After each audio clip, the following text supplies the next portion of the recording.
A poorly dressed girl who was bullied by villagers since childhood became the emperor's favorite concubine after just a few months. It all started because the girl's blood could cure all diseases in the world. Her name was Bai Yin, the only mutant of the silver-haired stone demon tribe. The stone demon tribe was a race born with healing abilities, making a living by selling healing medicines. Silver hair was the mark that identified members of the stone demon tribe. But the stone demon tribe also had very rare black stone demons who had black hair. Black stone demons were said to have extremely strong self-healing abilities but couldn't heal others. Therefore, as a black stone demon, Bai Yin was considered useless by her tribe and faced discrimination. Bai Yin grew up living with her blind mother. Her greatest wish was to escape from this place with her mother. One morning, Bai Yin went to wash clothes by the stream as usual. Being an outcast, she didn't dare to interact with others and planned to return home early after washing clothes. Unexpectedly, someone deliberately tripped her. The freshly washed clothes in her hands all fell to the ground. The girl who openly bullied Bai Yin was known as the village vixen. Bai Yin wiped the dust off her face and asked Ceylon what she wanted. Ceylon acted coy and wouldn't say directly, but her two followers spoke up and revealed the truth. It turned out Ceylon had been chosen as a palace maiden and would soon be sent to the palace to become the emperor's woman. Now Ceylon was deliberately showing off in front of Bai Yin. In Bai Yin's impression, the emperor was a madman who only liked fighting and wasn't quite right in the head. Ceylon's followers were still flattering her, hoping to enter the palace together to serve the future empress. Hearing this, Bai Yin had an idea and started sowing discord, asking what if the emperor preferred the two maids over his palace consort. The maids' ulterior motives exposed, they hurriedly denied it.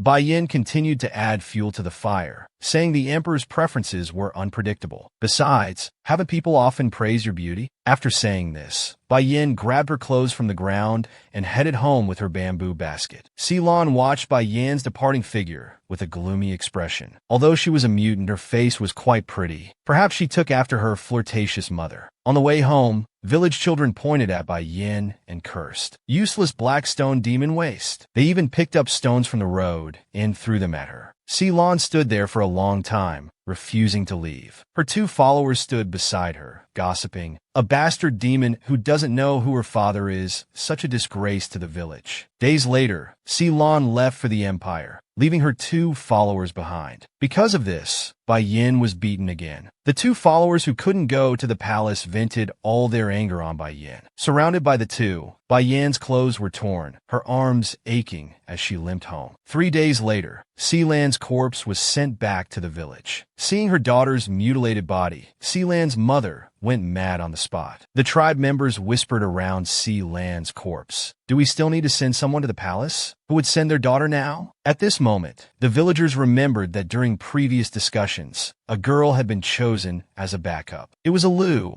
one of Ceylon's followers. Hearing the villagers' words, Alu's father was terrified. This girl was selected to enter the palace as a maiden. She thought she would live a luxurious life as a palace consort. Unexpectedly, she died suddenly after 3 days. In a horrible state, her body returned to the village. The protagonist, Bai Yin, was still unaware of this and went to collect supplies from the village as usual. It was now cold winter, and Bai Yin's home was isolated from the village. Due to this isolation, she needed to collect food supplies in advance. Usually, the villagers despised the mutant Bai Yin, either splashing water to drive her away or giving her garbage food. But today, the villagers' attitude was exceptionally kind, especially Alu's father. He even gave her half a month's extra food and a piece of pork belly. Bai Yin found today's treatment very strange, but felt grateful in her heart. She hummed a cheerful tune and skipped home. At this moment, Ceylon's follower called out to her from behind. Bai Yin was startled, thinking the girl had come to bully her. Unexpectedly, the girl nervously took out a piece of meat from her pocket. Bai Yin thought this was a prank and dared not accept it. The girl became angry and threw the meat on the ground. She kept muttering that she shouldn't feel grateful to a mutant. This unusual behavior aroused Bai Yin's curiosity, and she asked with a dark face what the girl was grateful for. The girl looked smug.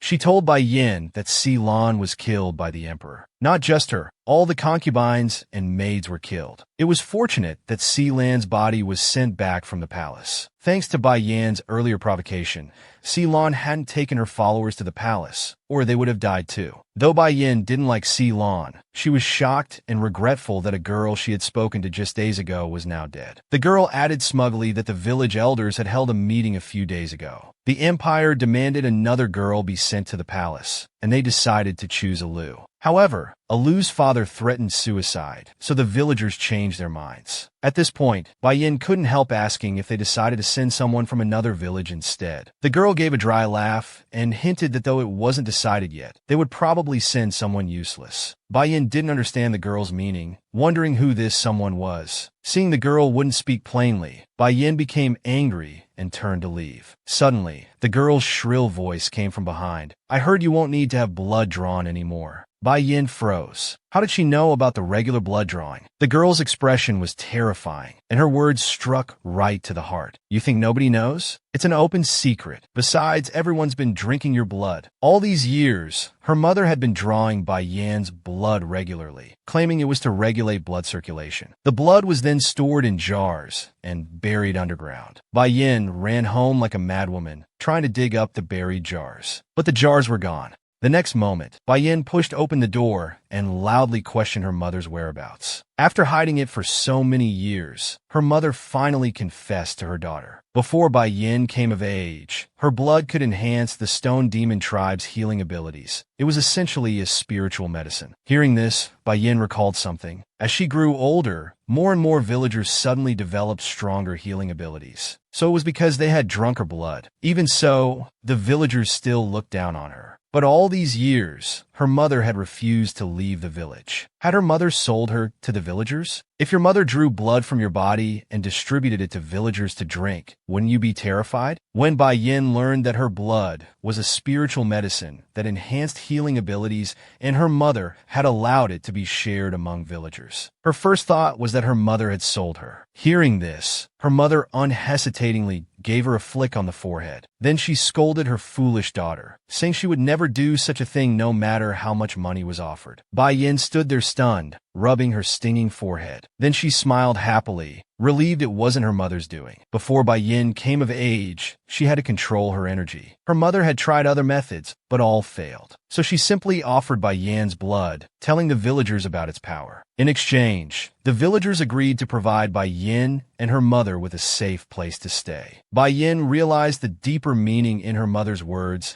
and hurriedly asked what she meant, wondering if her mother was in danger. Her mother fell into deep thought, afraid that the villagers would reveal who Bai Yan's father was. As a child, Bai Yin had overheard a conversation between her mother and the Grand Elder. Her mother had told the Grand Elder that she was his daughter, but he strongly denied it. Hearing this, her mother's expression turned grave. She loudly refuted, "That man is not your father. You have no father." Mother grabbed Bai Yan's arm, so hard it hurt. She kept shaking her daughter, repeating, "You only have mother, only mother, understand?" Bai Yin didn't understand why her mother was so agitated, so she tried to comfort her. "Mom, I understand. Please calm down." At this moment, her mother recalled the nightmarish experience of her youth and haltingly told her daughter the horrifying truth. Grand Elder Ali's father, Gomei's father, Sealan's father. They were beasts in human skin. Mother's body trembled. Her voice choked as she continued, "I was deceived and defiled by those well-dressed beasts." Hearing this, Bai Yan's mind went blank. Childhood memories flashed through her mind. Those men who had bullied and beaten her since childhood. Could one of them be her father? At this thought, Bai Yan's tears flowed uncontrollably. She apologized to her mother. "I'm sorry, Mom, for being such a daughter." Mother cried with Bai Yin, gently patting her back while saying, "This isn't your fault. I don't regret giving birth to you at all." In her youth, Mother was a powerful and outstanding witch. Ironically, she couldn't see her daughter Bai Yan's destiny clearly. Because Bai Yan's fate symbol was like that of a ruler, Mother broke the witch's taboo and secretly looked into her daughter's future. To seek the best future for Bai Yin, Mother lost her divine power and influence. But that was also the first time Mother felt grateful for having magical powers. This was happiness only a mother could understand. Bai Yin sobbed in her mother's embrace, asking what she had seen. Mom only gave a cryptic response, Give the black silk to the outsider with red silk. This will guide your destiny. Bai Yin said she didn't understand. Mother lovingly stroked her daughter's head. Don't worry. When the time comes, you'll understand naturally. How far can a mother sacrifice for her daughter? The former witch mother had lost her divine power and influence for Bai Yin, learning that in her youth, mother was defiled by 4 village elders and gave birth to herself of unknown origin. Bai Yan's heart ached. Grand Elder Alu's father, Gomei's father, Sealan's father. She would never forgive these people who had hurt her mother and drank her blood. She wanted to go right now and expose these beast crimes to everyone. Make them kneel before her mother in repentance and receive proper punishment. But who would believe her? These people held high positions in the village, while Bai Yin was just a despised mutant. While cooking the meat received today, her mind was filled with thoughts. There must be a chance. They must pay the price. Must leave the village quickly, become stronger soon. Never let them near mother again. When the food was ready, Bai Yin put on a smile and served it to her mother. Today she made meat soup for Mom to help nourish her body. Mom sensed something strange in the soup, but didn't say anything. Instead, she took out 2 spirit beads and gave them to her daughter. Bai Yin stared at the spirit beads in confusion. Why give her these? She wasn't a dancer. She couldn't use them. Mother explained that these contained Bai Yan's spiritual power, which would help her later. Legend said swallowing spirit beads could cure all illnesses, and swallowing them with a loved one would ensure lifelong happiness. While Bai Yin was still confused, Mom asked her daughter to sing a song for her. She felt chest tightness and wanted to hear her daughter's voice. Bai Yin sang a melodious song at the dining table. Mother's face darkened as she drank the meat soup to her daughter's singing. She spoke her final words to her daughter. Bai Yin, don't let anger blind your eyes. When you follow your true nature, you'll unleash your greatest power. Bai Yan's singing stopped abruptly. She knew Mom was acting strange today, wondering why she suddenly said such things. The next moment, Mother began coughing violently, even coughing up blood. Bai Yan's face changed dramatically. She immediately jumped up to support her mother, moving so suddenly that she knocked over the table. Mom, what's wrong? Looking at the black blood on the ground, Bai Yin understood this wasn't ordinary blood. Outside, snow was falling heavily. Bai Yin carried her dying mother towards the village, her heart filled with guilt. If she wasn't a black corpse demon, if she had healing abilities, would her mother be all right? Suddenly, her sorrowful mother said, "Darling, don't cry. From your birth until now, every moment has been happiness for me. I have no regrets, and you shouldn't either." I used my last bit of strength to caress my daughter's face. She whispered in her daughter's ear, "Happy birthday, my darling." Then Mother lost her strength. Her arms dropped, and she closed her eyes forever. Amidst the falling snow, Bai Yin held her mother's cold body and cried out loudly. She couldn't believe her mother would leave her like this on her 18th birthday. How much must a mother love her daughter to sacrifice her life for her? On Bai Yan's 18th birthday, her mother drank the poisoned meat soup knowing it would kill her. Those murderers, the elders who poisoned the pork, were waiting near Bai Yan's house, planning to send her to the palace once the 5th lady died. Rumors said the emperor killed people daily and drank alcohol while sitting on corpses. The emperor suffered from madness. The stronger his power, the worse his condition. When it struck, he became a murderous demon. Seeing Li's mutilated corpse, no villager wanted to send their daughter to the palace. These inhuman elders had set their sights on Bai Yin. After Bai Yin came of age, her blood would lose its healing enhancement effects. Perfect timing to send this useless girl to her death. At this moment, the Grand Elder's son Zihan overheard their conversation. The boy who secretly loved Bai Yin lied to the 2 uncles, saying the Grand Elder was looking for them. He asked the 2 elders what they were doing here. The elders made up an excuse, saying they feared landslides after the snow melted, so they were standing guard. Zihan offered to stand guard for them, telling them to hurry to the Grand Elder. The 2 elders were reluctant, but left anyway. Watching their silhouettes disappear in the snow, Zihan quickly stood up. He ran frantically towards Bai Yan's house. He had to tell her this news and help her escape. Arriving at Bai Yan's house, Zihan pushed open the door. Seeing no fire in the hearth, he thought Bai Yin had already fled. But then he glimpsed her crouching in the corner, hair disheveled, eyes lifeless, as if her soul had been drained, leaving only an empty shell. Bai Yin slowly exhaled, proving she was still alive. Zihan rushed over and pulled her up, saying, Bai Yin, snap out of it. There's no time. Being pulled by the man, Bai Yin redirected her anger. Using all her strength to push him away, she shouted, don't touch me. Knowing time was critical, Zihan quickly told the truth. Bai Yin, run. If you're sent to the Empire, you'll die. Hearing the word die, Bai Yin found it jarring. She slowly uttered, Mother is dead. Only then did Zihan notice that Bai Yin had been holding the dance lady's corpse all along. Extremely shocked, Zihan didn't know what had happened. Bai Yin hugged her mother tighter, muttering, the house is too cold. Mother hates the cold most. Zihan knew Bai Yin must be heartbroken, but escape was urgent. He kept repeating for her to run. But Bai Yin said her hands and feet were frozen. She couldn't run. As a sure Yao clan member with healing powers, Zihan instantly restored Bai Yin's limbs, saying, now there's no problem, right? Sensing Zihan's healing power had grown stronger, Bai Yin mockingly said, did you drink my blood too? Hearing this, Zihan's heart sank. He quickly explained that at first, he didn't know it was Bai Yin's blood. Blinded by anger, Bai Yin frowned and asked, so even after you knew, you still drank it? Even Zihan, who had always loved her, was complicit with the villagers. Bai Yin felt overwhelming rage. She stood up and quickly went to the kitchen. Checking the meat brought back this morning, they had indeed poisoned it. She knew nothing and had accepted it with gratitude. Looking at the evidence that killed her mother, Bai Yin grabbed a knife from the stove. She wouldn't run away. She wanted revenge for her mother. Having discovered the poisoned pork that killed her mother, she couldn't contain her anger and wanted to fight the elders to the death with the knife. The poisoned meat that killed her mother, she would force those demons to eat it themselves. Zihan stood aside, urging Bai Yin not to be rash. Bai Yin's face was terrifyingly dark. If she couldn't kill them, the village would just choose another consort. Seeing Bai Yin's resigned-to-death expression, Zihan feared she would do something foolish. He tearfully begged Bai Yin to run. Bai Yin had lost all reason. She told Zihan to either watch or be used as a hostage, since he was the Grand Elder's son. Sensing Bai Yin had gone mad, Zihan's voice trembled. Bai Yin slammed the knife on the stove with a bang and demanded loudly, you think I don't know you're one of them?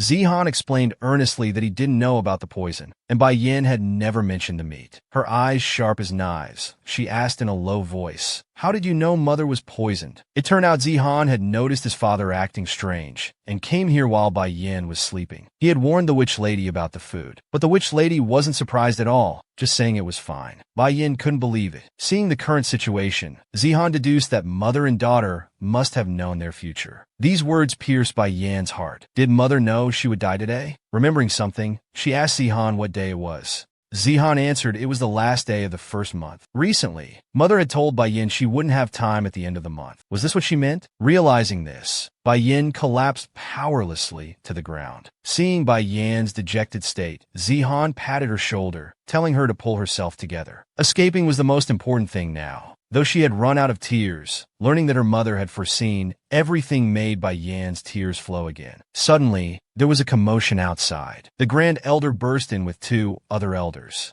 Zihan instinctively protected Bai Yin. The Grand Elder immediately barked at him to move aside. Zihan gathered his courage to beg his father, suggesting they claim Bai Yin had escaped and let another village send a consort. Seeing his son's betrayal and foolishness, the Grand Elder frowned deeply. He ordered two men to drag Zihan away, saying they needed to send the consort to the Empire tonight and couldn't let this boy delay matters. Being forcibly dragged away, Zihan still begged, please spare Bai Yin. The witch lady is dead too. Bullying the weak, isn't that shameful? The Grand Elder scoffed. If the witch lady were alive, how could we send this girl to the palace? These words struck Bai Yin like lightning. Was entering the palace the future her mother had seen? Was this what Mother wanted? Understanding everything, Bai Yin suddenly stood up, her eyes sharp, her tone cold, as if she'd become a different person. Let's go. Everyone in the room was shocked. Bai Yin emphasized again, let's go. I won't resist. Just release Zihan. Seeing Bai Yin's cooperation, the Grand Elder waved his hand, ordering servants to take her to prepare and dress. Before leaving, Bai Yin gave Zihan a trusting look and told him, please take care of Mother. As the Grand Elder left, Bai Yin made the biggest decision of her life. Mother wanted her to go to the palace. If she could take revenge on these inhuman beasts, she was willing to die. This was the only thing she could do for Mother now. He was the most perverted man I've ever seen, actually having ill intentions toward the future palace consort. Bai Yin changed into the red ceremonial dress sent by the Empire and sat properly in the small room. Hallie's father was responsible for bringing food to Bai Yin. Having watched her grow up, he now harbored evil thoughts. Whenever he saw her cherry-like lips since she was young, he would feel tempted. Indeed, she had grown more beautiful. Bai Yin was disgusted by the elder's frivolous words. So his past kindness was all because he wanted to. In the dim room, the old man who acted as Bai Yan's father slowly approached. Bai Yan's face darkened as she shouted, "Stay away! I'll scream for help." The old man showed no fear, saying there was no one outside as they were all eating. He placed his hand on Bai Yan's shoulder while speaking. Disgusted, Bai Yan bit the man's hand hard. The man cursed in pain and grabbed Bai Yan's wrist, intending to use force. Just then, the wooden door creaked open, and a red-haired man suddenly appeared. He was an imperial general, responsible for escorting Bai Yan to the palace. He observed the scene inside. A woman in ceremonial dress was being grabbed by the wrist, pushed to the ground, with a man using force against her. The general immediately understood the situation and questioned whether the Yao tribe didn't take the empire seriously. Fortunately, the general's sudden appearance saved Bai Yan from disaster. The Grand Elder berated Hallie's father for being stupid, saying he should have done it quietly instead of making a scene and getting caught by the guards. At this moment, Bai Yan was in disarray, with messy hair and disheveled clothes. The general told the two elders that from the moment she put on the bestowed red dress, she became His Majesty's consort. "How dare you lock the consort in a storehouse and attempt to assault her? Are you mad?" The cowardly father of Halu quickly knelt and kowtowed, shifting all blame to Bai Yan. He claimed Bai Yan had always had a bad reputation and had seduced him first. Hearing the two elders' arguments, Bai Yan's heart sank. The general smiled gently and said, "So you plan to send a woman of bad reputation into the palace?" Seeing the situation worsening, the elders were terrified and dared not speak further. The general turned to ask Consort Bai Yan if she had anything to say. Fearing exposure, the Grand Elder stepped forward, asking the general why he would listen to this girl, insisting everything she said would be lies. However, the general questioned sharply, "Are you Emperor Wu?" The two elders stood frozen, not understanding his meaning.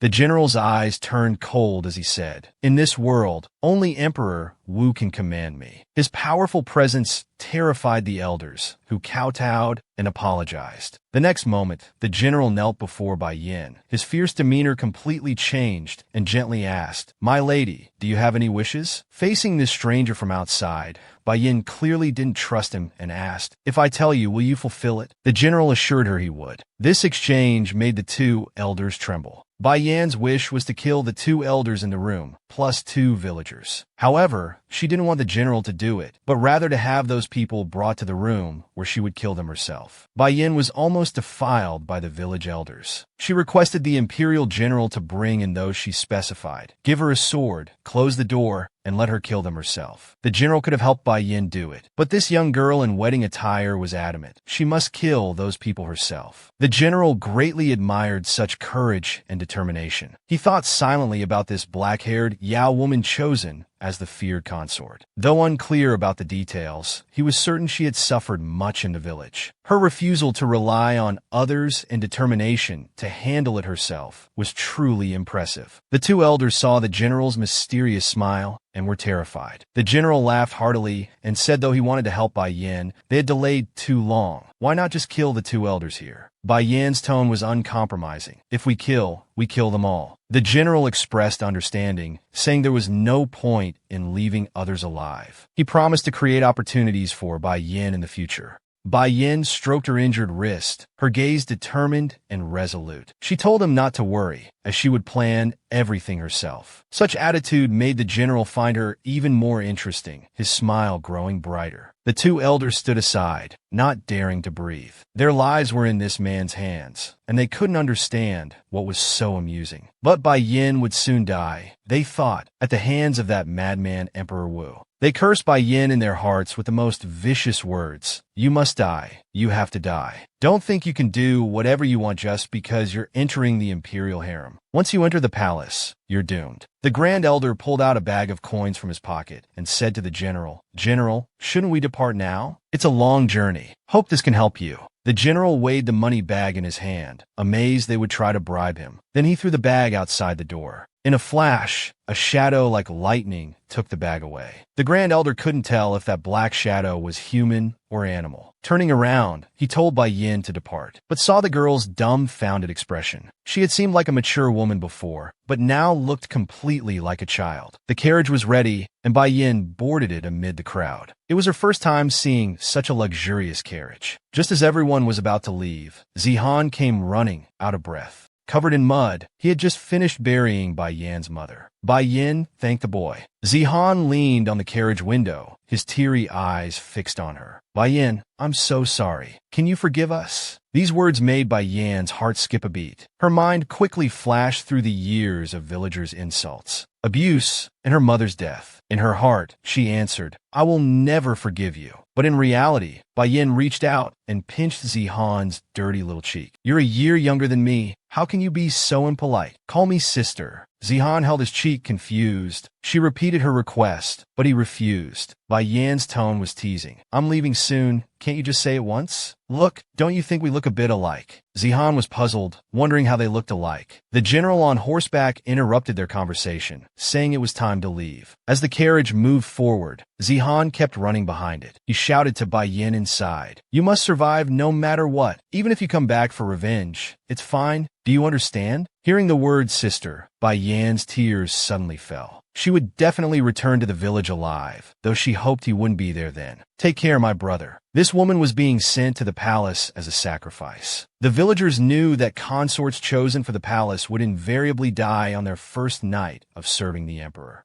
Bai Yin, chosen as a sacrificial consort, had been in the carriage for 5 days. The carriage was too bumpy, making her nauseous. The accompanying general still looked very ill, his face pale. After riding for 5 days, he was nearly dead. Bai Yin was puzzled. How could riding a horse cause illness? What kind of sickness was it? As they talked, the general's body reached its limit of endurance. He felt a sharp pain throughout his body and stumbled, fainting from his horse. Seeing this, Bai Yin had the attendants carry the general into the carriage. Looking at the general's twisted face and painful expression, Bai Yin felt helpless. The general had helped her in the village. As Bai Yin wiped his sweat, she wished she were a normal doctor. That way, she could at least ease his pain and could have saved her mother. Thinking of her mother, Bai Yan's heart pounded wildly. She gripped the towel tightly, remembering her mother's last words. Offer the blue silk to the outsider with red silk. The unconscious general before her indeed had a head of shining red hair. But wait, where was the blue silk? Bai Yin looked around, trying to find something in their luggage that matched the requirement. Mother's words about offering blue silk meant she must already possess it. Suddenly, Bai Yin had an idea. She stared at the faint blue veins on her wrist, which indeed looked like blue silk. The villagers had been drinking her blood before. Mother had also said Bai Yan's blood was a magical medicine. Could offering blue silk mean? Bai Yin pulled out her dagger, feeling incredibly nervous. Would it really work? The general beside her looked increasingly pained. Bai Yin closed her eyes, steeled herself to cut her skin, and let the blood drip into the general's mouth. In the next moment, the general's complexion returned to normal. The pain inside his body disappeared completely. When he opened his eyes, he found Bai Yin striking her arm with the dagger. The general grabbed Bai Yan's wrist, asking what she was doing. Seeing the general awake, Bai Yin was overjoyed. She explained that her mother's prophecy was true. Since her blood really worked, she wanted the general to drink more. Learning the truth, the general found it hard to believe. He had heard from the village elders that the consort was different from ordinary healers. After coming of age, she could heal without using energy. Her blood was a miraculous medicine. It was the first time hearing such a thing. Bai Yin recalled the day her mother died. She had just turned 18 that day. If she had known earlier, could she have saved her mother? In reality, Bai Yan's smile contained undisguisable sadness. To be safe, she told the general to drink more until he was completely cured. As Bai Yin spoke, tears flowed uncontrollably. Looking at the girl, suddenly crying silently before him, he thought to himself that she must have experienced many sorrowful things. At noon, the general had his attendants stop the carriage by the roadside to rest. Sitting on a rock, the general couldn't feel happy at all, his mind full of Bai Yan's sorrowful expression. If possible, he wanted to wipe away her tears, to hug her. As such thoughts suddenly appeared in his mind, the general's face turned red and he frowned. Get a grip, she's His Majesty's consort. He couldn't fall for her. Moreover, she would soon die. The attendants brought lunch to the general. They hesitated, clearly having something to say. The lead attendant awkwardly expressed that one of their men was injured and infected. The doctor said amputation was the only option. Having heard that the consort instantly cured the general's chronic illness, they wanted to ask her to treat their companion too. The general blurted out, "No." The thought of her giving blood to others made him refuse without even thinking about the reason. But Bai Yin didn't belong to him. He had no right. The attendants continued pleading.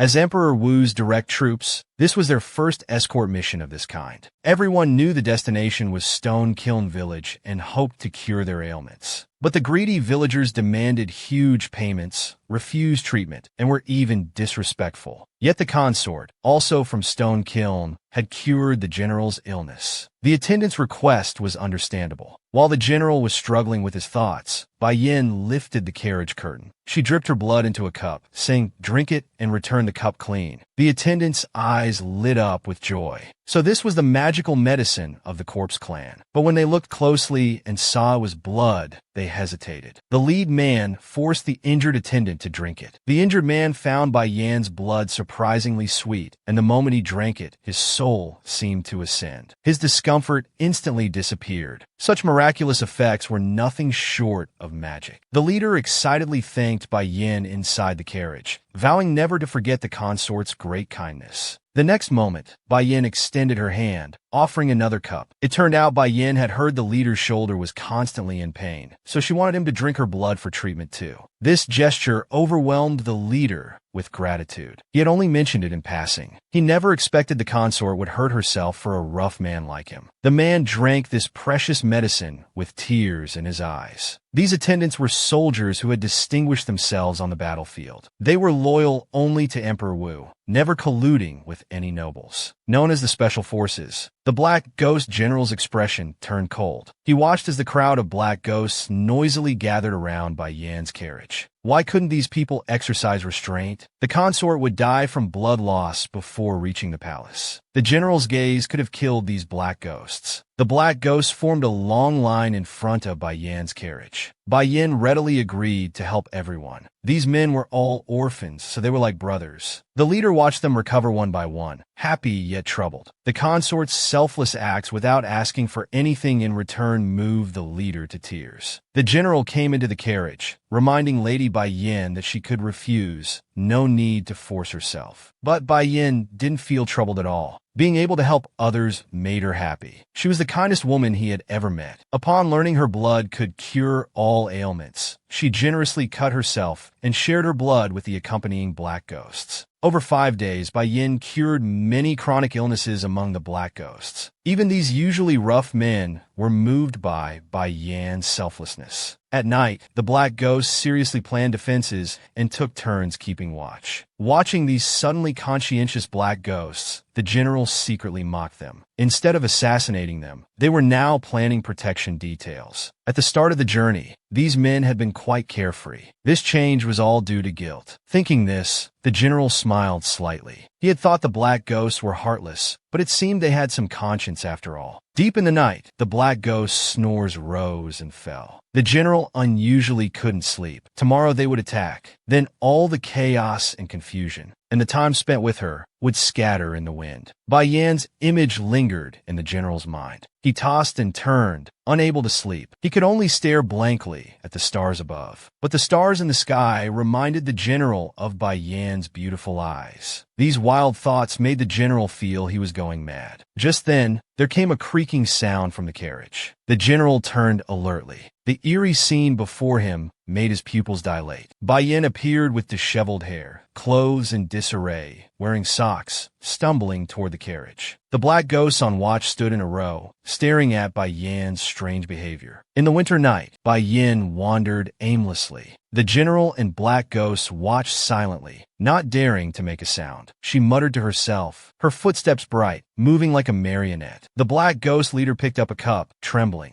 He immediately rushed to Bai Yin. He asked worriedly, "Consort, are you all right?" The general seemed to understand something and put his index finger to his lips in a hushing gesture. The leader immediately recalled. The general waved at the leader, signaling him to step back. The leader stepped back carefully, treading lightly. The general on the hill gestured to the other black ghosts, signaling them to surround the target. A dozen men surrounded Bai Yin. Still in her sleep, Bai Yin sighed and suddenly quickened her pace. She stepped forward, reaching both arms to the sky as if praying to the gods. I'm willing to offer my blood. Please save my mother. Please, I beg you, save my mother. Bai Yin kept repeating these words, tears streaming down her face. The plea to save mother echoed repeatedly in the ears of the general and his men. Seeing Bai Yan's sorrowful state, everyone lowered their heads, falling into a long silence. The next morning, Bai Yin woke up in the carriage, finding her socks dirty. Her shoulders were sore, perhaps from sleeping wrong. Suddenly, the general's voice came from outside. Sorry, breakfast isn't ready yet. Please wait a moment. Bai Yin got up, dressed, and lifted the curtain. She found it empty outside. Where had all the black ghosts gone? The general explained they'd gone hunting for cooking ingredients. Soon after, the black ghosts returned triumphantly in a large group, each carrying 2 rabbits. Seeing so many rabbits, Bai Yin was stunned. These people must have caught every rabbit on the mountain. They nervously approached Bai Yin, paying respects and asking if she slept well last night. Bai Yin smiled and nodded. The next moment, the burly man presented a bouquet of flowers from behind his back. Though simple, he thought the consort might like them, so he picked them. No girl could resist flowers. Receiving such a gift, Bai Yin was both surprised and delighted. The leader's hands were covered in dirt. He must have spent a long time choosing them. She smiled brightly, saying, "Thank you, I love them." This response was unexpected to the leader, who blushed. Scratching his head, he stammered, "I'm glad you like them." In high spirits, Bai Yin asked the leader to bring those who hadn't received treatment yesterday. But the leader hurriedly waved his hands, saying they were all fine now, suggesting they might have been faking illness. The leader, poor at lying, made an excuse and fled, saying he needed to skin the rabbits. A big question mark appeared in Bai Yan's mind. How had those who didn't receive treatment suddenly recovered? The general leaned against the carriage with a complex expression. Last night, no one could sleep, all feeling ashamed and sorry for their selfishness. They agreed to keep the divine power of Bai Yan's blood secret. Using blood for treatment meant taking on others' pain, yet she didn't mind at all. If others learned of this ability, the consequences would be unimaginable. After breakfast, the black ghosts presented carefully prepared gifts to Bai Yin. There were sugar, rabbit meat, and fruits. Their gifts filled an entire carriage. Though puzzled, Bai Yin was deeply moved by such care for the first time. The black ghosts chattered around Bai Yin. In the distance, the general lowered his head to smell a rose, then crushed the rose ruthlessly. As petals scattered in the wind, the general reminded himself to let go of his attachment. That day, the carriage arrived at the palace on time. Bai Yin hopped off like a little girl. After getting off, she stretched, showing no fear at all. At this moment, one of the black ghost men took out a sachet from his chest and gave it to Bai Yin.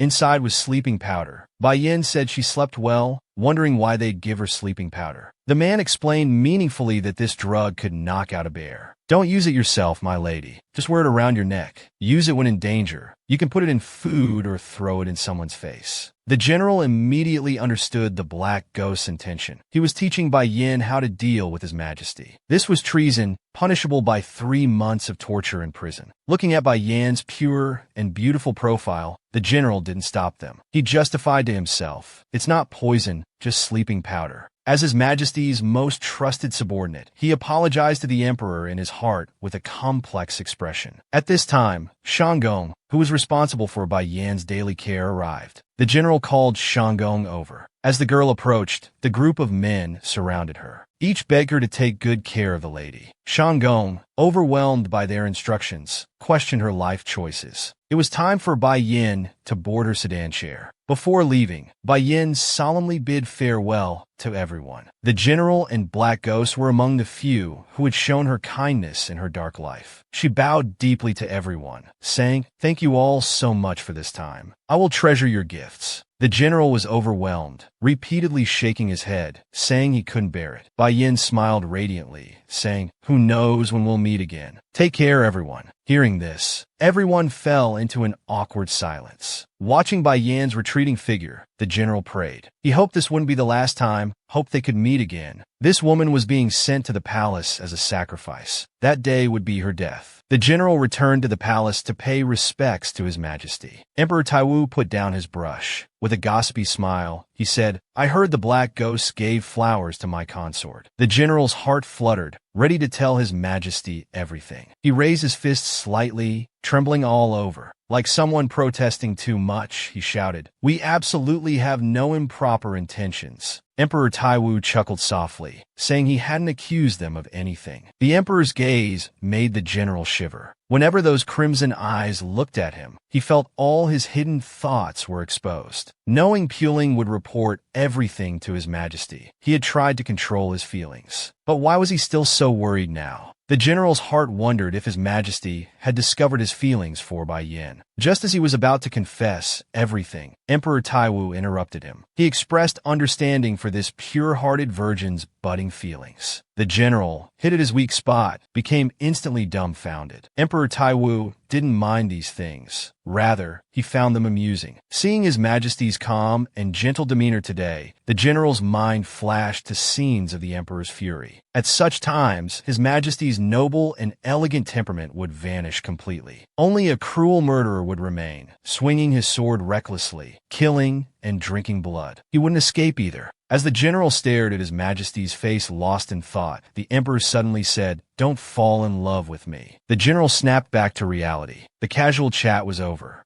His Majesty asked about the journey situation. Still immersed in the previous relaxed atmosphere, the general replied it was worthwhile. Seeing His Majesty's ambiguous smile and the cold glint in his red eyes, the general instantly switched modes, standing straight with legs together, reporting about the Shiryao tribe. The Shiryao tribe all had silver hair, but this consort had black hair. His Majesty pondered for a moment. A Shiryao without healing abilities? Finally, a reason to attack. The general knew this was His Majesty's plan, and the Shiryao tribe had brought it upon themselves. The Shiryao tribe willfully misinterpreted the Empire's orders, selecting an unsuitable person from their tribe to send to the palace. This was like trying to elevate a commoner. Marriage alliances through consorts were the strongest means of suppressing defeated nations and surrounding tribes. Emperor Taiwu forced other nations into marriage alliances under the pretext of taking consorts, significantly reducing their taxes. After entering the palace, the consorts would be placed in their respective residences awaiting imperial favor. The night of receiving imperial favor was when Emperor Taiwu's madness would strike. After their death, taxes would be raised higher than before. The empire would then demand another consort. No one dared refuse, because from the moment of refusal, they faced either crushing taxes or bloody slaughter. Emperor Taiwu used his madness to eliminate external threats from their roots, unprecedented in imperial history. The consorts were sacrifices to ease Emperor Taiwu's madness, a means to consolidate imperial power, and excuses for war. Sending a flawed black Shiryao to the palace could itself become grounds for invasion. Even so, the general calculated in his mind. His Majesty seemed unaware that Bai Yan's healing power was stronger than anyone's. It didn't matter if the Shiryao tribe was destroyed, but taking revenge personally was Bai Yan's wish. To fulfill this wish, the general explained to His Majesty that the consort merely had different coloring from normal Shiryao. In fact, her healing ability seemed stronger. Even the Shiryao Grand Elder couldn't cure his chronic illness. But the consort had healed him. His Majesty heard for the first time that Black Shiryao also possessed healing abilities. Learning that the Black Shiryao had cured the general's chronic illness, His Majesty found it interesting and temporarily abandoned thoughts of attacking the Shiryao tribe. Meanwhile, Bai Yin arrived at her designated palace. Seeing such a magnificent palace for the first time, Bai Yan's eyes widened, mouth forming an O. She ran through to the main hall. Not only was it luxuriously decorated, but there were many rooms of various sizes. Like Lu grandmother entering the Grand View Garden, Bai Yin admired every room. She sincerely marveled that it was amazing. The Grand Elder's house was like a warehouse in comparison. Bai Yin turned left and right, with Shanggong following behind. Suddenly her stomach growled. She was hungry after traveling all day. Shanggong hurried to prepare food in the kitchen. Bai Yin eagerly grabbed a cloth to wipe the table, frightening Shanggong. How could the consort's jade hands touch a cleaning cloth? Coming from the mountains, Bai Yin didn't understand what jade hands meant. Shanggong explained tremblingly that it referred to her hands. After explaining, Shanggong snatched away the cloth, asking Bai Yin to wait as the food would be ready soon. Once Shanggong was gone, Bai Yin collapsed onto the soft bed. Finally, she was alone. The chatty general, the guards around the carriage, and the hidden men in black were all gone now. Bai Yin exhaled all the stale air from her lungs. Her fake smile finally dropped, and her eyes instantly lost their light. At last, she could cry freely. Hugging her knees to her chest, Bai Yin curled up as memories of her mother flooded her mind. Why didn't Mother tell me? She knew my blood had healing powers. Wasn't she afraid of death? Why? If only she could return to that day. Unable to control her longing for her mother, Bai Yin burst into tears. She was so scared being alone. Let her cry one more time, just one last time. Bai Yin fell asleep crying and didn't wake until the next morning. Having skipped dinner, her stomach was completely empty. Suddenly, Bai Yin noticed her dress sash was very dirty. Shanggong explained it was normal after such a long journey. But besides the sash, Bai Yin felt sore all over. As if someone had beaten her, she massaged her shoulders, wondering if it was from sleeping too long. This had been happening often lately. Actually, last night, after falling asleep, Bai Yin had sleepwalked, crying and wandering around all night. This scene stirred compassion in Shanggong's heart. To cheer up Bai Yin, Shanggong worked hard, combing her hair, giving her massages, and preparing delicious meals. Tasting such exquisite food, Bai Yin unconsciously blurted out, "Mother, this is so delicious." As soon as she said those words, Bai Yin froze, her whole body becoming rigid. Only her tears fell like broken strings of pearls. Shanggong took a cloth to wipe her tears. In front of Shanggong, Bai Yin quickly composed herself, saying she was crying because the food was so good. Shanggong reminded Lady Bai Yin to prepare herself. Soon, palace maids would come for her to draw lots to determine the order. The palace maids brought the lots, and all consorts wanted to be last. So Emperor Taiwu's consorts were merely sacrifices to ease his madness. The order meant the order of death. The young palace maid's hair was disheveled, with marks of being beaten on her face. With tears in her eyes, she handed the lottery jar to Bai Yin. Bai Yin reached in and felt around. She found only one slip of paper left. Shanggong loudly questioned the maid about this. The maid panicked, explaining that the consort arrived last. Shanggong felt this was just an excuse, as even the last arrival should draw first. Someone must have secretly taken the best lots. Bai Yin stared at the paper in her hand, lost in thought. Perhaps the best had been taken, but this one shouldn't be the worst. Since the young palace maid had clearly been beaten, someone must have drawn the worst lot. Shanggong agreed, but still couldn't help scolding the palace maid.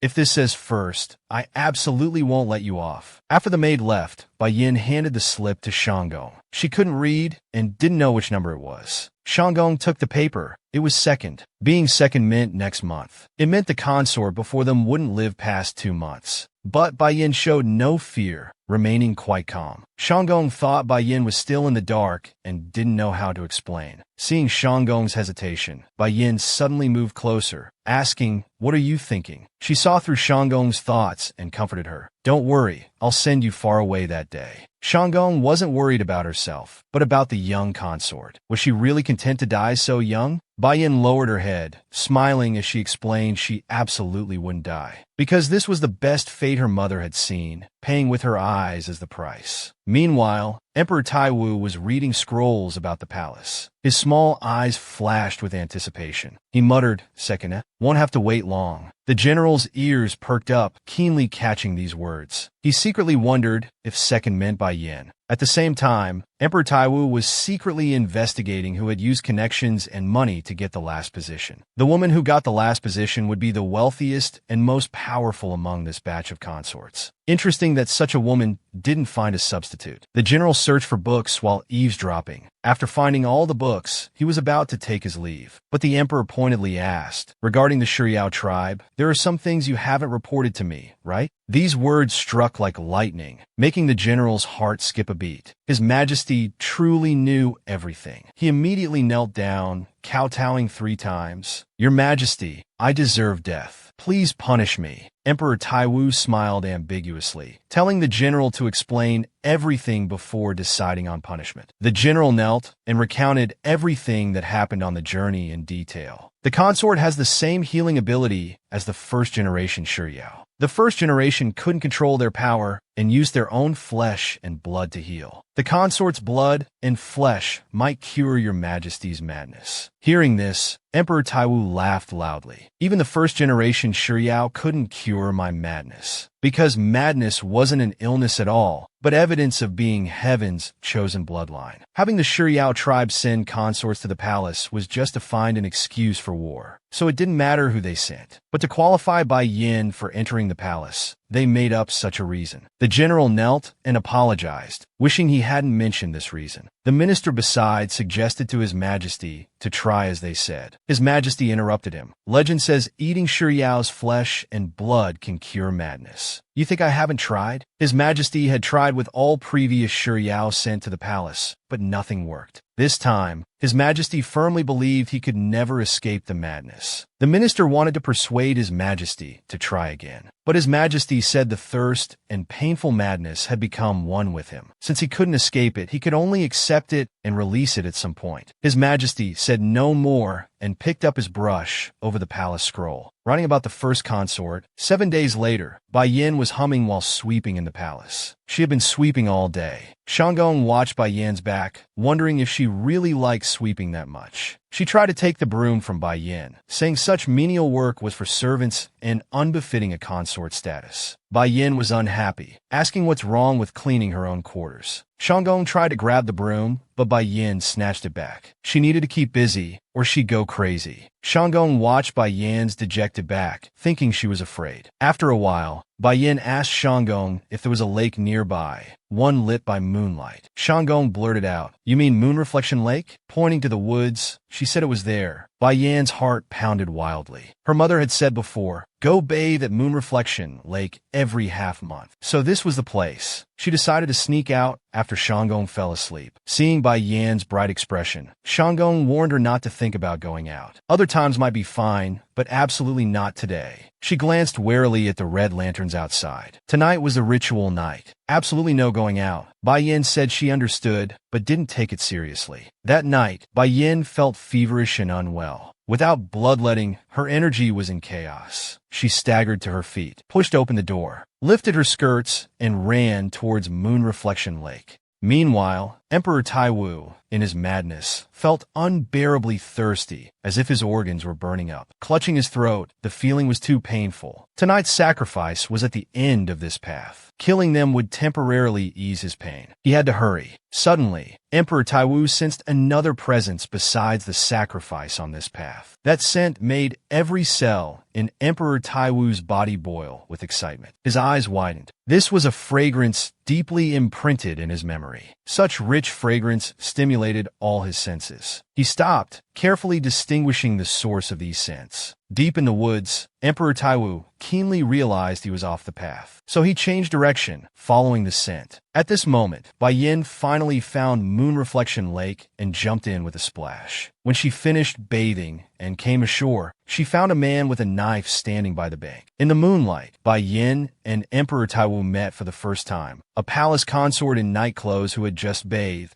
encountering a strange man with a knife by the lake. Bai Yin didn't know who this man was, but felt she'd seen him in a dream. She stepped back tactically, trying to slip away. However, caught by Emperor Taiwu's bottomless red pupils. Staring at Bai Yin as if paralyzed, she trembled all over. Her legs wouldn't move, frozen in place. As Emperor Taiwu approached step by step, Bai Yin closed her eyes in fear. Would she die here? This was the path her mother had sacrificed her life to find. The next moment, Emperor Taiwu pounced like a hungry tiger. He wrapped his arms around Bai Yan's waist, spun around, and lifted the woman in his arms high up. Bai Yan's face turned pale with fright, while Emperor Taiwu ecstatically kissed her neck, then her lips. Tears burst forth instantly. Bai Yin thought she'd encountered a ruffian. She cried and begged, "Please let me go. I need to get back quickly." Emperor Taiwu smirked, seemingly satisfied with the woman's reaction. Then he bit her neck. From the start, Emperor Taiwu appeared to be kissing Bai Yin, but was actually drinking her blood. Being bitten by this stranger, Bai Yin felt her body burning hot, yet her chaotic body somehow felt more normal. Blood flowed down Bai Yan's neck as she tearfully considered how to escape. Just then, she suddenly remembered the sleeping powder the Haigi had given her, which could be put in food or sprinkled on faces. Bai Yin took off the sleeping powder from her neck. She threw it at Emperor Taiwu's face. The Haigi's special formula could even take down a bear. Emperor Taiwu, hit by the powder, only staggered a few steps before collapsing.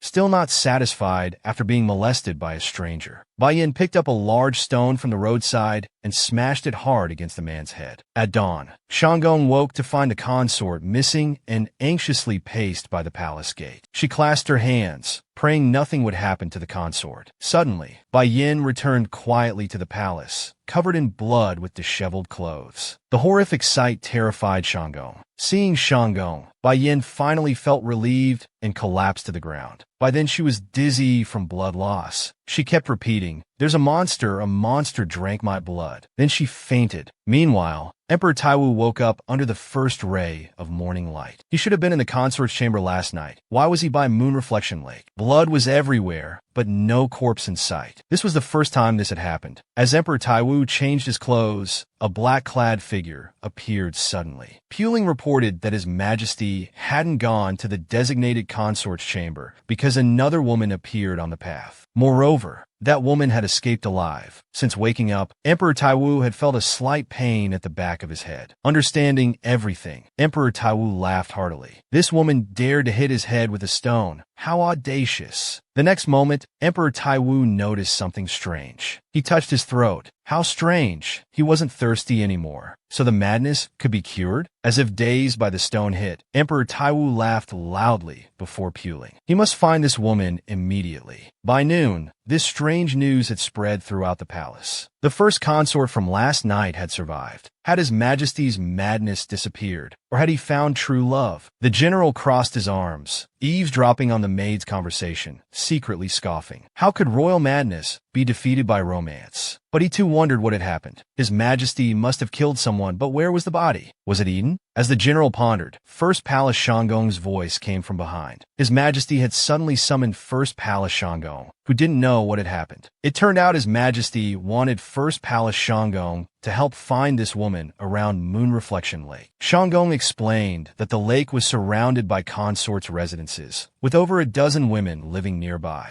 In the morning, His Majesty thought his madness had disappeared, but by noon he was thirsty again. Shanggong asked His Majesty for specific details about the woman. The Emperor's mind kept echoing. She had watery black eyes, snow-white cherry lips, and kept saying she was a monster. Thinking of this, Emperor Taiwu showed a smug smile. He had remembered everything from last night. Meanwhile, Bai Yin lay unconscious for 2 full days. Shanggong stayed by Bai Yin's side, taking careful care of her, wanting to get some tonic medicine from the pharmacy. When leaving the palace, she suddenly ran into First Palace Shanggong, who was about to enter. First Palace Shanggong stated directly that His Majesty was looking for a woman. Black hair, black eyes, with wounds on her lips, who went to Moon Reflection Lake on the night of service, wearing a nightgown with loose hair. Shanggong instinctively denied it, saying how could anyone dress like that in the palace. First Palace Shanggong wanted to confirm if any consort matched the description. Shanggong quickly explained, waving her hands, "Our consort is from the Shiryao clan. Noble clans all have silver hair. How could there be a black-haired woman?" First Palace Shanggong agreed. She left without further questions. In her unconscious state, Bai Yin had a nightmare. She dreamed of meeting a rabbit by Moon Reflection Lake. The rabbit had terrifying blood-red eyes. It kept chasing her. As she ran, the rabbit grew larger and larger, finally becoming a giant monster trying to devour her. Just as it got close, the rabbit transformed into a man who licked her face with his tongue, loudly declaring, "You are mine." Bai Yin trembled with anger in the dream. She retorted, "Who's yours? You bastard." In reality, Bai Yin woke up startled. Shanggong hugged Bai Yin, crying that the consort had been unconscious for 3 days, and she was worried sick. Bai Yin told Shanggong everything that happened that night. Shanggong explained to the consort that it wasn't a monster, but His Majesty, and now he seemed to be looking for her. Bai Yin panicked. Why was he looking for her? Had he discovered she hit his head with a stone and wanted revenge? Meanwhile, First Palace Shanggong, who had visited all palaces, reported to His Majesty that no woman matching the description was found. His Majesty sighed, saying he was thirsty again. If he hadn't tasted sweetness at first, he wouldn't be so eager now. How could we not find that woman? Is someone interfering? After long contemplation, His Majesty ordered First Palace Shanggong to bring all women to Nation Palace. He would personally find this woman and devour her. The next day, after Bai Yin dressed up, she followed Shanggong to Nation Palace. First Palace Shanggong suddenly ordered all consorts to Nation Palace. It felt strange. The naive Bai Yin didn't think much of it, assuming it was an elder's decision that young people should follow. Shanggong repeatedly explained that in the palace, hierarchy wasn't determined by age, but by status. But Bai Yin, coming from a small village, couldn't understand this. At this rate, would she be this casual with His Majesty too? As Shanggong imagined Bai Yin ordering His Majesty around, they arrived at Nation Palace's entrance. Seeing such magnificent architecture, Bai Yin exclaimed how gorgeous it was. This unsophisticated behavior drew mockery from nearby palace maids. Shanggong reminded Bai Yin to be careful with her words in the palace. Entering Nation Palace, Bai Yin was led to an empty room by palace maids. The room was empty except for a trail of black footprints. Bai Yin casually took off her shoes. She was curious about the room's magnificent decorations. Suddenly, a strange sound came from behind the door. Startled, Bai Yin asked who was there. Receiving no response, Bai Yin took small steps toward the curtain. She lifted a small gap to peek inside. It was pitch black inside, and she only saw a slender, pale hand. Bai Yin thought it was First Palace Shanggong. She called out twice but got no response. Why call someone over just to play mute, she thought. Passing by, Bai Yin wanted to lift the curtain with her hands. Unexpectedly, the next second, someone pulled the curtain open. Bai Yin missed her grab. She lost her balance and fell into a man's arms. Her hand rested on his firm chest. When she looked up, she discovered the smiling man before her was the monster who had sucked her blood by Moon Reflection Lake. This emperor, to find the consort he encountered by the lake, had gathered all women of the harem to Nation Palace. He had them repeat 2 words behind a curtain, searching for that person by memory of their voice. Bai Yin, naturally lacking in etiquette, was called to Nation Palace. She actually dared to lift Emperor Taiwu's curtain. Unexpectedly, she lost balance and fell into the emperor's embrace. When she looked up, she found the man sitting on the bed was the monster from that snowy night, and she blurted out, "How is there a monster?" Before she could finish, Bai Yin realized she almost called him a monster in front of the emperor and quickly covered her mouth. Emperor Taiwu chuckled. He reached out to play with her injured lips as if admiring his handiwork. Being caressed by his rough hands like this, Bai Yan's face turned red to her ears. Emperor Taiwu, amused, couldn't resist teasing the girl before him. "Continue what you were about to say." Bai Yin awkwardly turned her head away, pretending not to understand Emperor Taiwu's words. The emperor leaned down, softly said, "Monster, that's what you wanted to say, right?" Bai Yin, her secret exposed, felt extremely guilty, cold sweat running down her forehead. Emperor Taiwu gently watched the girl, pure as a little white rabbit. Bai Yin, out of fear, her gaze wandering, unconsciously shrank back. Emperor Taiwu gripped the girl's chin, straightened her face, saying, "Don't hide." This domineering behavior made Bai Yin very dissatisfied, but he found it even more interesting. Her unwillingness was written all over her face. This woman had casually taken off her shoes when entering. Yes, this was definitely the woman he was looking for. Bai Yin trembled, closing her eyes, not daring to look at the man before her. He pressed on, insisting that Bai Yin finish what she was going to say. With no choice, Bai Yin tremblingly uttered the 2 words, "monster." These 2 words matched exactly what he heard that night. Emperor Taiwu, relieved, showed a satisfied smile. He stroked Bai Yan's head, saying, "Found you."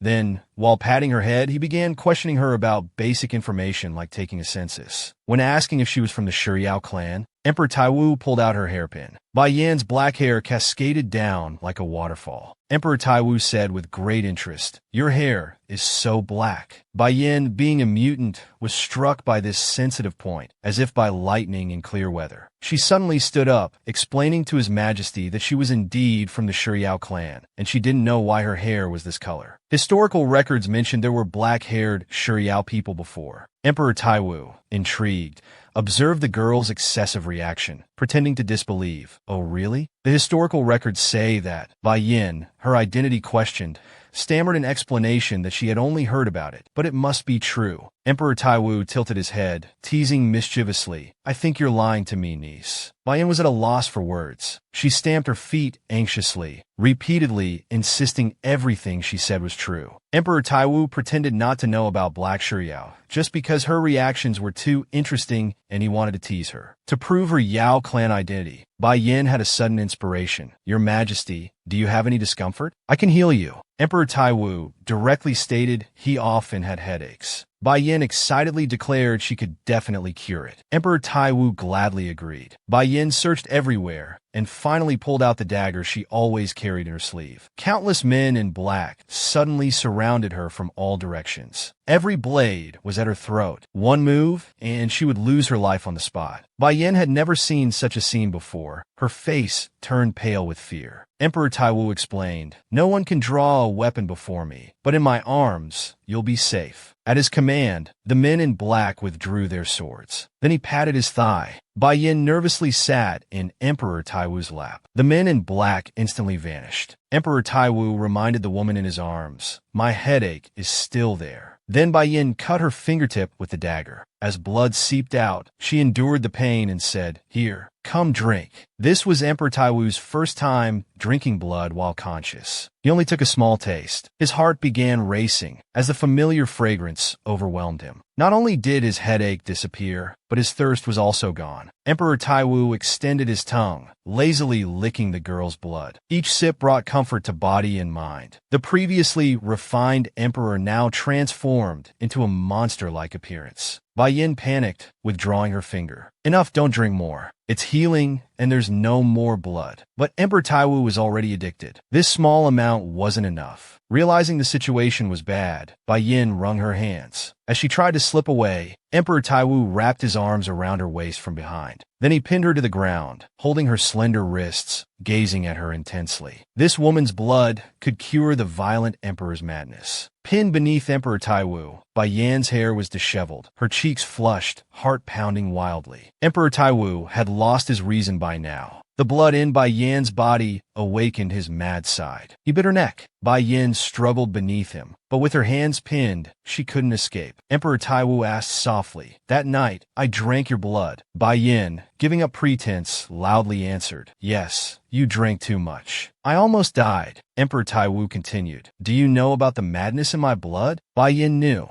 She had heard villagers discuss it before entering the palace. At this moment, Emperor Taiwu regained some sanity and smiled, telling Bai Yin her blood had calmed his madness days ago, but it only lasted 3 days. Sitting on the ground, Bai Yin was shocked. He drank so much. Only 3 days? Emperor Taiwu seemed to suddenly remember something and asked how she escaped alive. Bai Yin stammered, trying to hide her crime. Well, I ran fast. I escaped while your majesty wasn't paying attention. Emperor Taiwu stated the truth directly. You knocked me out with a rock when I wasn't looking, didn't you? Bai Yin was thunderstruck. This monster knew everything. Emperor Taiwu reminded this impudent woman, it's fine when we're alone, but when others are present, you must never harm me. Bai Yan's delicate face was covered in nervous sweat. She didn't know how long she'd have to be alone with His Majesty. Emperor Taiwu smiled indulgently. He gently kissed her burning cheek. We'll be together every day from now on. Outside the palace, Shanggong paced back and forth at the entrance. He looked around anxiously, very worried. The lady hasn't come out. She's been in there so long. Could something be wrong? Just then, First Palace Shanggong's voice came from behind. Isn't this Su Shanggong? Su Shanggong bowed to First Palace Shanggong. He cautiously asked, why are you alone? Isn't Our Lady with you? First Palace Shanggong understood and told Su Shanggong, the lady is with His Majesty now. Hearing His Majesty, Su Shanggong was startled. With a choked voice, he said, First Palace Shanggong, Our Lady hasn't come out. Could you check what's happening? At this moment, First Palace Shanggong's smile faded. He said earnestly, why didn't you report that the palace lady is a black-haired demon? Su Shanggong apologized quietly. First Palace Shanggong continued, I'm not blaming you.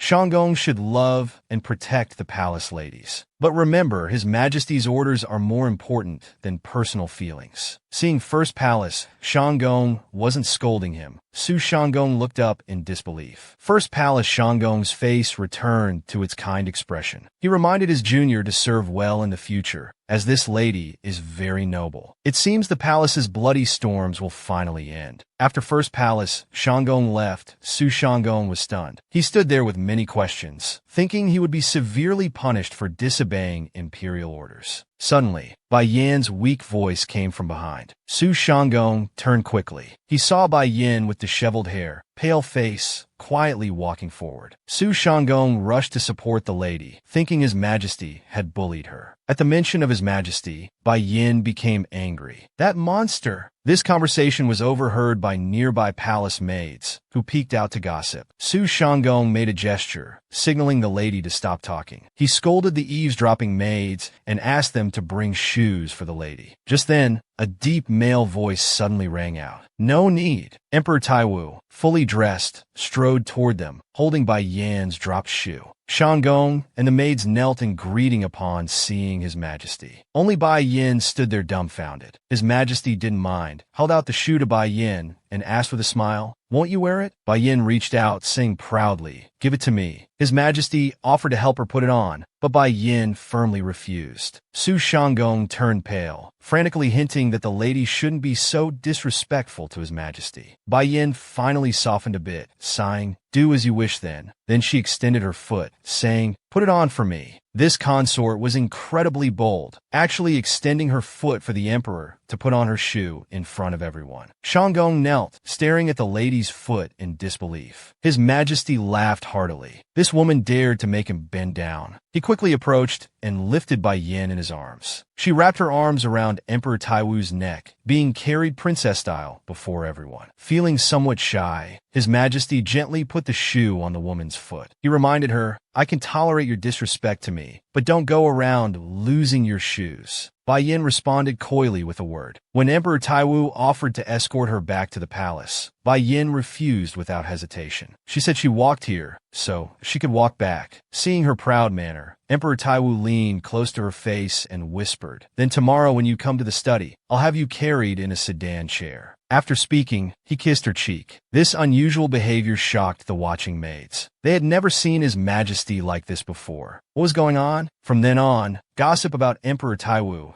being enchanted by a consort spread throughout the palace. The palace servants all gossiped, wondering what kind of charming woman could bewitch the cold emperor. They speculated she might even become empress. In her room, Bai Yan was being scolded loudly by Su Shangong. He had emphasized several times not to be disrespectful to His Majesty. Such behavior would normally be severely punished. How could she say no need to His Majesty? Imperial orders cannot be defied. Everything His Majesty says must be obeyed. Su Shangong was so anxious he stamped his feet. But Bai Yan, seemingly unteachable, retorted, "That monster didn't mind anyway." Hearing the lady still calling His Majesty a monster, Su Shangong's face reddened with anger. "You absolutely cannot call him that." His Majesty knew Su Shangong was someone who cared for her without seeking reward. Bai Yan surrendered. She promised to be more careful in the future, but assured Su Shangong that His Majesty would never punish him, because only she could calm His Majesty's madness. Learning the truth, Su Shangong covered his mouth in excitement. So that's why His Majesty was only gentle with this lady. Now he understood what First Palace Shangong meant about the palace's bloody storms ending. The next moment, Su Shangong excitedly hugged Bai Yan's neck, congratulating her on capturing His Majesty's heart. Bai Yan immediately corrected him, saying it wasn't like that. He only exchanged blood for his life. "I provide him blood. He spares my life. Even this much makes me content. He absolutely cannot die. To survive, I'll do anything."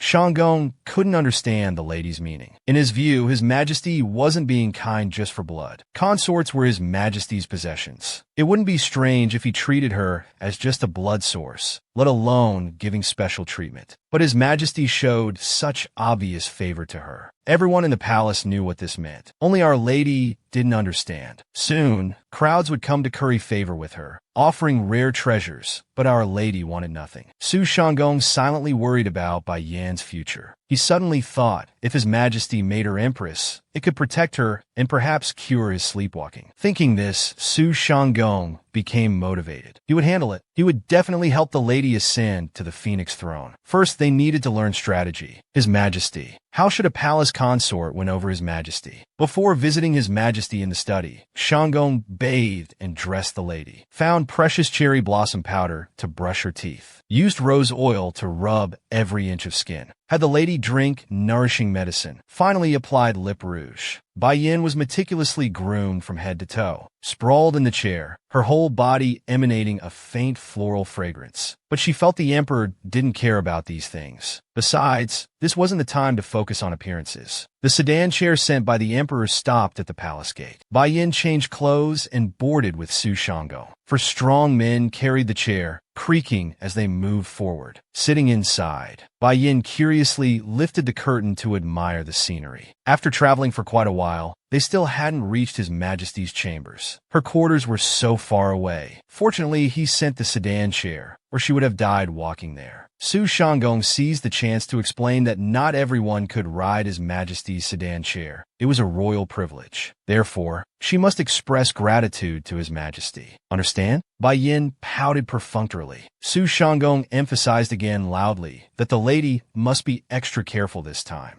The palace was a battlefield of deception. Everyone was watching now. Some wanted to follow her, others would be jealous. They were waiting to bring her down. Suddenly, Bai Yin noticed the lotus pond outside was full of bewitching blue lotuses. Su Shanggong explained these were wave lotuses, filling the Bolin Pond, the palace's pride and symbol. Wasn't Bihu just the Emerald Pond? Bai Yin remembered her mother saying before death, "Go find the Emerald Pond." Could this be the pond her mother meant? Now she finally understood. The Emerald Pond at Ingwell Lake. Mother said these things to help her meet the emperor. Before, Bai Yin planned to use her healing ability to gain allies. Now it seemed, if she could make the emperor her own, wouldn't that bring her closer to revenge? Perhaps she could destroy the village in one strike. Bai Yin resolved that she must make the emperor hers no matter what. His Majesty was hearing official reports in his chambers. Investigation revealed that the consort who drew the last bedchamber slot was from the Laiwan royal family. She always wore a veil. No one could see her face. But she had gray hair. His Majesty pondered silently. Laiwan was famously difficult to approach, isolated by its geographical features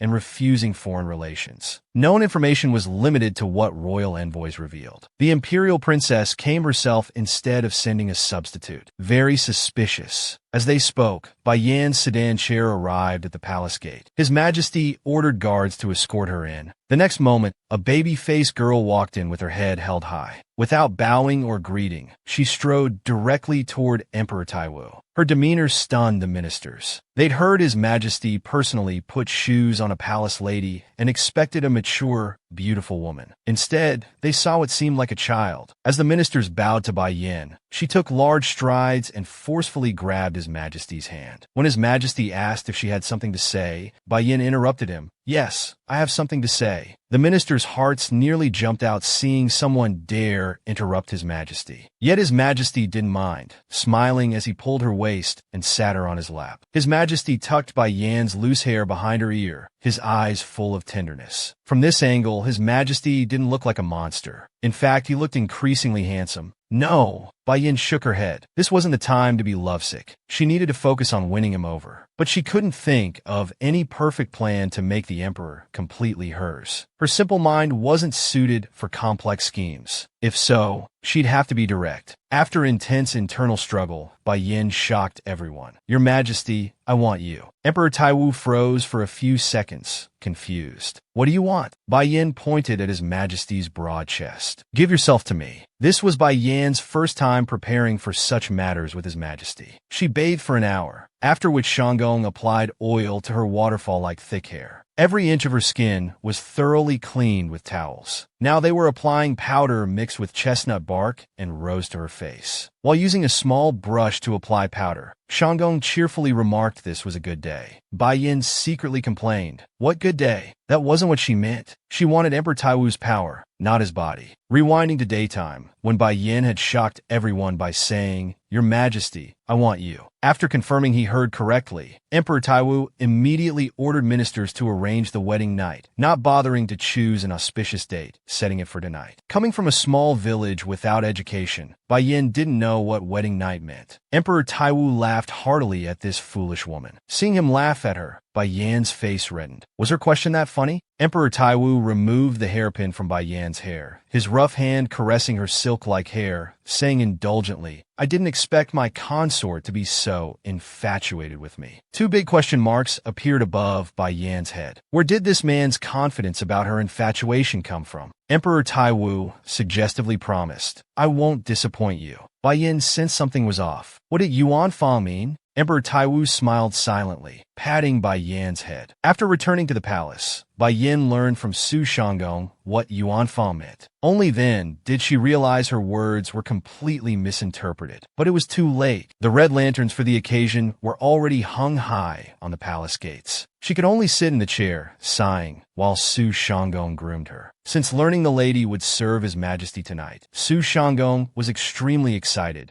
because she was the first consort in the entire harem to be favored. She taught the lady many ways to avoid wedding night anxiety, urging her to perform well. When the auspicious time arrived, the sedan chair stopped at the palace gate. As guards announced, palace maids hurried out to welcome them. Emperor Taiwu stepped down from the sedan chair, first asking where his palace lady was. The young palace maid respectfully replied that the lady had been waiting for some time. Hearing this, Emperor Taiwu finally felt relieved. Like when he learned of her surprised reaction upon discovering what Yuan Fong meant, he found it amusing. The door creaked open. This was Emperor Taiwu's first visit to Bai Yan's chambers. Unlike other consorts' quarters, this place showed signs of poverty, without a single valuable decoration. Emperor Taiwu felt somewhat heartbroken, but then thought that after tonight, nobles would compete to send gifts. Would she maintain this innocence when faced with wealth? Emperor Taiwu neither wanted Bai Yin to become greedy nor live worse than other consorts. How contradictory.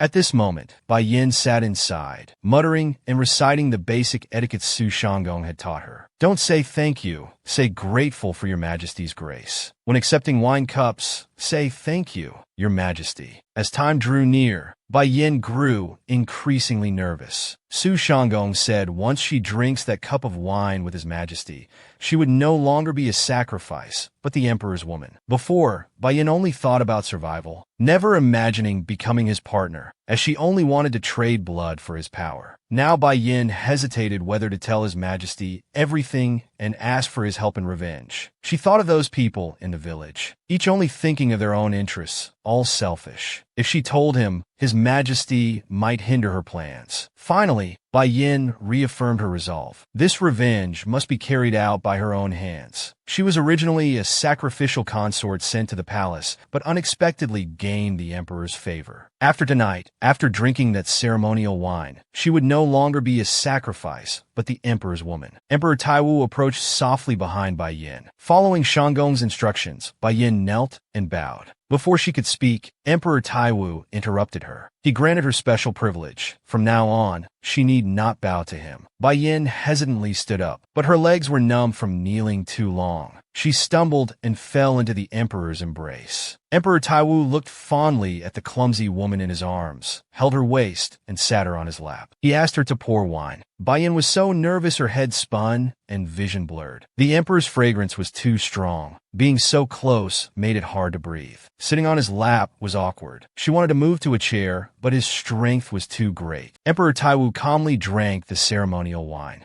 Perhaps from the wine, his face reddened. Even his lips looked especially attractive. Bai Yin stared at his lips, lost in thought. Emperor Taiwu caught her thoughts and teased. "Do you want to kiss me?" Bai Yin turned her head away, trembling as she answered, "Not yet." Earlier she boldly said she wanted His Majesty, but when it came to reality, she was nervous as a rabbit. Emperor Taiwu stroked her shoulders to calm her. Bai Yin lowered her head and confessed the truth. Her morning words weren't meant that way. She wanted His Majesty's power. Emperor Taiwu's mind took an odd turn. Could it be you want to be emperor? These words terrified her. She hurriedly explained that wasn't it at all. She just hated her powerlessness, unable to do anything even when faced with injustice. Even if she fought back, she couldn't harm her enemies at all. So she wanted to become strong, to have supreme power like His Majesty. Just enough to take revenge would suffice. His Majesty gazed at the girl's grieved expression, full of sympathy. As a mutated black corpse demon, she must have suffered in a village of normal corpse demons. He seemed to understand because he was the same. Simply because he was born with crimson eyes, the previous emperor despised him. While other princes learned various military knowledge, he could only learn basic imperial language. When he made mistakes, eunuchs would beat his legs until they were covered in wounds. From childhood, Emperor Taiwu secretly vowed to return every humiliation exactly as he received it. In reality, Bai Yin was still lost in past sorrows. Emperor Taiwu cupped her face, comforting her. "Say no more. I understand what you mean." Bai Yin blushed, timidly asking, "Since you understand now, perhaps we don't need to consummate?" Emperor Taiwu was amused by her timidity. "No, everything must proceed according to plan." Bai Yin couldn't understand why Emperor Taiwu still insisted. She couldn't comprehend why. For so many years, he had never shown interest in women. But now was different. Now he had only one thought. He didn't want to let Bai Yin go. His rough hand caressed Bai Yan's alluring lips. Such intimate scenes made Bai Yan's heart flutter. She didn't know what this feeling was. So she looked up and asked His Majesty, "Do you know?" His Majesty gently stroked her hair. "I don't know either. Because like you, this is my first time." Bai Yin spent a wonderful night with Emperor Taiwu. After tonight, she would be the emperor's woman. That night, Bai Yin had a dream. She dreamed her mother was gently stroking her head. Her mother expressed contentment, saying, "My daughter has grown so big. You're ready for marriage now." Bai Yin lay on her mother's lap, refusing to get up. She wanted to stay with her mother forever. Her mother was speechless and gave her daughter a hard slap. Bai Yin knelt in terror, wondering what she had said wrong. Her mother turned away, saying angrily that she never expected her daughter to be so foolish. Bai Yin hurriedly embraced her mother's waist, saying she knew her mistake. Her mother ordered sternly, "Open your eyes." Bai Yin was confused, as her eyes were already open. Her mother's figure disappeared into endless darkness, leaving one last message. "You must open your eyes quickly. That's my only wish." Emperor Taiwu was getting dressed, preparing to rise. Bai Yin kept calling for her mother in her sleep. Emperor Taiwu gazed at her fondly, considering they had slept late last night. He lifted the blanket, trying to wake her. But Bai Yin had tears in her eyes and refused to wake, crying and continuously calling for her mother. Emperor Taiwu sensed something wrong and held her up, trying to wake her. Bai Yin finally woke from her dream, opening her eyes to see the man's face close to hers. Frightened, Bai Yin clutched the blanket and retreated, crying out, "Your Majesty, please spare me." His Majesty softly asked if she was feeling unwell anywhere. After confirming she was fine, he kissed her forehead, saying he had to attend court and would send someone to fetch her at noon. Bai Yin, with teary eyes, asked confusedly what she was being fetched for. Emperor Taiwu explained while dressing, "Didn't you want power?" Hearing this, Bai Yin crept closer like a kitten. "Really? How will you help me?" Emperor Taiwu teased, "I'll tell you at noon. First, you must rest well, take care of your health, and eat properly." Bai Yin nodded obediently, promising, "Of course. How could I let myself go hungry?" Before leaving, Emperor Taiwu pointed to his cheek. Like a trained puppy, Bai Yin moved closer and gave him a kiss. After last night's practice, she had indeed become more skilled. The guards outside coughed loudly. It was almost time for morning court. He would be late if he didn't leave now. Bai Yin thought she had delayed His Majesty, but His Majesty said it was fine. The guards outside were anxious. This was serious. As laughter continued inside the room, the guards could only helplessly announce, "Everyone, today's morning court will be delayed." Then sighed deeply. His Majesty is truly lacking seriousness. Emperor Taiwu had just favored Bai Yin when ministers began submitting memorials, urging His Majesty to share his favor equally. This tactless behavior angered Emperor Taiwu. He wasn't a breeding horse. Did he not even have the right to be with the one he loved? But the ministers believed His Majesty should think of the empire and continue the bloodline. The ministers spoke in unison, pressuring Emperor Taiwu. "We beseech your Majesty to consummate with the consorts." Emperor Taiwu understood in his heart. Favored consorts in the harem would gain power. These ministers wanted this to find backing in the harem. They claimed it was for the empire, but it was all for their own interests. Eunuchs brought cool tea to calm His Majesty. Emperor Taiwu drank it in one gulp, thinking silently. Consummating with consorts was an emperor's duty, but he had no desire to touch other women now. Now his heart only had room for Bai Yin. After long consideration, Emperor Taiwu made a tactical retreat, telling the ministers to choose an auspicious date. Amidst shouts of "Your Majesty is wise," Emperor Taiwu showed a mysterious smile. Soon, he would make the ministers understand why he had yielded today. Meanwhile, Bai Yin was examining her wounds in the imperial chamber. His Majesty hadn't drunk much blood last night, so she hadn't fallen unconscious today. However, once His Majesty drank beyond a certain amount, the wounds would heal more slowly. Moreover, after drinking blood, Bai Yan's healing abilities would be completely lost. In any case, she couldn't get injured before her healing powers returned. Thinking of this, Bai Yan felt energetic and picked up a broom to sweep the courtyard. Just as she went out, she ran into Chief Eunuch Su and a familiar young maid. This was the maid who had delivered the robe jar before. Because the young maid had a stutter, she was disliked by the senior palace staff. Chief Eunuch Su brought her here, hoping she could stay with the consort. The young maid knelt, nervously sweating. Without thinking, Bai Yin agreed immediately. Suddenly, there was a clanging sound outside. Thinking it was His Majesty's palanquin, Bai Yin excitedly ran out. Chief Eunuch Su was deeply pleased seeing the consort's excitement. She had called His Majesty a monster before, but after one night, she had come to her senses. How wonderful! Soon other consorts would compete for favor. Although the consort was currently favored, His Majesty's heart might change at any time. But His Majesty was very perceptive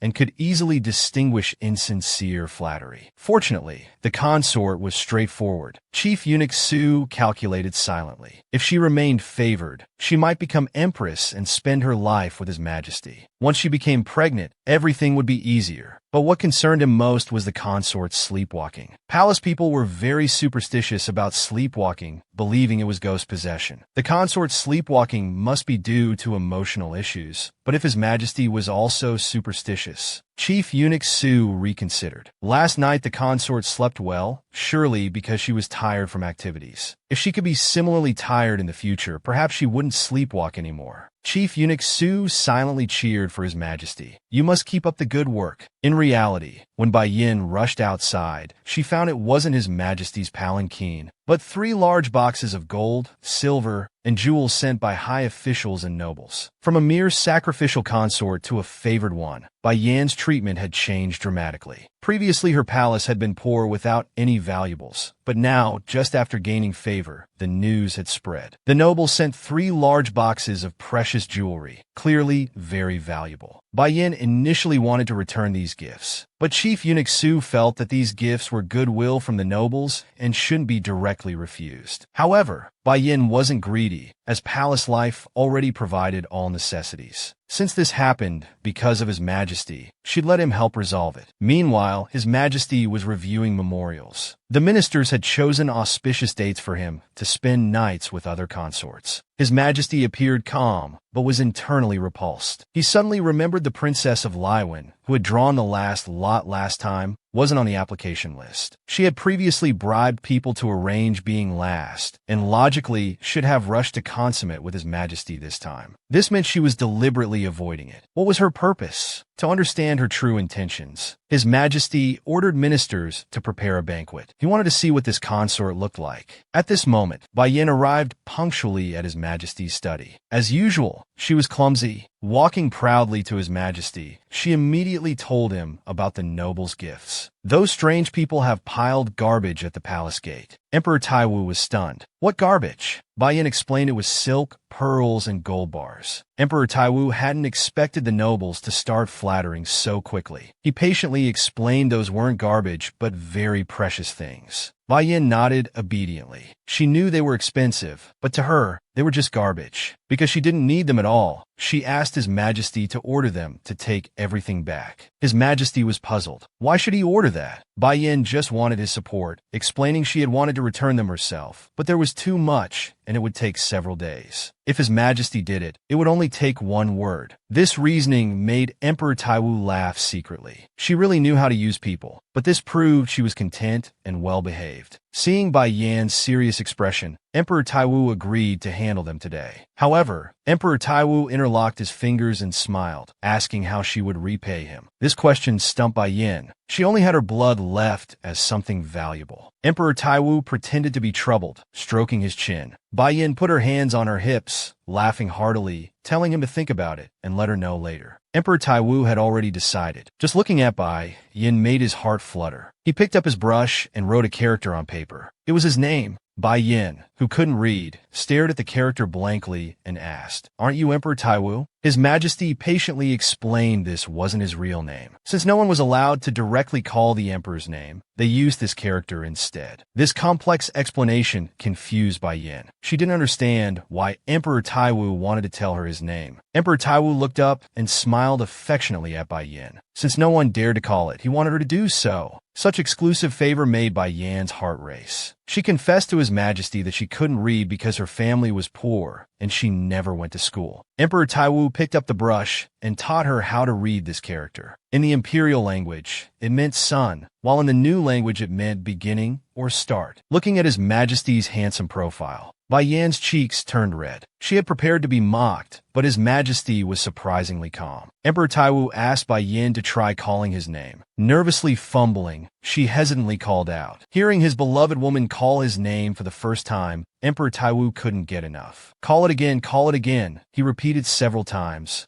Emperor Taiwu caressed the woman's shy face. Then he touched her lips and planted a kiss on her cherry-red mouth. How much could an emperor dote on his consort? Emperor Taiwu not only let Bai Yin call his name directly, but also hugged and lifted her in front of his ministers. Learning that Bai Yin had never been educated, he was even willing to take time from his busy schedule to teach her reading and writing. Since becoming true husband and wife, His Majesty would visit Bai Yin every night. During the day, he would also take her to study at the administrative office. This situation greatly pleased Chief Eunuch Su. Chief Eunuch Su prayed silently every day, hoping His Majesty wouldn't change his heart and would favor the consort for 2 or 3 more years. That noon, Bai Yin dressed up early and waited at the palace gate, eagerly anticipating His Majesty's palanquin. Her hands were empty, without even a book. As Su Chang Gong wondered, Bai Yin explained that His Majesty thought the book was too heavy and wouldn't let her carry it. Seeing the palanquin appear at the end of the road, Bai Yin beamed with joy, sticking her head out excitedly like a 3-year-old child. Seeing the consort like this, Chief Eunuch Su worried slightly. Since he was the emperor, he hoped the consort wouldn't invest too much emotion. Chief Eunuch Su wanted to bring the young maid along, but Bai Yin declined with a smile. She feared His Majesty would act intimately again, so she didn't want anyone following. However, Chief Eunuch Su insisted on accompanying the consort and brought the young maid onto the palanquin. The palanquin moved forward with a clattering sound. Sitting inside, Bai Yin lifted the curtain. The roadside was lush with vegetation. Spring had arrived. These days, Emperor Taiwu would bite her neck and drink blood every night. Bai Yan's neck was covered with countless red marks. The wounds didn't actually hurt, but it was embarrassing when Su Shanggong saw them during baths.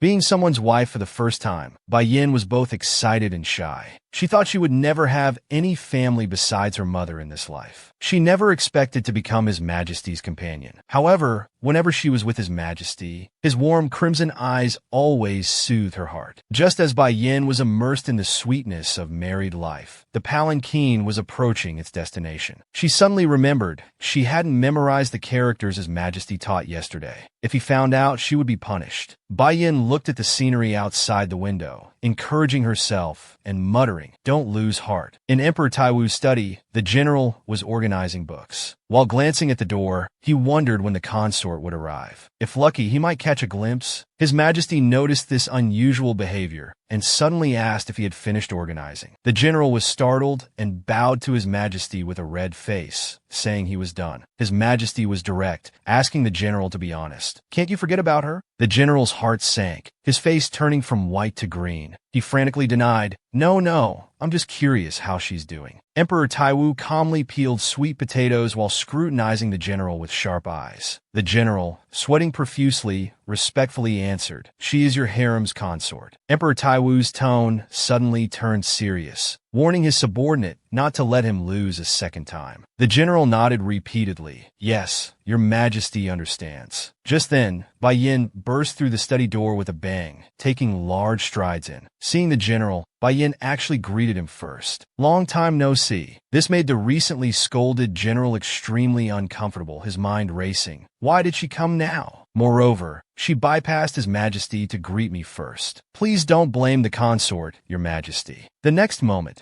Bai Yin rushed into Emperor Taiwu's embrace, skillfully sitting on his lap. Just as she was about to report yesterday's studies, his majesty smiled silently. Hearing the woman's obedient manner, he planted a possessive kiss on her face. This obvious display of affection caused great torment to the general, standing nearby. Not wanting to look but unable to close his eyes, he could only stand there miserably with pursed lips. Then he fled awkwardly while the two were being intimate. If you were the emperor's most beloved consort, could you tolerate other women sharing the emperor's love? During the day, Emperor Taiwu was still teaching Bai Yin to read and write, both deeply in love. Emperor Taiwu invented a new punishment, one kiss for each wrong character, though Bai Yin had to initiate the kiss. But by evening, red lanterns were hung in the palace. Emperor Taiwu would favor another consort tonight. This major event caused a stir in the harem. Everyone was discussing it. Only Bai Yin remained calm, sitting by the window practicing writing. Chief Eunuch Su thought the consort was unaware and carefully probed, sighing inwardly. A consort's fate was truly difficult. No matter how powerful your husband is, you still have to share him with other women. To cheer up the consort, Chief Eunuch Su kept busy pouring tea and making snacks, never stopping. Bai Yin randomly waved her brush on the paper. When returning to the palace earlier,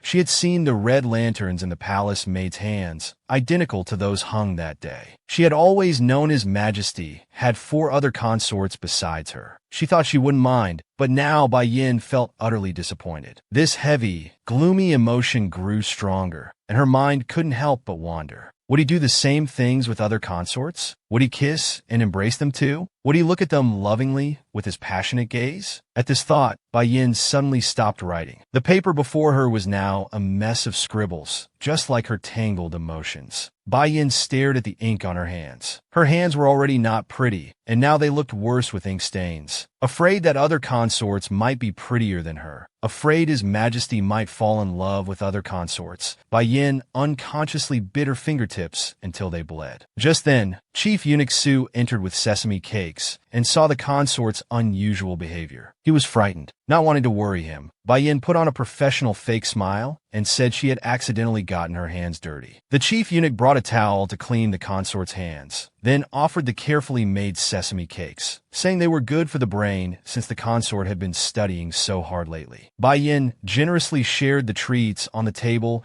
with the palace maids and attendants. Chief Eunuch Su was moved by the consort's pure kindness. In his heart, he prayed, "My consort, no matter what, I hope you won't get hurt." At night, Emperor Taiwu took his palanquin to the consort's palace. Though festive red lanterns hung everywhere, his mood was incredibly gloomy. How ridiculous, he thought. Despite being the emperor above all, he couldn't choose to be with the woman he loved. His mind was full of thoughts of Bai Yin. What was she doing now? Due to this inexplicable guilt, he hadn't dared mention tonight's events to Bai Yin. But she must know by now, thinking that Bai Yin might cry, or perhaps not care at all. Emperor Taiwu didn't want her to cry, yet also didn't want her to be indifferent. These conflicting emotions filled his heart. The auspicious time had arrived, and the eunuch urged His Majesty to enter the consort's chamber. Upon entering the palace, Emperor Taiwu saw gold, silver, and jewels scattered everywhere. This woman seems quite pleased with herself, he thought. At the doorway, an elderly woman bowed to His Majesty. This woman was the chief lady of the inner virtuous palace, wearing a gold hairpin that likely belonged to the consort. A wet nurse. Bringing an aged wet nurse to the palace is like sending her to die. This consort must be unusual. As the curtains slowly opened, a mature and beautiful woman knelt on the ground. Her makeup was exquisite, her smile alluring, having waited for His Majesty for a long time. She was consort Sima Xian. How far would a harem consort go to gain the emperor's favor? This woman kneeling with an alluring smile was consort Sima Xian, chosen by Emperor Taiwu for tonight. For this opportunity, she had spent almost all the money given by nobles. Court officials and palace eunuchs had paved her way, but she didn't regret it. As long as she could gain His Majesty's favor and bear a prince, money would be endless. Until the day she could change her fate, she had to seize every opportunity without fail. However, Emperor Taiwu remained silent since entering, drinking alone. Sima Xian eagerly stood up. She poured wine for His Majesty while deliberately making physical contact. His Majesty watched her performance with cold eyes. Speaking in an affected voice, she said with feigned shyness and suspicious blush, "Please don't stare at me like that, Your Majesty. I'm so embarrassed." Emperor Taiwu's expression remained indifferent,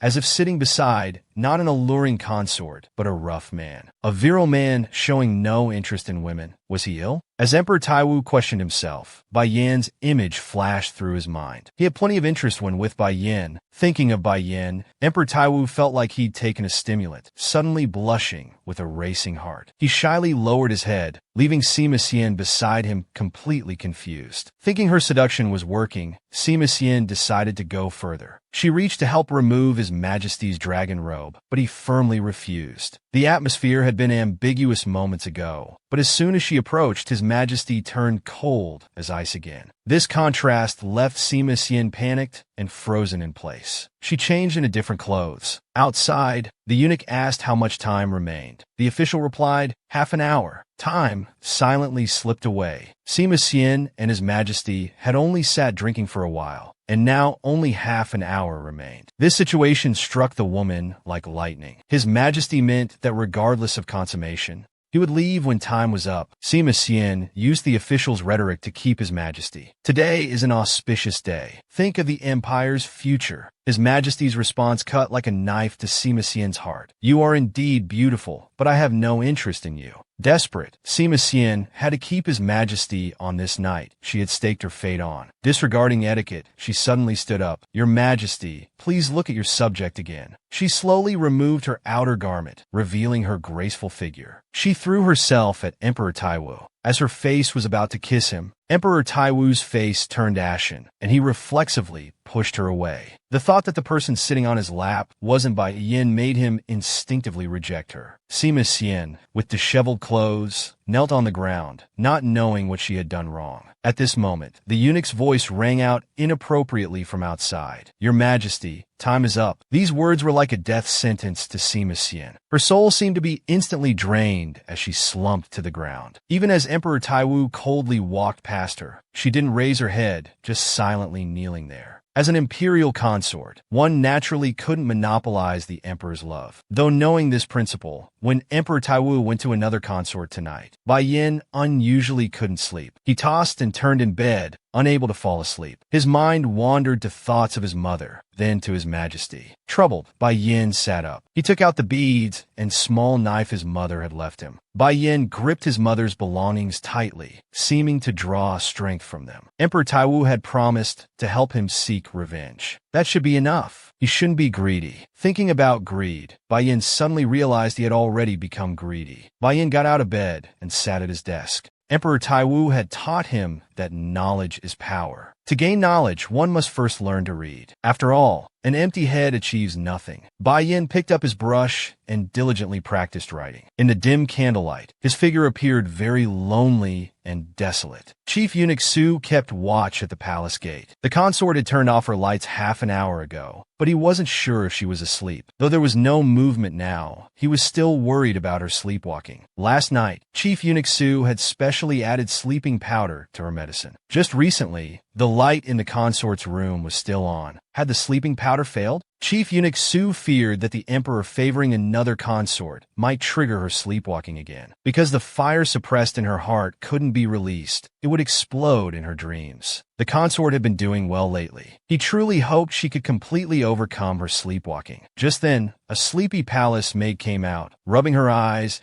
and asking the chief eunuch why he was still outside so late. The chief eunuch was worried about the consort's sleepwalking, so he kept watch at the door. But to keep the secret, he made up an excuse. Suddenly, the palace maid's expression tensed as she stared ahead, asking about the consort. "What's wrong?" Chief Eunuch Su hadn't realized who the palace maid was talking to. When he followed her gaze, he saw the consort wandering like a ghost in her night clothes, looking dazed. His worst fear had come true. Chief Eunuch Su immediately ran to the consort. The palace maid thought the consort was looking for something and wanted to help support her, but Chief Eunuch Su stopped her. The palace maid suddenly realized and tremblingly asked if the consort was possessed. Chief Eunuch Su told the palace maid not to talk nonsense. The consort was just hurt inside. He forbade any more talk about possession. Seeing that the secret could no longer be kept, Chief Eunuch Su pulled the palace maid to a corner and, in a hushed voice, explained everything about the consort's sleepwalking condition. After wandering for about half an hour, the consort would obediently return to her room, so there was no need to worry too much. Watching the consort cry in her sleep as usual, Chief Eunuch Su sighed. The consort seemed to have many grievances in her heart. The palace maid also began to choke up, covering her mouth in disbelief. The tears falling from Han Yan's eyes seemed to pierce Chief Eunuch Su's heart like blades. Every time he saw the consort like this, he felt immense heartache. Even after seeing it many times, he still couldn't get used to that pain-filled face and incredibly lonely figure. While Chief Eunuch Su was immersed in his melancholy, the young palace maid suddenly cried out, "Chief Eunuch, sir!" Following the palace maid's pointing finger, Chief Eunuch Su discovered that this time, the consort was holding a knife in her hand. When Emperor Taiwu spent the night in another consort's palace, Bai Yin suppressed his disappointment, but it finally erupted late at night. Bai Yin, who hadn't sleepwalked for several days, relapsed tonight. Not only that, this time he was holding a knife. Emperor Taiwu, as if completing a task, visited Sima Xian's palace briefly, staying only for an hour before leaving. Sitting in his palanquin, Emperor Taiwu's thoughts were filled with Bai Yin. For the past few days, they had spent every night together, but today they hadn't met. Due to guilt, Emperor Taiwu hadn't confessed tonight's events to Bai Yin. His mind flashed through memories of moments spent with Bai Yin like a slideshow, bringing him great satisfaction. He had to admit that his care for Bai Yin wasn't just because he could cure his madness. There were many other reasons. He could try not to think about anything. Unable to bear his longing, His Majesty knocked on the palanquin, ordering the eunuchs to turn toward Bai Yan's palace. Meanwhile, Chief Eunuch Su and the young palace maid stood helplessly watching the consort wandering at the palace gate. Chief Eunuch Su's heart was in chaos. Previously, whenever the consort sleepwalked, she would grasp at air and slash at her wrists. Had she been holding a knife in her dreams all along?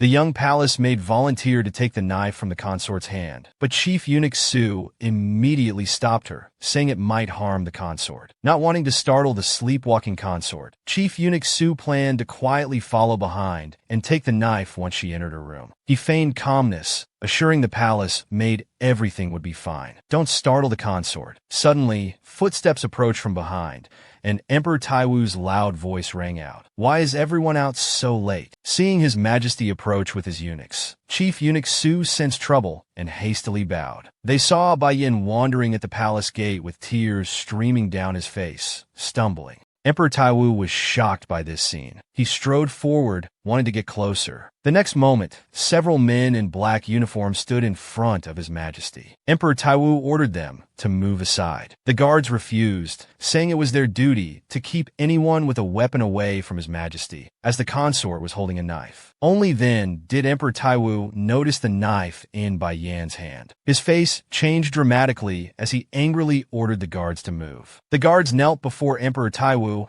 but remained unmoved, insisting His Majesty's safety was paramount. These guards, meant to protect him, were now disobeying. Emperor Taiwu roared at the guards. "Who is your master? I order you to either move aside or leave. I don't need disobedient dogs." Only then did the guards reluctantly disappear. Suddenly, a eunuch behind His Majesty suggested that the consort appeared to be sleepwalking, and it would be better to observe calmly. Emperor Taiwu, thinking the eunuch was also trying to stop him, glared with dangerous red eyes full of anger. "He's holding a knife." The eunuch explained that was exactly why they couldn't startle him. Approaching directly might cause him harm. Emperor Taiwu, barely containing his anger, demanded of Chief Eunuch Su, "Is what the eunuch says true?" Chief Eunuch Su confirmed it was. Emperor Taiwu's face darkened. His beloved was crying right before him. Could he only stand and watch? Bai Yin spread his arms toward the sky, mumbling, "Save mother, please." The guards followed closely behind Bai Yin, afraid he might harm his majesty. Chief Eunuch Su and the palace maid stood aside, crying sorrowfully as time slowly passed. Everyone held their breath, waiting for Bai Yan's next move. Bai Yan's sleepwalking had struck again. Emperor Taiwu could only watch helplessly as his beloved cried before him. His brows furrowed deeply, his face ashen, his discolored pupils seeming ready to burst into flames. Suddenly, Bai Yan's hand gripping the knife, slashed toward his own wrist. The worst had happened. Emperor Taiwu's heart skipped a beat. In this critical moment, he disregarded his own safety. He caught the blade with his hand. The sharp edge cut into Emperor Taiwu's palm, blood dripping onto the ground. The sleepwalking Bai Yin continued to struggle with Emperor Taiwu, who held onto the blade despite the excruciating pain, fearing Bai Yin might get hurt. The eunuchs and palace maids behind them screamed. Emperor Taiwu shouted, "Stay back, everyone!"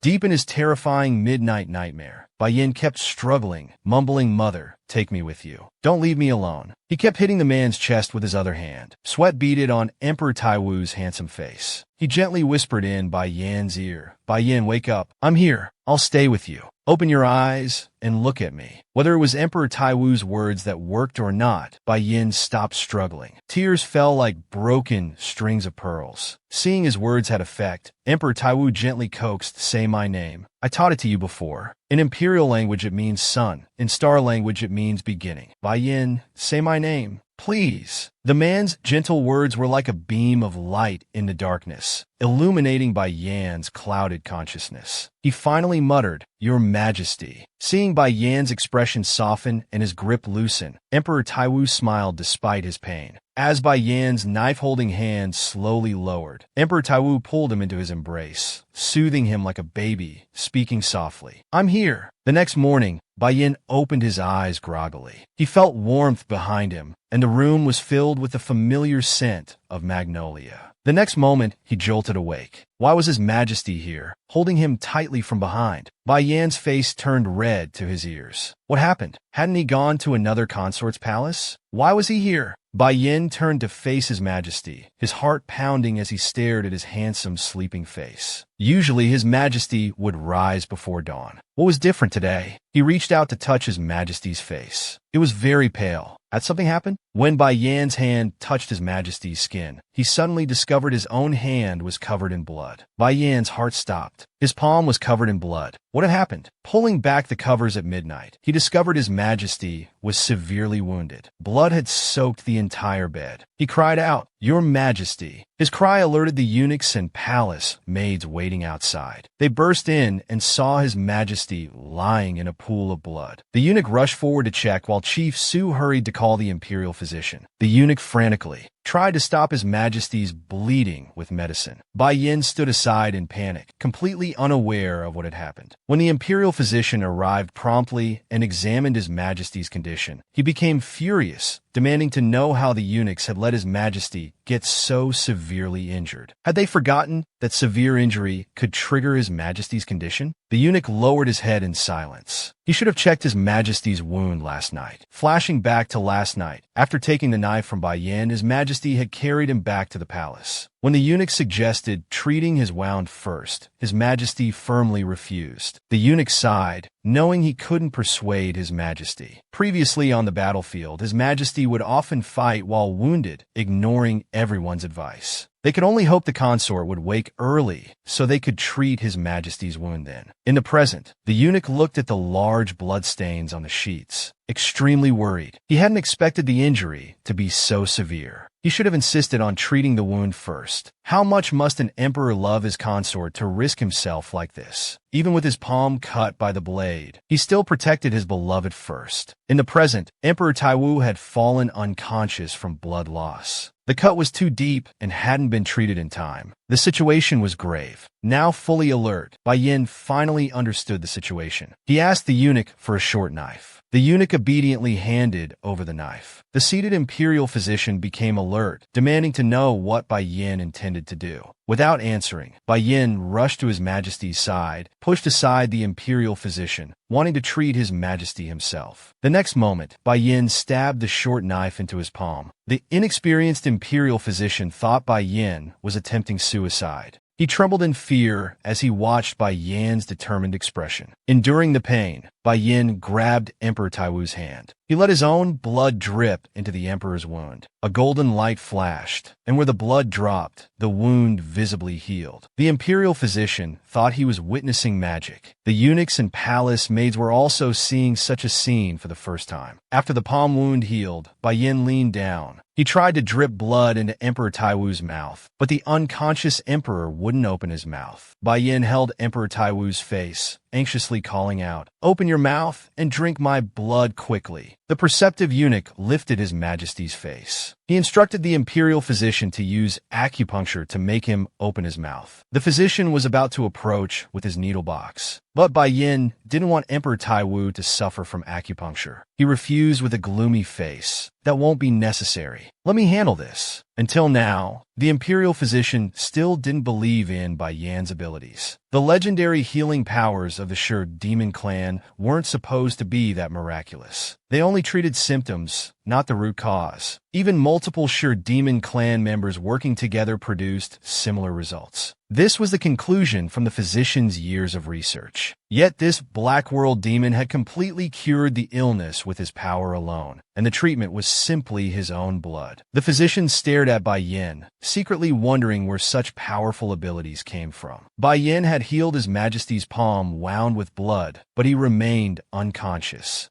To wake His Majesty, he needed to drink Bai Yan's blood. Bai Yin clenched his fist. This is the only way. The eunuch wondered what the consort was planning to do. They watched as Bai Yin bit his lip hard. He bit so hard that tears sprang from his eyes. He leaned down and kissed His Majesty. Warm blood flowed into His Majesty's mouth. Bai Yan's familiar scent and kiss gradually awakened His Majesty's consciousness. The physician knelt nearby, not daring to breathe. After a while, His Majesty slowly opened his eyes. He mumbled Bai Yan's name unclearly. Seeing His Majesty awake, Bai Yan excitedly called out, "Physician, come quickly and check." The physician and eunuch hurriedly gathered around His Majesty, helping him sit up. After examination, His Majesty's vital signs were normal and the wound was clean. The physician sighed in relief, pleading with His Majesty to take care of his health. "You nearly scared years off my life." Emperor Taiwu smiled to comfort the physician. "I'll try my best." Meanwhile, Bai Yin sat aside, wringing his hands. Emperor Taiwu reached out toward Bai Yin, calling him to his side. Like a puppy following its master's command, Bai Yin obediently came to sit beside His Majesty. Seeing Bai Yan's hesitant manner, His Majesty thought he might have remembered last night's events. Actually, he was blaming himself. If he had woken up earlier, His Majesty wouldn't have lost so much blood. Yet Bai Yin didn't remember. Emperor Taiwu felt relieved. He held Bai Yan's hand and said gently, "Your healing power is strong enough to calm my condition. You must believe in yourself." At this moment, Bai Yan's tears fell uncontrollably. He finally understood. He had been afraid all along. Afraid he would never see those passionate eyes again. Afraid of losing His Majesty forever. Emperor Taiwu held Bai Yan's tear-stained face. He whispered in his ear, "I will stay by your side, always with you."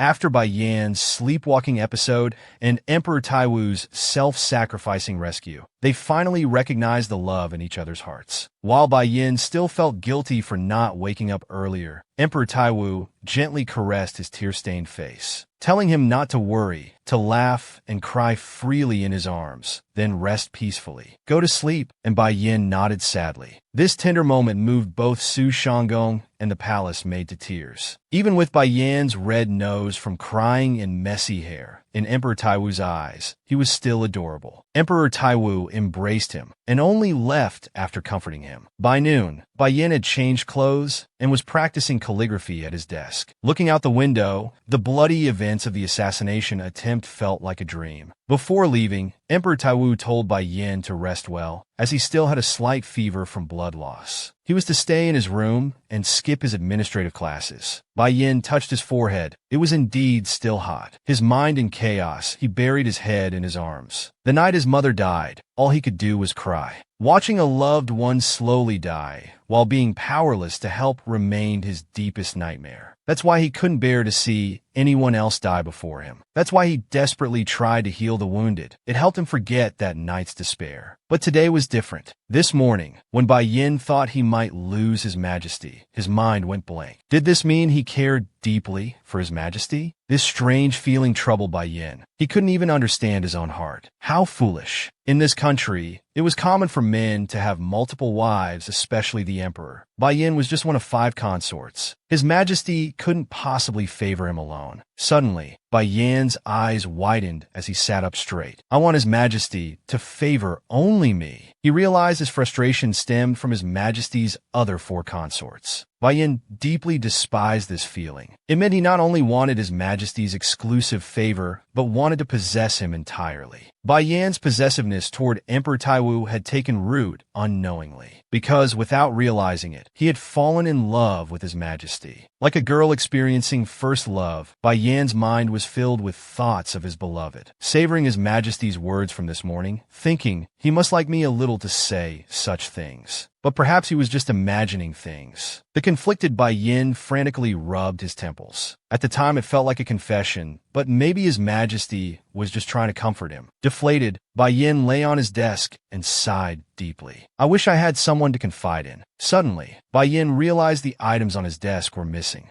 He searched the entire room, but couldn't find his mother's sacred beads and knife. If you had 2 sacred beads, one to eat yourself and one to give to your beloved, to ensure you stay together forever, who would you give it to? Bai Yin understood his feelings now. He loved his majesty. He wanted his majesty all to himself. At that moment, he remembered his mother's belongings. As Bai Yin was searching frantically, Su Shanggong appeared with a familiar pouch. There were too many people this morning, so I kept it safe. Opening the pouch, everything was there. Bai Yin finally relaxed. The small knife had been bloodstained, but Su Shanggong had cleaned it. I didn't know these were your highness's mother's belongings. I was careless. Thinking this, Su Shanggong took out a new pouch for the consort, noting his old one was worn. Such precious items shouldn't be kept in such an old pouch. Bai Yin held the finely crafted pouch with both hands. Smiling, while doing your highness's hair, Bai Yin still cherished the pouch. If I'd known your highness would like it so much, I would have given it earlier. At this moment, Su Shanggong couldn't contain his curiosity and asked, Your Highness, what is that red bead? Bai Yin smiled and explained it was a sacred bead left by his mother, possessing strong spiritual power. It was said that swallowing it could cure all illnesses and help unite lovers forever. At this thought, Bai Yin had a sudden inspiration. He jumped up from his chair and rushed to find his majesty with the sacred bead. Su Shanggong was startled by his highness's impulsiveness and prepared to arrange a sedan chair. But Bai Yin refused, saying he would run there. Meanwhile, Emperor Taiwu had summoned 5 people to the administrative office. He wanted to investigate Bai Yan's sleepwalking condition. The 5 stood in a row, not daring to breathe.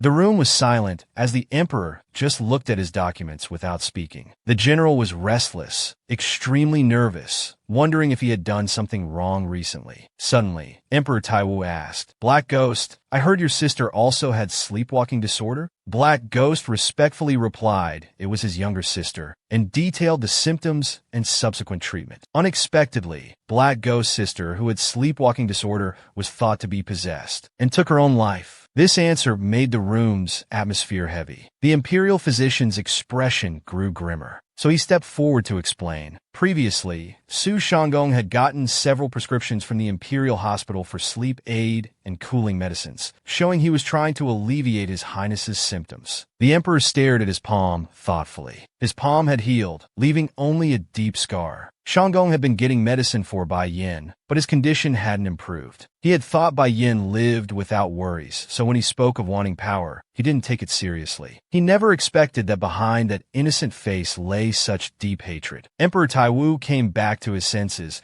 and asked the imperial physician if the symptoms alternated between sleepwalking and peaceful rest. The physician confirmed. If His Highness fell asleep from exhaustion, he wouldn't sleepwalk. The emperor stroked his chin thoughtfully. No wonder he didn't sleepwalk when they were together. Most importantly, how to treat the sleepwalking? The physician was direct. It was a mental condition, not something curable by medicine or acupuncture. They needed to find the root cause and help His Highness find peace. At this point, His Majesty understood. It was about the Yao tribe village. They could find an excuse to eliminate it. But would that be what Bai Yin wanted? He needed to investigate what Bai Yin had experienced in the past, why he would cry out for his mother so heartbrokenly. What happened to his mother? Emperor Taiwu was planning how to cure Bai Yan's sleepwalking. First, he ordered the imperial physician to regularly check his pulse and prescribe medicine, sparing no expense, even using the emperor's personal precious medicines. Then he turned around, ordering the general to immediately go to Shiyao village to investigate Bai Yan's background, from birth until entering the palace, in as much detail as possible. The general pointed at his own face in disbelief. "I'll go," His Majesty added. "For Bai Yan's future, whatever you discover must not be leaked." His background could become his greatest weakness. To the emperor, the general was most suitable as he had met the villagers before. However, the general was hesitant as he had no good impression of that village. The general suddenly remembered the unspeakable events from when His Highness entered the palace. Time was pressing. He had promised His Highness revenge later, but only now remembered it. The villagers must hate him now. How would they open up to him? With so many people present, the general couldn't speak directly. He could only make an excuse. Everyone knew His Highness was favored. The villagers probably wouldn't tell him the truth. He suggested not interacting with them directly, just inform them that because the emperor favored His Highness, their village would be exempted from taxes. The general thought His Majesty truly intended to do this. His Majesty shook his head meaningfully. Of course not. The once weak and powerless Black Lion Yao has now become a phoenix. The elderly villagers might not dare to speak much, but what about his peers? Those girls of Bai Yan's age. Might they speak ill of him to the general out of jealousy? If there are such people, pay special attention to them. Emperor Taiwu's crimson pupils emitted a piercing red light. He would spare their lives. Hearing this, the general sensed His Majesty was about to unleash a bloodbath. He swallowed hard and gathered courage to bow. "Your Majesty, I have something to tell you in private." Emperor Taiwu dismissed everyone else. The general revealed everything about the shameful incident in the village. Actually, on the day His Highness departed,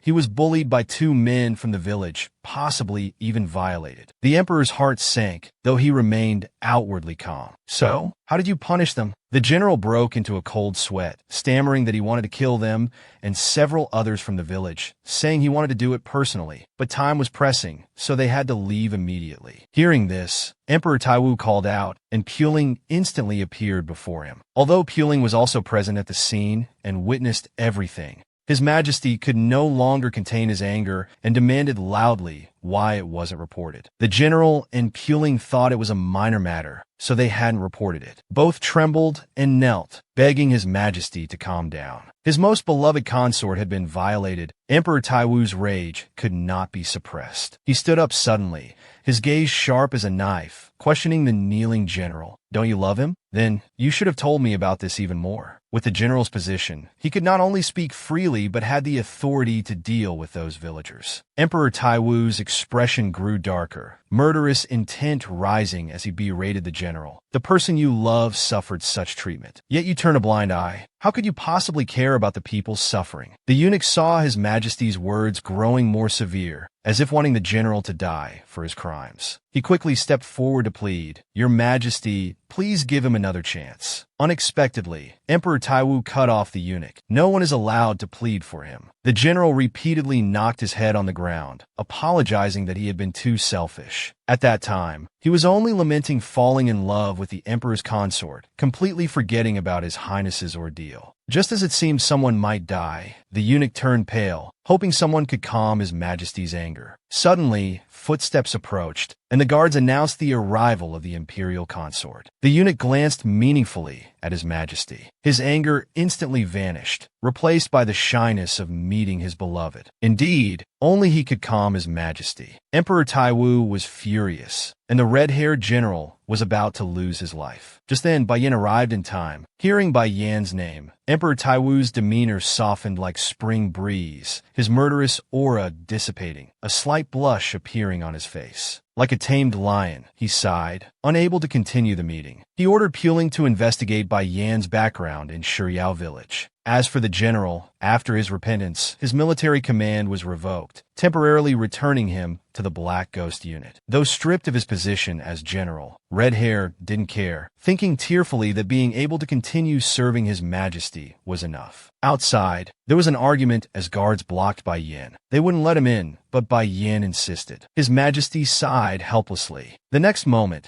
Bai Yan broke free from the guards and pushed open the office door. He shouted, "Your Majesty, you're clearly inside. Why didn't you answer?" Such reckless behavior. The eunuch was stunned that he dared question His Majesty so loudly. Then Bai Yan hurried to His Majesty's side. He held His Majesty's face, examining it carefully. "Your Majesty, are you feeling unwell?" Now not just the eunuch, but even the general's jaw dropped. Bai Yan fussed over him like a worried mother, treating the emperor as if he were a precious treasure needing protection. Emperor Taiwu fought magic with magic, reaching out to feel Bai Yan's forehead. "You're the one with the fever." "No, I'm not." Bai Yan's eyes widened like beans as he let Emperor Taiwu examine him. The bite wound on his mouth had healed, but the fever hadn't subsided. It seemed his healing ability was inconsistent. His Majesty, ignoring others' presence, let Bai Yan sit on his lap. "You were supposed to rest in your room. Why did you suddenly come here?" Bai Yan wrapped his arms around His Majesty's neck coyly. "I just missed you." Emperor Taiwu noticed Bai Yan hadn't taken a sedan chair. He had walked here. He ordered the eunuch that this must never happen again. Bai Yan thought there was something wrong with him coming over suddenly. His Majesty shook his head. "No, I just want you to be more comfortable. Come whenever you want." Such doting words made Bai Yan both happy and shy.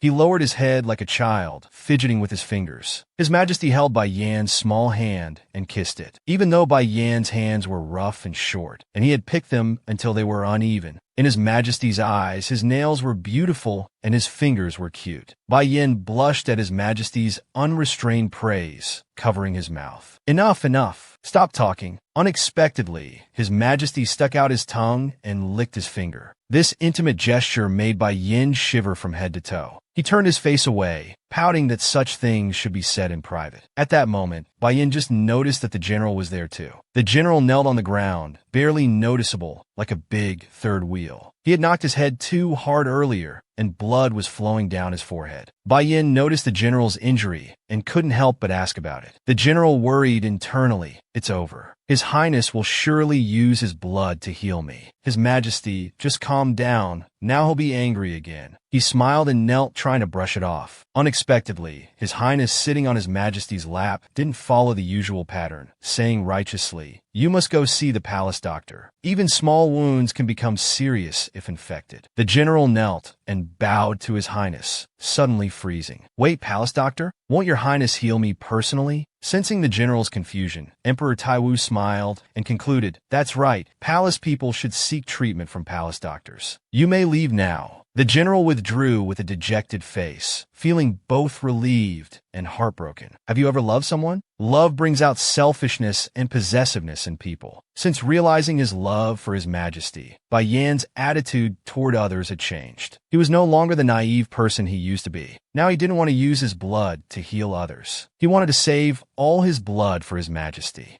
He thought His Majesty would find him selfish, but when he expressed his true feelings, His Majesty gave him an intense kiss. "I like you just like this, so just be yourself." These words sounded like a confession. Bai Yan sat beside him, his heart pounding. He quickly changed the subject, demanding to know why His Majesty was injured last night. His Majesty wanted to make up an excuse, but Bai Yan persisted, staring at him with puffed cheeks. Seeing this, His Majesty had to lie reluctantly, saying he accidentally hurt himself while practicing sword fighting last night. "Weren't you spending the night with with another consort last night? How could you be practicing sword fighting? Bai Yin brought up this matter calmly. His Majesty was surprised and asked with a blush, "Aren't you jealous at all?" On this topic, Bai Yin was full of grievances. He patted His Majesty's chest and said shockingly, "If you were from the Shiryao tribe, I would have beaten you half to death by now." The eunuch standing nearby was stunned by these words. The young lady was truly bold. Bai Yin, not realizing anything improper about his words, continued on. The Shiryao tribe remains faithful for life after the bonding ceremony. If you were an ordinary Shiryao, His Majesty was full of questions. So how does the Shiryao tribe conduct their bonding ceremony? Bai Yin explained enthusiastically. It's simple. After the man proposes, the woman gives her most precious possession as a token to the man. This proves they are officially bonded. Even if one dies, the other rarely seeks another partner. Because if infidelity is discovered, death is the only outcome. At this point, Bai Yin sighed. These were Shiryao tribe's rules, and he naturally couldn't impose them on His Majesty. The empire practiced polygamy. Although he disliked and resented it, he had to adapt to local customs. After hearing Bai Yan's long speech, Emperor Wu thought he had accepted that he would spend nights with other consorts. Feeling a bit disappointed, but the next moment, Bai Yin glanced sideways and nervously announced, "I will follow you everywhere from now on." Emperor Tai Wu didn't understand what this meant. This was Bai Yan's carefully thought-out solution. "No matter when, I will follow behind you," His Majesty asked directly. "Even when I'm with other consorts?" Bai Yin shyly poked his fingers. "At those times, I'll wait outside the door." His adorable manner made His Majesty laugh. She was actually threatening him. This was probably the best solution she could think of after careful consideration. It was truly surprising. His Majesty couldn't resist teasing her. "Following me is fine, but only in the administrative office. Not when I'm with other consorts." Those nights were the most important. This way, Bai Yan's plan was ruined, and he cried silently inside. Suddenly, His Majesty grabbed Bai Yan's hand and explained, "It's not that I don't want to, but others would see it as jealousy." Bai Yin still tried to argue. "What if we don't let the nobles know?" His Majesty pulled Bai Yin closer without argument. "If you agree to behave, I'll tell you something good." Bai Yan's attention was successfully diverted by His Majesty. "What good thing?" His Majesty leaned close to her ear and said in an extremely low and gentle voice, "You're the only woman who can have me." This woman's blood could cure His Majesty's madness. After spending time together, His Majesty and Bai Yan's love grew deeper. Emperor Taiwu even intended to make Bai Yan the empress. Since ancient times, the emperor's consort in the Huatan Empire was called Yangjia. Yangjia meant empress, which could also be interpreted as the master of the sun. Only they could soothe the empire's sun and make it rest. Bai Yin wanted to stay with His Majesty forever, to become the master of the sun. His Majesty put both hands on Bai Yan's shoulders and asked, "So when do you plan to become my master?" Bai Yin couldn't give His Majesty a clear answer. He still had a deep blood feud to settle. His Majesty smiled bitterly. So he was the one waiting patiently. "If that's the case, we'll discuss it when the time is right. But if you change your heart, I won't forgive you." Bai Yin helplessly retorted, "There aren't any other men around. How could I change my heart?" His Majesty shook his head. "Not just men. You're not allowed near swaying wild grass, dancing butterflies, or even honey-gathering bees." Grateful to see His Majesty jealous for the first time, Bai Yan's eyes widened. His Majesty suddenly moved close to her face. "I'm a very jealous person," then kissed her fiercely. The intimate scene was perfectly timed. The two made efforts to produce an heir in the administrative office. A few days later, the palace became unusually lively. Everyone was preparing for the upcoming palace banquet. All the consorts wanted to make a good impression at this banquet. Only Bai Yin remained focused on his studies, ignoring outside matters. Because His Majesty assigned too much homework, Bai Yin didn't even have time to prepare formal attire. Every day was immersed in books about military and political matters. To shed the title of illiterate and become His Majesty's true companion, she had to give it her all. With His Majesty's support by her side, she would surely improve gradually. That day, Bai Yin rode in His Majesty's exclusive sedan chair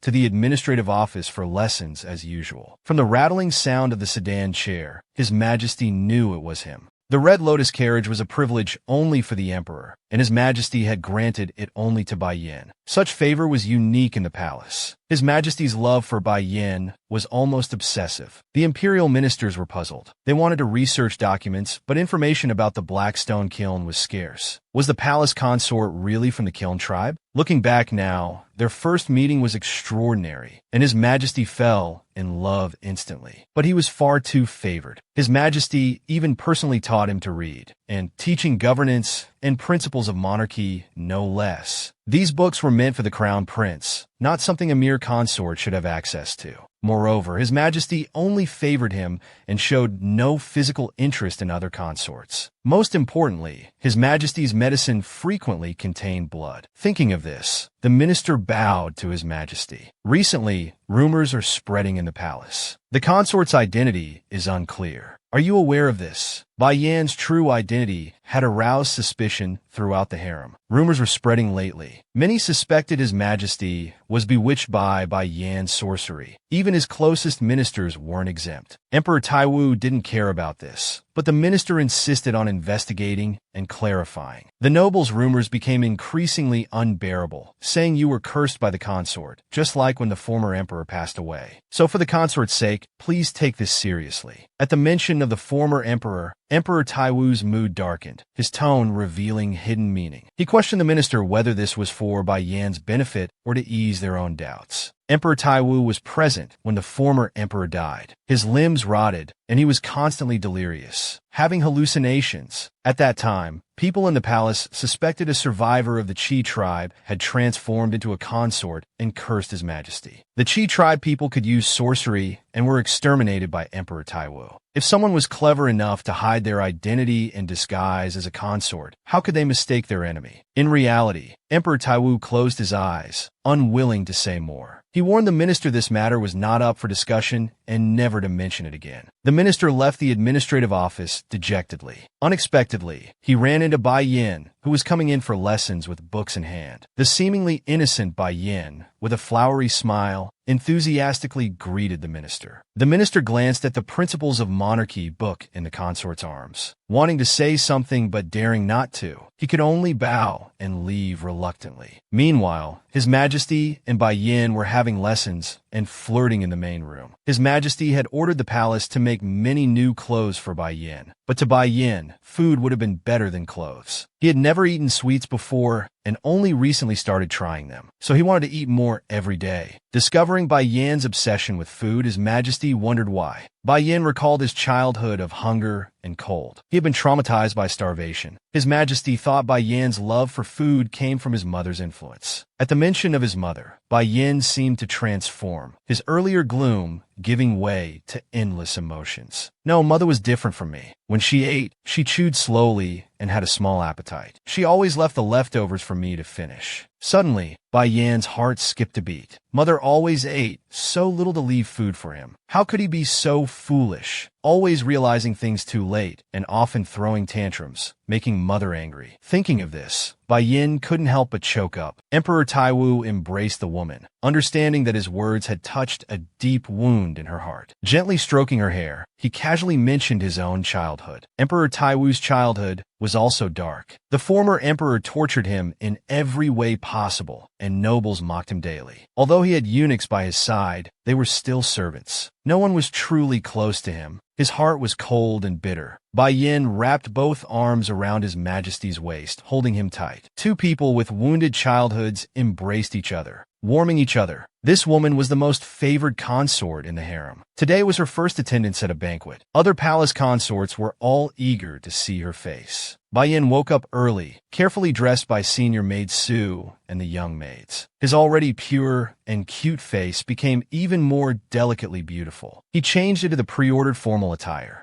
Bai Yin rode in the emperor's exclusive sedan chair to the banquet. Before leaving, senior maid Su encouraged the consort. You now have His Majesty's sole favor, so don't mind the other consorts in the harem. Don't be timid. His Majesty's exclusive red sedan chair had just stopped at the palace gate, causing discussion among the harem residents. The young palace maids gathered around chattering, finally able to see him. However, Bai Yan's appearance didn't meet the onlookers' expectations. Not only was he a black-haired stone demon, his looks weren't stunning either. "We thought he would be some great beauty. How disappointing," the onlookers discussed without restraint, wondering if His Majesty had been bewitched. Senior Maid Su waited beside the consort, glaring angrily at those gossiping workers. Bai Yan pretended not to hear, strutting into the banquet hall with Senior Maid Su. The banquet hall was very noisy, filled with not only harem consorts, but also many civil and military officials. Bai Yan scanned the room and found the only empty seat next to Consort Sima, so he walked there. Seeing Bai Yan appear, the harem consorts whispered and giggled, discussing something unknown. Bai Yan sat down with a long sigh. This feeling of isolation and gossip reminded him of his childhood. In Stone Kiln Village, he was bullied for being a mutant. He was used to being beaten and scolded for no reason. But the officials and palace made seem to care a lot. Suddenly, a tall palace maid approached Bai Yan with a smile. Her appearance startled Bai Yan stiff. How could she be so tall, almost 2 meters? The maid handed Bai Yan a letter, saying it was from her mistress. Bai Yan and his companions were confused about why someone would write to him.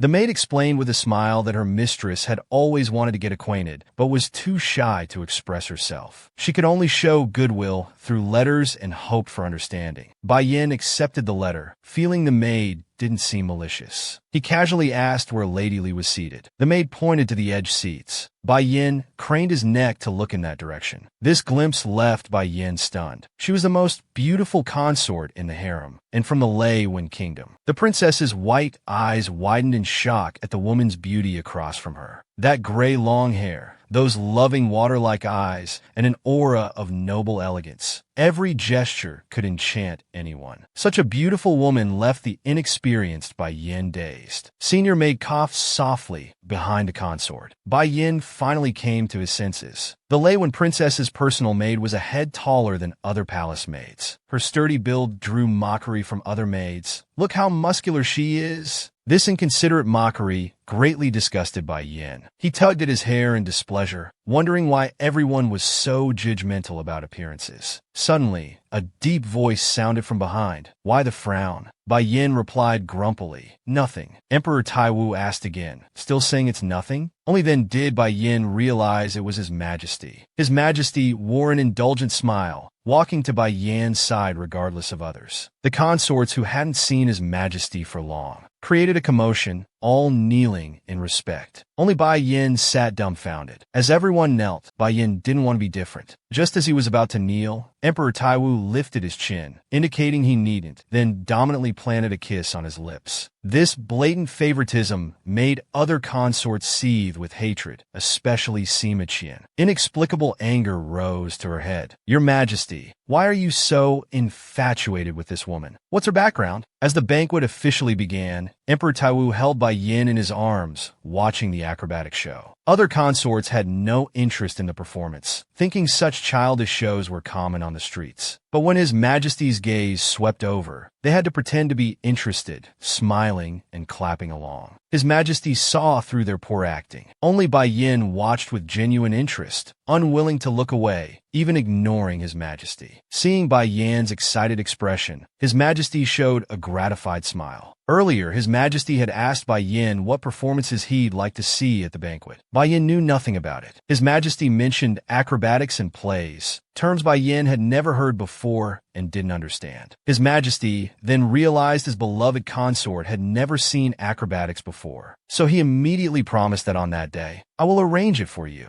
Bai Yan's body swayed unconsciously to the rhythmic music of the acrobatic performance. Emperor Taiwu stared at his consort's profile, feeling heartache. Never having seen even acrobatics, it was hard to imagine how difficult his past life had been. Suddenly, Bai Yan anxiously shouted, "Xiao Exan!" It was because the acrobat standing on the ball was about to fall. Such skillful performance touched Bai Yan's heart. He felt both nervous and delighted. Emperor Taiwu couldn't help but chuckle, thinking to take him to see puppet shows next time. The most favored consort in the harem sat on the emperor's lap, watching the acrobatic assassin. The emperor's gaze, however, drifted to a stunning beauty below the stage. This person possessed beauty that could topple kingdoms, with a unique aura about them. Even Emperor Taiwu, who usually didn't care about looks, noticed them at first glance. The Lei Wen princess, feeling the emperor's leering gaze, turned away in disdain, her whole body radiating rejection. This uncomfortable feeling was keenly caught by Emperor Taiwu. He remarked pointedly, "So there's a lotus flower in my back garden." The lotus being the largest among flowers, the eunuch immediately understood His Majesty referred to the Lei Wen consort. He leaned in and whispered that Lei Wen people were all tall, possibly having Manchu blood. His Majesty asked the eunuch why they entered the palace. The eunuch replied they supposedly had aphasia. Emperor Taiwu suddenly understood, so they were mute. The eunuch explained this was seen as a disgrace to the royal family, so they were sent to be a consort in the palace. Reportedly, this consort was sensitive and insecure,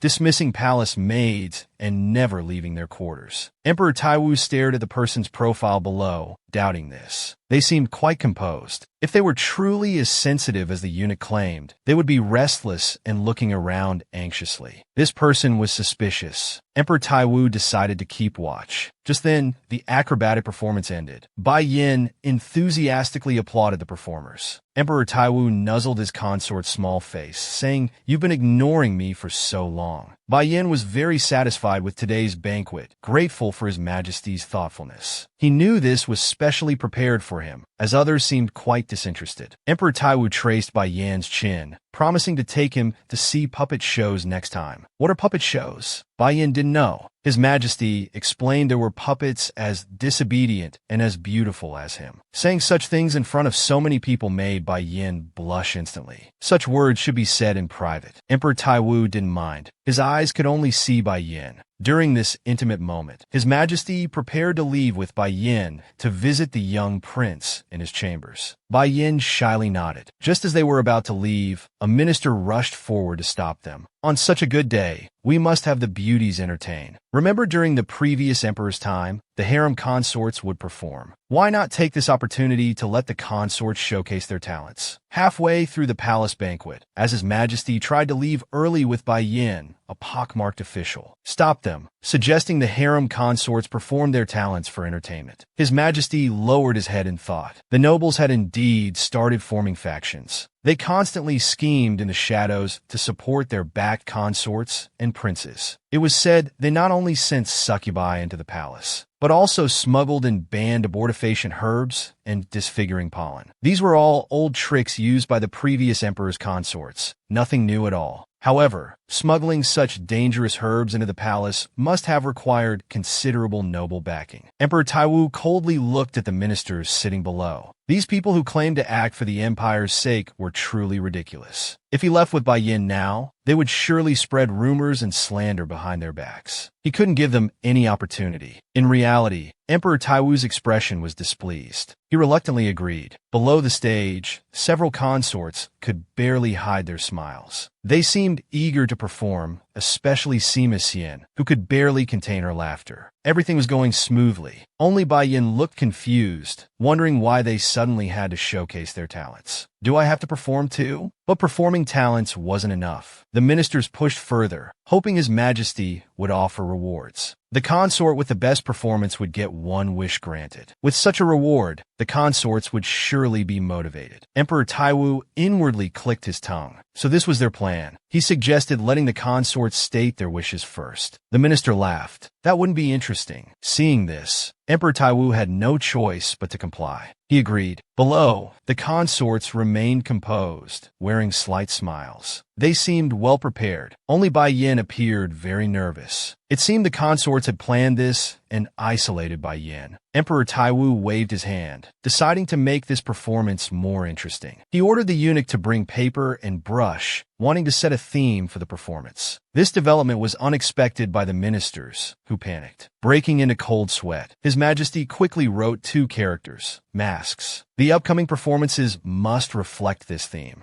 The situation became chaotic. Would the consorts' prepared performances be useless now? Emperor Taiwu had the harem consorts perform with masks as the theme. The best performer would have one wish granted as an exception. The Peepa spirit was the first to regain composure. Though unexpected, she thought it wouldn't be difficult. Just loosely following the theme would do. So she stood up and bowed. "I'll humbly perform." She sat with her Peepa in the banquet hall, smiling as she began to play. Emperor Taiwu noticed she had prepared props in advance and inwardly laughed mockingly. The Peepa spirit's music was beautifully melodious, surpassing even the palace musicians. The ministers praised her enthusiastically. After finishing, Emperor Taiwu gave perfunctory applause. "So, there's a Peepa fairy in my garden." The Peepa spirit bowed in thanks, explaining her father was a Peepa master, so she learned from childhood. Emperor Taiwu stroked his chin, wondering how this piece related to the mask's theme. The Peepa spirit remained calm, explaining that the composer had a long scar on his face. Though his music was beautiful, people saw him as a monster and avoided him. From then on, he wore a mask. He never removed it until death, making his music sad and melancholic. Emperor Taiwu had heard of this musician and thought the performance was indeed excellent. She might win. The Peepa spirit felt confident of victory and stepped down smiling. However, consort Sima Xian beside her immediately went up stage, smiling. The competitive Sima Xian had already bribed the ministers. She was determined to win this time to avoid consummation. She had even prepared medicine, refusing to fail like last time. Sima Xian removed her formal robes, revealing a seductive dance dress underneath. The dress accentuated her figure alluringly. The ministers below watched with reddened eyes. Then Sima Xian put on a veil and began dancing in the center of the hall. The melodious music accompanied her graceful dance, giving the audience a taste of King Zhou's pleasure.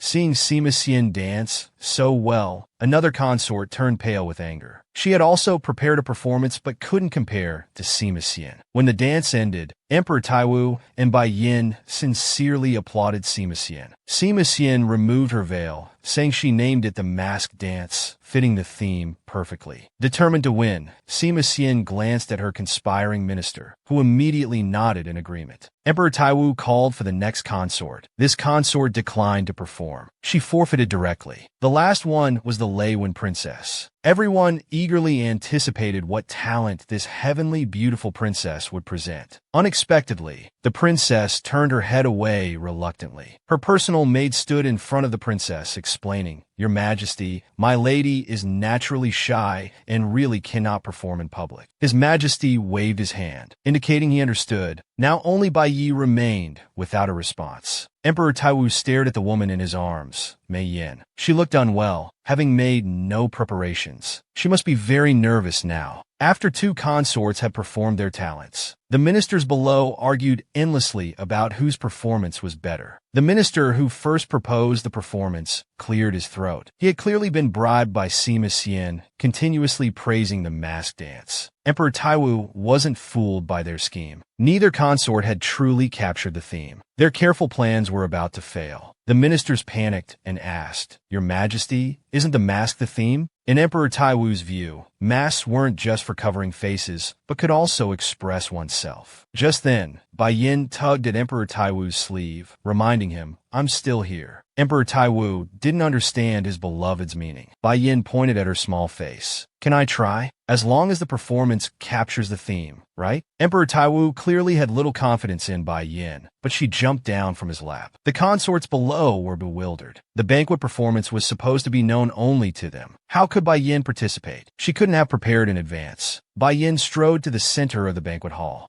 This action sparked discussion among the crowd. Could she possess some extraordinary skill? Amidst the murmuring, Bai Yin stood at center stage. She lowered her head as if recalling something. Seeing the lady just standing there, the court ladies couldn't help but mock quietly, showing off for nothing. How embarrassing. The ministers also thought Bai Yin was bluffing, unable to bear others' superior talents. Suddenly, Bai Yin took a deep breath and began her performance. A ruler cannot wear just one mask. A ruler must be both human and beast, must look down upon all heroes. This loud recitation stunned the consorts. Emperor Taiwu was also surprised. Bai Yin continued reciting endlessly the knowledge she had learned from books. These words came from the prince, a profound text that even scholars found difficult. This girl could select theme-appropriate passages and recite them fluently. Such proficiency frightened the ministers. Only Emperor Taiwu knew what was happening and couldn't help but cover his mouth and laugh. He thought the nobles would surely believe Bai Yin was highly educated. In truth, she had just memorized the prince thoroughly. She wasn't just diligent in her studies, but could apply knowledge practically. Truly an excellent student. In His Majesty's eyes, there was admiration for Bai Yin. He interrupted her recitation and asked, "So it's the mask theory from the prince. Can you explain these words?" Calmly, Bai Yin accurately translated the meaning of these words. The minister's jaws dropped. Emperor Taiwu shrugged and announced with a smile, "It seems we have our winner. Does anyone object?" Bai Yan's performance at the palace banquet, reciting from the prince, greatly pleased Emperor Taiwu. He awarded her first place. The ministers became anxious and hurriedly stood up to object. It was just a few lines. "If the lady is truly learned, please demonstrate more." Bai Yan's expression was disdainful. She offered to recite other parts, suggesting to start from chapter 1 of the prince. Bai Yan closed her eyes to recall the chapters and recited content that matched the book perfectly. This performance left the ministers speechless. The consorts beside were all frozen in place. Emperor Taiwu laughed heartily, pleased by his beloved consort's outstanding performance. "Enough reciting. If you continue, this banquet might last all night." Bai Yin awkwardly stopped. Emperor Taiwu, almost laughing himself breathless, extended his hand to the woman before him, saying, "State your wish."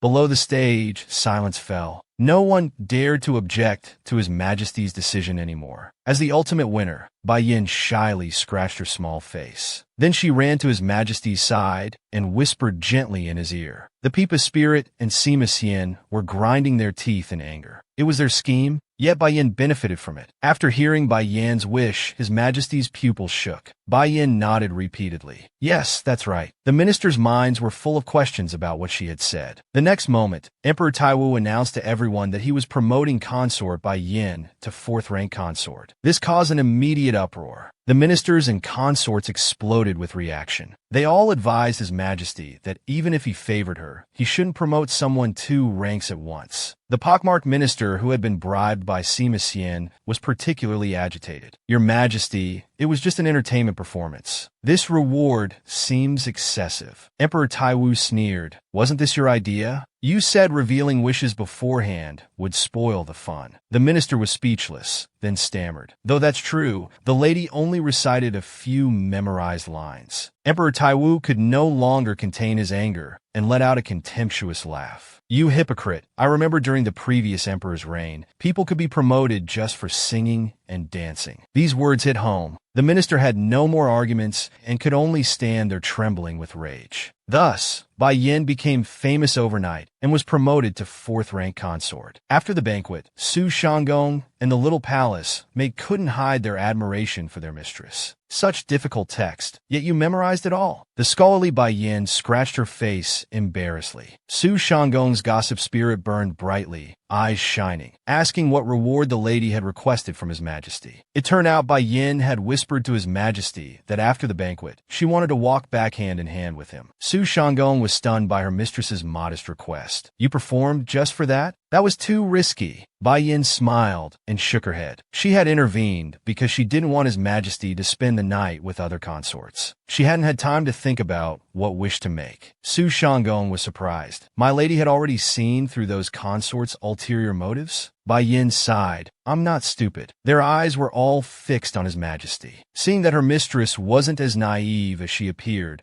and had such deep thoughts, Su Shanggong was finally relieved. Bai Yin and Emperor Taiwu walked out of the banquet hall arm in arm, their fingers intertwined, displaying their affection before the ministers and consorts. At this moment, Sima Xian passed by them. He forced a strange smile at Bai Yin. This smile made Bai Yin uncomfortable. Was he jealous? Before Bai Yin could think more, Emperor Taiwu took her hand and gently kissed the back of it. Suddenly, Emperor Taiwu noticed a scratch on Bai Yan's hand. Why hasn't this wound healed? Just then, a eunuch ran breathlessly to His Majesty's side, face grim, to report something. The eunuch whispered very quietly in His Majesty's ear. After hearing it, His Majesty's face darkened. He told Bai Yin to return first, saying he had urgent matters to attend to. Bai Yin obediently nodded. Emperor Taiwu cupped her face. Reluctant to part, he said, "Don't sleep yet. Wait for me. I'll come soon." After Emperor Taiwu left, Bai Yin watched the departing palanquin, wondering what had happened. Without His Majesty's protection, the ministers began discussing freely about this twice-promoted consort. Previously invisible, Bai Yin had suddenly become the center of attention. Still unfamiliar with it all, Su Shanggong called out loudly to her mistress by the returning palanquin. Just as Bai Yin was happily preparing to return, Sima Xian stopped her from behind. Fourth rank consort. Bai Yin was startled, turning around clearly unaccustomed to this title. Sima Xian repeated, "Congratulations, fourth rank consort." Bai Yin stood frozen, giving an affirmative response. Sima Xian's smile concealed daggers. He just wanted to have a word with a new consort, hoping it wouldn't cause offense. The naive Bai Yin quickly waved her hands. "Of course not. But what do you want to say?" Sima Xian put on a professional fake smile and spoke official pleasantries. "You're truly learned and talented. I can only admire you. I'm really embarrassed." Bai Yin felt uncomfortable amid the woman's excessive flattery, thinking to herself how strange it was. Though being praised, she felt very uneasy. It felt like mockery. Perhaps it was because she wasn't used to being praised. After finishing his flattery, Sima Xian took his leave, as if he had been stalling for time. The palanquin rattled along toward the palace. Inside, Bai Yin let out a sigh. The banquet was finally over. Just then, she remembered that at the start of the banquet, the Princess of Laiwan had sent her personal maid to her. She took out the letter from her bosom and opened it, finding only one cryptic sentence. "Once the bow is drawn, there's no turning back. Have you thought it through?" Bai Yin couldn't understand its meaning. The foreign princess was truly strange, writing such a mysterious letter to Bai Yin. Bai Yin put the letter aside and sighed deeply. Today had really exhausted her. Just then, her right hand accidentally touched a small box. She picked up the box and examined it carefully. How could there be a woman's powder box in the palanquin? Where did it come from? She hadn't noticed it on the way. With strong curiosity, Bai Yin slowly opened the box. The next moment, countless flower powder burst out. The pollen scent was so pungent that Bai Yin couldn't breathe. She urgently called for the servants to open the windows while lifting the curtains for air.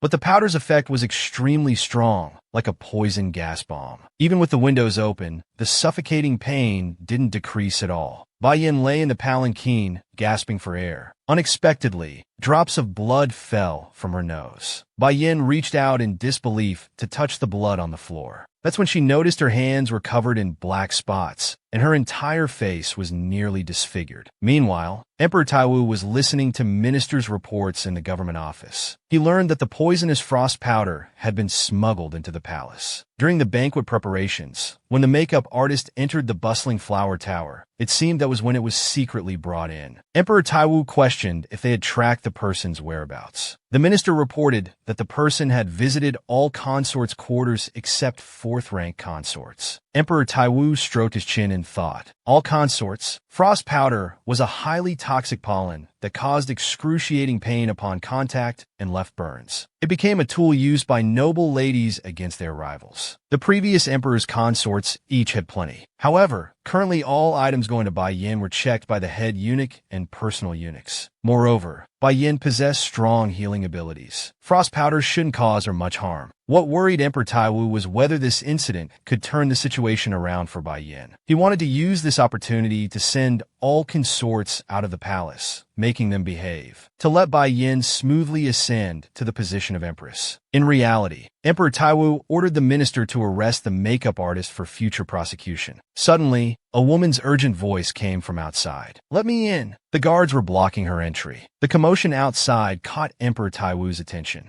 The woman begged the guards to let her in, saying she had urgent matters for His Majesty. Seeing the guards wouldn't budge, she began shouting, "Your Majesty must know. I have urgent news about fourth-rank consort. Please." Emperor Taiwu then realized this person's voice and tone were like Bai Yan's little palace maid. His heart skipped a beat, sensing something was terribly wrong. He quickly ordered the guards to let her in. The little palace maid was panting and crying. Through tears, she reported to His Majesty, "Fourth-rank consort. Something terrible has happened. She had been framed and severely injured, with large areas of her body rotting. Chief Su sent a palace made to deliver a message to His Majesty. He stayed by the consort's side to care for her. Before the royal physician arrived, he had the maids give her painkillers. However, the painkillers had no effect on Bai Yin. Chief Su darkly shouted at the maids, "There must be something wrong with this medicine. Try something else quickly." The little palace maid frantically explained, "This is already the strongest medicine. It contains substitution components. Using too much would harm the consort's body." Hearing this, Chief Su said no more. They could only wait for the royal physician. Bai Yan's skin was severely ulcerated. She lay in bed silently, neither crying out nor struggling. She just gritted her teeth and endured. The pain was so intense that her lips were bleeding from biting them. Seeing the consort like this, Tian's tears burst forth as she covered her mouth, sobbing. She had known that the consort's healing ability would temporarily fail after being with His Majesty, but now even painkillers had no effect. It was too strange. A few days ago, when the consort drank soup mixed with sleeping powder, her sleepwalking still occurred. Could it be that the consort's constitution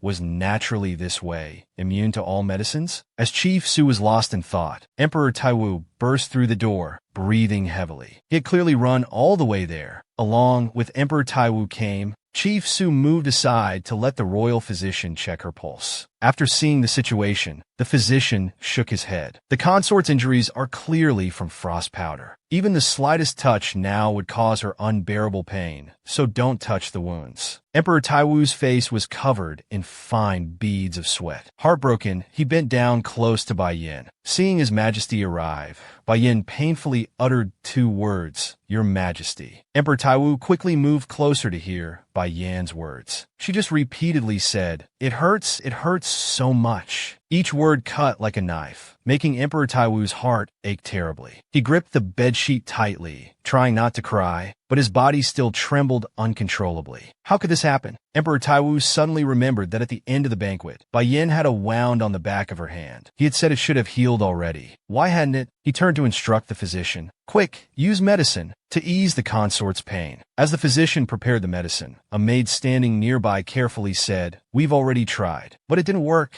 The physician asked what the maid had used. She replied it was Maxin. This shocked the physician. Maxin was the strongest painkiller, yet it had no effect. He shook his head helplessly. "Then let's use sleeping powder to let her sleep through it." When the sleeping powder was brought, the physician administered it to Bai Yin. Just like during her episodes, it had no effect. Bai Yin didn't fall asleep, still clenching her fists, her whole body trembling. Seeing this, the physician's conclusion seemed clear. Her constitution was naturally this way, immune to all medicines. Emperor Taiwu's face had darkened by now. What could he do? Could he only watch Bai Yin suffer? Everyone in the room fell silent. Emperor Taiwu bent down, whispering in Bai Yan's ear, "Those who harmed you will be caught. Should we cut off their limbs? Or perhaps flay them alive? I'll do whatever you wish." Bai Yin struggled to answer, "Your Majesty, just hold me." These words completely broke Emperor Taiwu's emotional defenses, making him nearly cry out in anguish. Bai Yin, injured by the frost powder, had large areas of ulcerated skin. Because of their intimacy the previous night, her healing ability was temporarily gone. She could only grit her teeth against the heart-wrenching pain. During this time, Emperor Taiwu stayed awake all night, watching over Bai Yin. Until the next morning, her healing ability slowly returned, and the burns on her body began to fade. Emperor Taiwu held Bai Yin in his arms. After the last trace of swelling disappeared, he immediately called for the physician to examine her. The physician was amazed by Bai Yan's miraculous healing ability. Her pulse was steady, and the scars had vanished. This was incredible. No literature had ever documented that the Shiryao clan possessed self-healing abilities. Moreover, her healing method was different from ordinary Shiryao clan members. Was this the power of the Black Shiryao? Seeing Bai Yin sleeping peacefully like a baby in Emperor Taiwu's arms, he silently marveled that even with such strong healing abilities, the pain during injury was still unavoidable. Yet she endured it without making a sound. Truly remarkable. The physician nodded to His Majesty, confirming the consort's recovery. Chief Su stood nearby,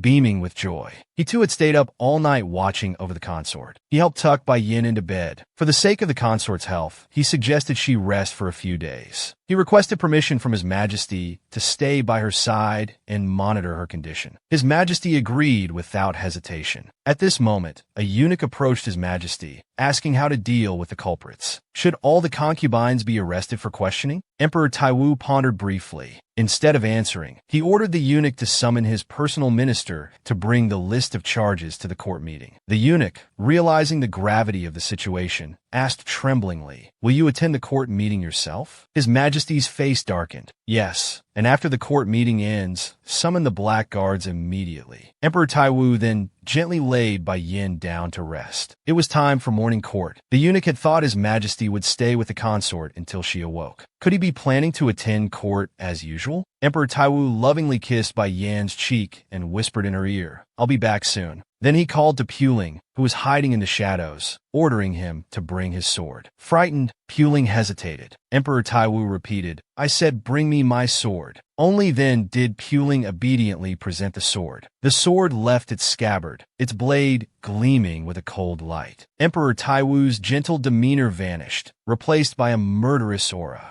It seemed some people would die horribly. Sword in hand, Emperor Taiwu headed to court with killing intent. Today he would avenge his beloved consort. The ministers waiting for court were unaware of the approaching danger. They were busy discussing how the fourth consort had met with misfortune less than a day after entering the palace, saying she had brought it upon herself and should have known her place. Moreover, they questioned her identity. Though called a Black Shiryao, rumors said she was actually a demon woman who bewitched men to steal their essence. Just as the ministers were getting animated in their discussion, the guard outside announced His Majesty's arrival. The ministers knelt in unison. The court fell silent. Emperor Taiwu, sword in hand, strode forward. The kneeling ministers saw the sword and sensed impending doom. Emperor Taiwu sat majestically on the dragon throne, tapping the sword twice in his hand. The suffocating pressure made the ministers below tremble like winter cicadas. They tensed and backed away. They assumed His Majesty's dark mood was due to consort Siren's misfortune last night, and knew they must watch their words carefully. Though it was time for morning court, the hall was completely silent. No minister dared speak. Emperor Taiwu spoke first. "Regarding the management of the inner palace, I seem to have been too negligent." The ministers secretly wondered if consort Siren's face had been ruined, and if His Majesty planned to promote other consorts. Then Emperor Taiwu announced loudly, "I have decided to promote Bai Yin to Zhengpin.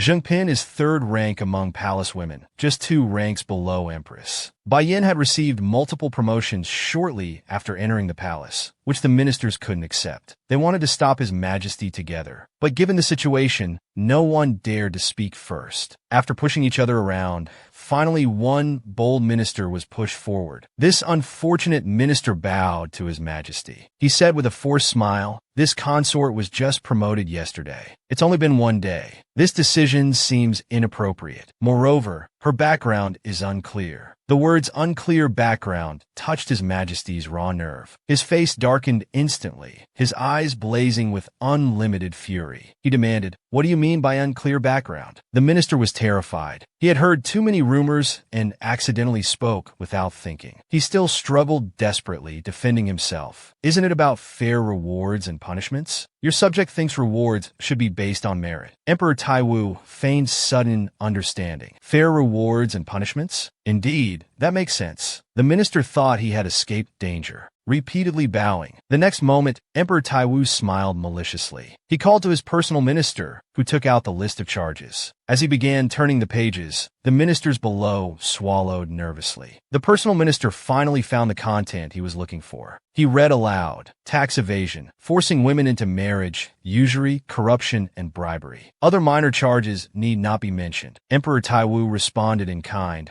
"With so many charges, let's execute the punishment. Cut off both hands and demote him to a slave. Confiscate all his property." The ministers below were too frightened to speak, trembling all over, tears streaming down their faces. Emperor Taiwu's display of murderous intent taught everyone to hold their tongues. no longer daring to speak ill of Bai Yin. The empire's highest authority, with frost in his eyes, said, "Actually, I don't care what crimes you've committed, but touching what shouldn't be touched is another matter entirely." The ministers finally understood. His Majesty had always been a murderous demon, and only Bai Yan's presence had calmed his madness. After a few peaceful days, they had forgotten His Majesty's former brutality. Emperor Taiwu went berserk, wielding his sword in court and executing 3 ministers on the spot. Avenging Bai Yin, the court became a bloodbath. Ministers screamed and fled as His Majesty's hatred transformed into murderous energy. Blood stained his face. This small punishment was nothing compared to the terror he felt yesterday when he thought he'd lost Bai Yin. Meanwhile, the red-haired general who led the Black Guards received orders to enter the palace. Along the way, he saw palace maids with grim faces carrying blood-stained cloths. His heart stirred, wondering if something major had happened. As soon as he stepped through the palace gates, the general was shocked by the scene before him. His Majesty was covered in blood, holding a bloody sword, reminiscent of his previous fits of madness. The general and Black Guard leader knelt together, sharing the same concern. Had His Majesty's condition relapsed? Emperor Taiwu had summoned them to guard the imperial consorts from today onwards. The general was shocked. Could rough men like them enter the consorts' quarters? His Majesty added they could only enter the courtyard. The general remained concerned about damaging the consort's reputation and asked why this decision was made. Emperor Taiwu's brow furrowed, his expression terrifying. He explained mechanically that Liu Bingfen had been ordered to attack, and Bai Yin was targeted last night. The general and Black Guard leader were startled. Such a thing had happened.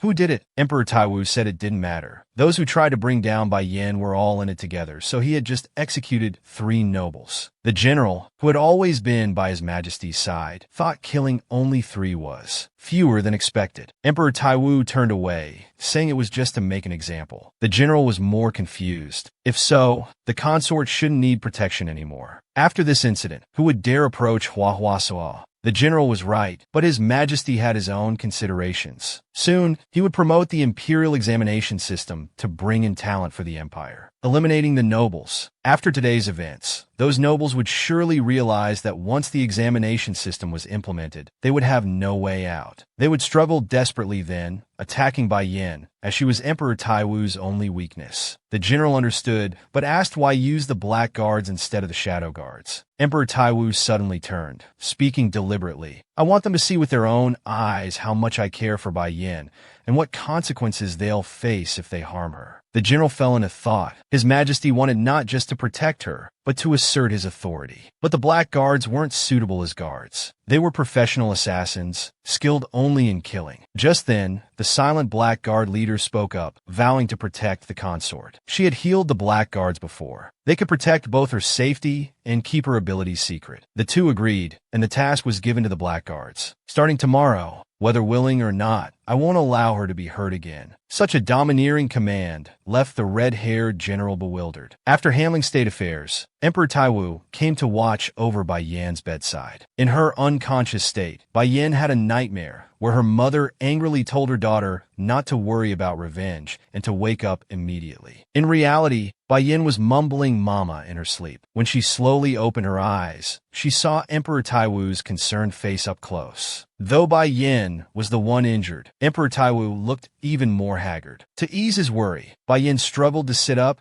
and began telling stories about her time in Stone Kiln Village. Back then, she often went hungry, so from childhood, whenever she found anything edible in the mountains, she would eat it. Once she ate some brightly colored fruits, not knowing they were highly poisonous. She rolled on the ground, clutching her stomach in pain. Using healing powers to remove toxins took time, so she could only endure quietly. Back then, she couldn't cry out as it would attract wild beasts. Gradually, Bai Yin got used to pain and didn't mind it. She didn't feel sad about it either. Emperor Taiwu pulled her into his embrace, tenderly comforting her. "From now on, just sleep in my arms." Bai Yin smiled and asked teasingly, "Really?" That brave smile made Emperor Taiwu's heart ache more. He nodded with a smile. When it came to Bai Yin, he could never stay calm. He wondered if she would still smile like this after seeing his brutal side. Emperor Taiwu suddenly remembered something important. Leaning back, he asked why her healing powers hadn't worked all night. This question made Bai Yin nervous, fidgeting with her fingers, unsure how to answer. The room fell into awkward silence. Emperor Taiwu sighed, understanding. It was indeed because he had drunk her blood. Bai Yin became flustered. She explained, "That's not it. It naturally takes time." Emperor Taiwu coldly interrupted. He had already guessed Bai Yin had endured pain all night because of him. If he were an emperor, Bai Yin wouldn't have been harmed by the jealous consorts. If he hadn't drunk her blood, she wouldn't have suffered all night. At this moment, Emperor Taiwu despised his own position. It wasn't the nobles who pushed Bai Yin into danger, but himself. Filled with guilt, he told Bai Yin to stay away from the administrative office for now. Bai Yin thought she had done something wrong, but Emperor Taiwu shook his head. It was all his fault. His weak willpower made him constantly demand her blood, putting her in danger. He hoped Bai Yin could forgive his selfishness. "Please don't hate me. Even if you do, I won't let you go." This sudden declaration confused Bai Yin. "Why?" "Because my blood can calm your madness." The emperor's long bangs covered his eyes. "It has nothing to do with that." Bai Yin grew serious and said, "If you truly care for me, you should let me go." The emperor's next words surprised Bai Yin. "When that time comes, I will imprison you, keep you where no one can find you,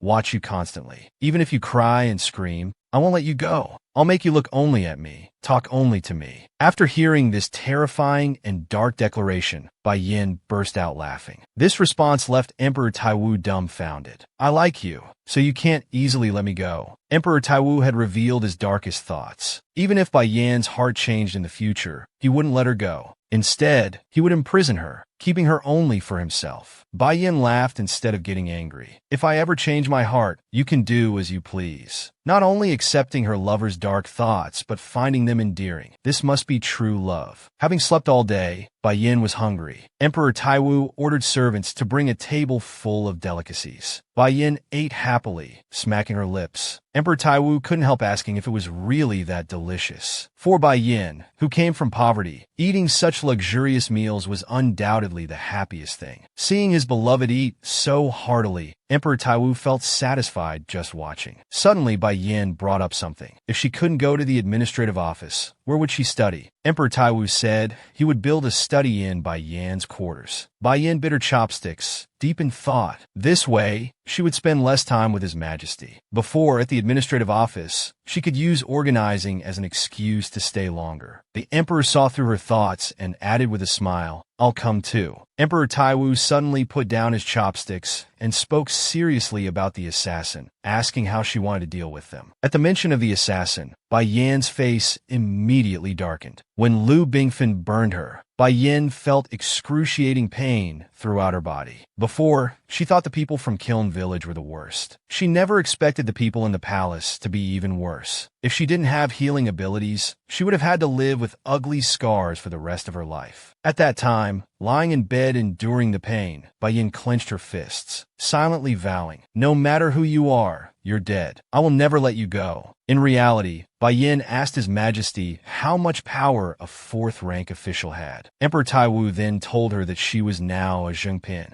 Zhengpin's rank was higher than 4th rank, and she could command everyone in the harem. Learning she had such great power, Bai Yin rubbed her chin thoughtfully. She needed time to consider this matter. However, she made it clear that she wouldn't let this matter slide. Not only was Emperor Taiwu not bothered, but with his crimson eyes gleaming, he murderously offered, "Do you want my help?" Bai Yin shook her head, not wanting to trouble Emperor Taiwu. But to Emperor Taiwu, this wasn't trouble at all. Even if Bai Yin killed all those consorts in anger, he wouldn't mind. Such blatant favoritism made Bai Yin blush instantly. Her previous anger towards the culprit vanished, replaced by pure sweetness. Emperor Taiwu picked up a napkin to wipe the food from Bai Yan's mouth. He informed her that starting tomorrow, Black Ghost would be responsible for protecting her. She could do anything she wanted, except leave the palace. Hearing that the kind old man Meng Yao, who had escorted her into the palace, would come, Bai Yin beamed with joy. This reaction immediately made His Majesty jealous. He had said before that he was particularly possessive. After dinner, Emperor Taiwu asked Bai Yin to follow him to the bedroom. Bai Yin immediately understood what His Majesty wanted to do. Blushing, she waved her hands in refusal. "Aren't you busy, Your Majesty?" Emperor Taiwu dominantly pulled Bai Yin into his embrace. "No matter how busy I am, I must cherish you." Having been poisoned yet recovering completely overnight, Bai Yan's special constitution aroused the royal physician's suspicion. That day, when the royal physician came to check Bai Yan's pulse, he found it unusual. Connecting this with Bai Yan's immunity to all medicines, the royal physician nervously asked, "My lady, are you really from the Shi Yao clan?" This question stunned Bai Yin momentarily. Su Shanggong loudly reprimanded the physician. "What do you mean? That's too much." Bai Yin remained surprisingly calm. She sensed the physician wasn't mocking her, but was genuinely concerned. So she revealed her background. "My mother was a famous witch in Stone Kiln Village." The physician immediately asked, "Was your father also from the Shi Yao clan?" Bai Yin had no idea who her father was and just vaguely responded with a yes. After learning about her parents' identities, the physician stepped back and bowed to apologize for being hasty. Bai Yin asked why the physician suddenly questioned this. The physician directly stated that no Shi Yao clan member had abilities like hers. The Shi Yao clan couldn't use blood to heal others, cure serious injuries, nor did they have self-healing abilities. Therefore, my lady's abilities were unheard of. The physician's expression turned serious. Great power inspires both reverence and evil intentions. Not to mention my lady is already the target of everyone's envy, and last night's incident has spread throughout the palace. If those uninformed people see you unharmed like this, who knows what rumors they'll spread? Bai Yin naively asked. "Surely they wouldn't?" The physician shook her head. "They already have. Some are using your black hair to spread rumors. They're widely claiming you're not from the Shi Yao clan, but from another vicious tribe." These sharp words angered Su Shanggong greatly. "This is complete nonsense." Bai Yin wanted to know about this vicious tribe they mentioned. "Is it the kind that uses dark magic?" The physician confirmed. "Yes, that's them. The Na-Chi tribe was wiped out in the previous war. Legend says the Na-Chi were born with black hair, but they were pale and emitted a strange odor." This confused Bai Yin. Since their physical characteristics were different, why would they suspect she was from the Na-Chi tribe? The physician sighed. "Those people don't care about facts. They just want to ruin your reputation. Besides, there's another concern. My lady isn't immune to poison or medicine. This means even the best medicine won't work on you."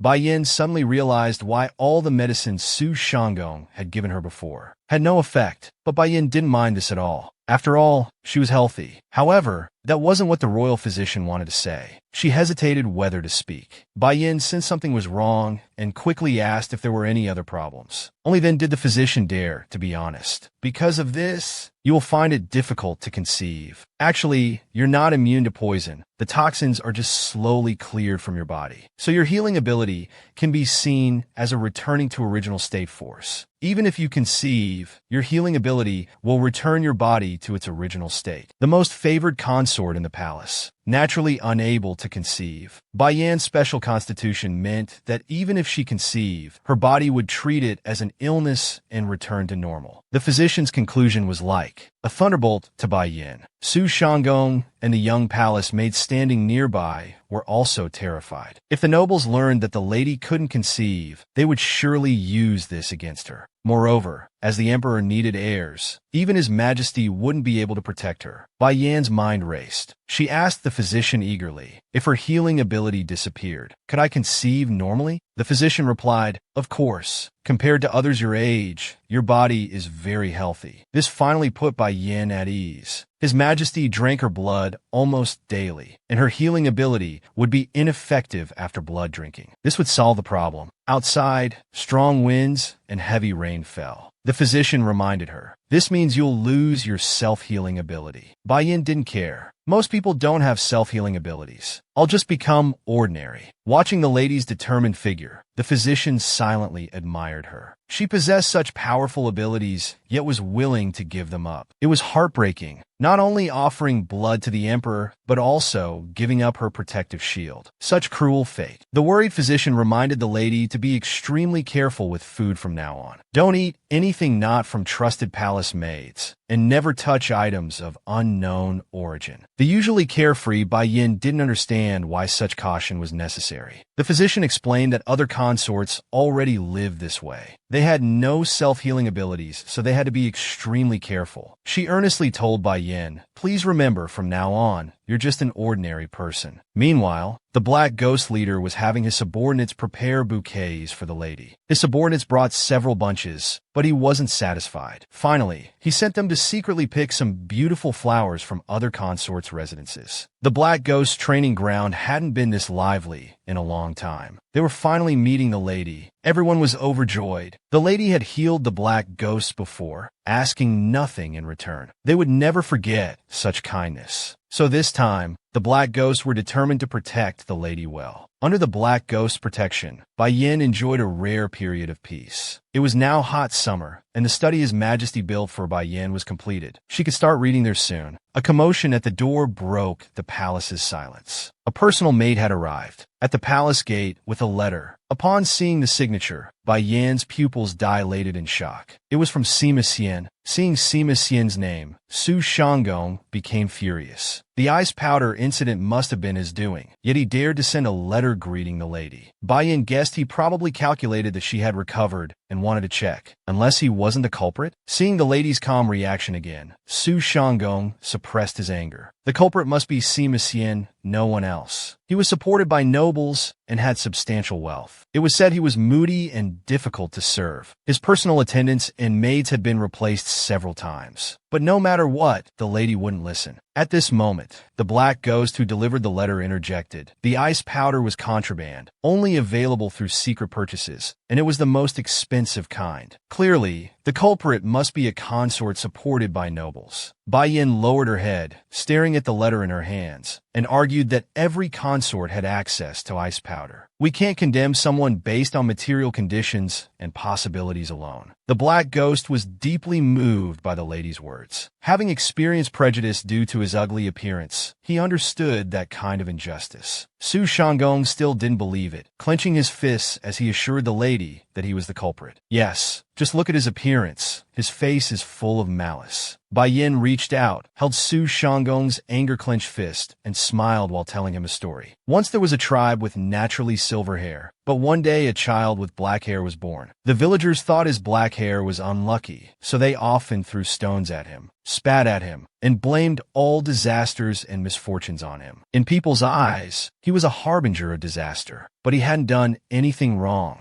Hearing this, Su Shanggong couldn't help but sob. He knew the protagonist of this story was the lady he wanted to protect most. Crying, he apologized to the lady, admitting his mistake. He shouldn't have judged by appearances. Pan Yin nodded with a smile, forgiving him, and instructed Su Shanggong to write back to Sima Xian, inviting the palace consorts for a gathering. Su Shanggong, still worried, is this really okay? The culprit is among them, but Bai Yin didn't mind. She would meet them sooner or later anyway. It was tradition for lower-ranked consorts to pay respects to higher-ranked ones. If she took the initiative to invite them, they would surely be on guard. It was better that they came willingly, so why not? Just then, the guard outside announced His Majesty's arrival. Emperor Tai Wu rushed in with his eunuch attendant. As soon as he entered, he embraced Bai Yin and gave her a kiss. Due to the hot weather, His Majesty brought a cart full of ice blocks for Bai Yin. The palace usually distributed ice blocks to consorts in a month, but His Majesty delivered them early, fearing Bai Yin would suffer from the heat. This showed how much he loved her. Bai Yin made a small request to install awnings at the palace gate. Tai Wu immediately agreed. Actually, Bai Yin wasn't asking for herself, but for the Black Ghosts who guarded the gate daily. Understanding the lady's intention, the Black Ghost stood aside, flushed with emotion. 3 consorts from the palace came to pay respects at Bai Yan's residence.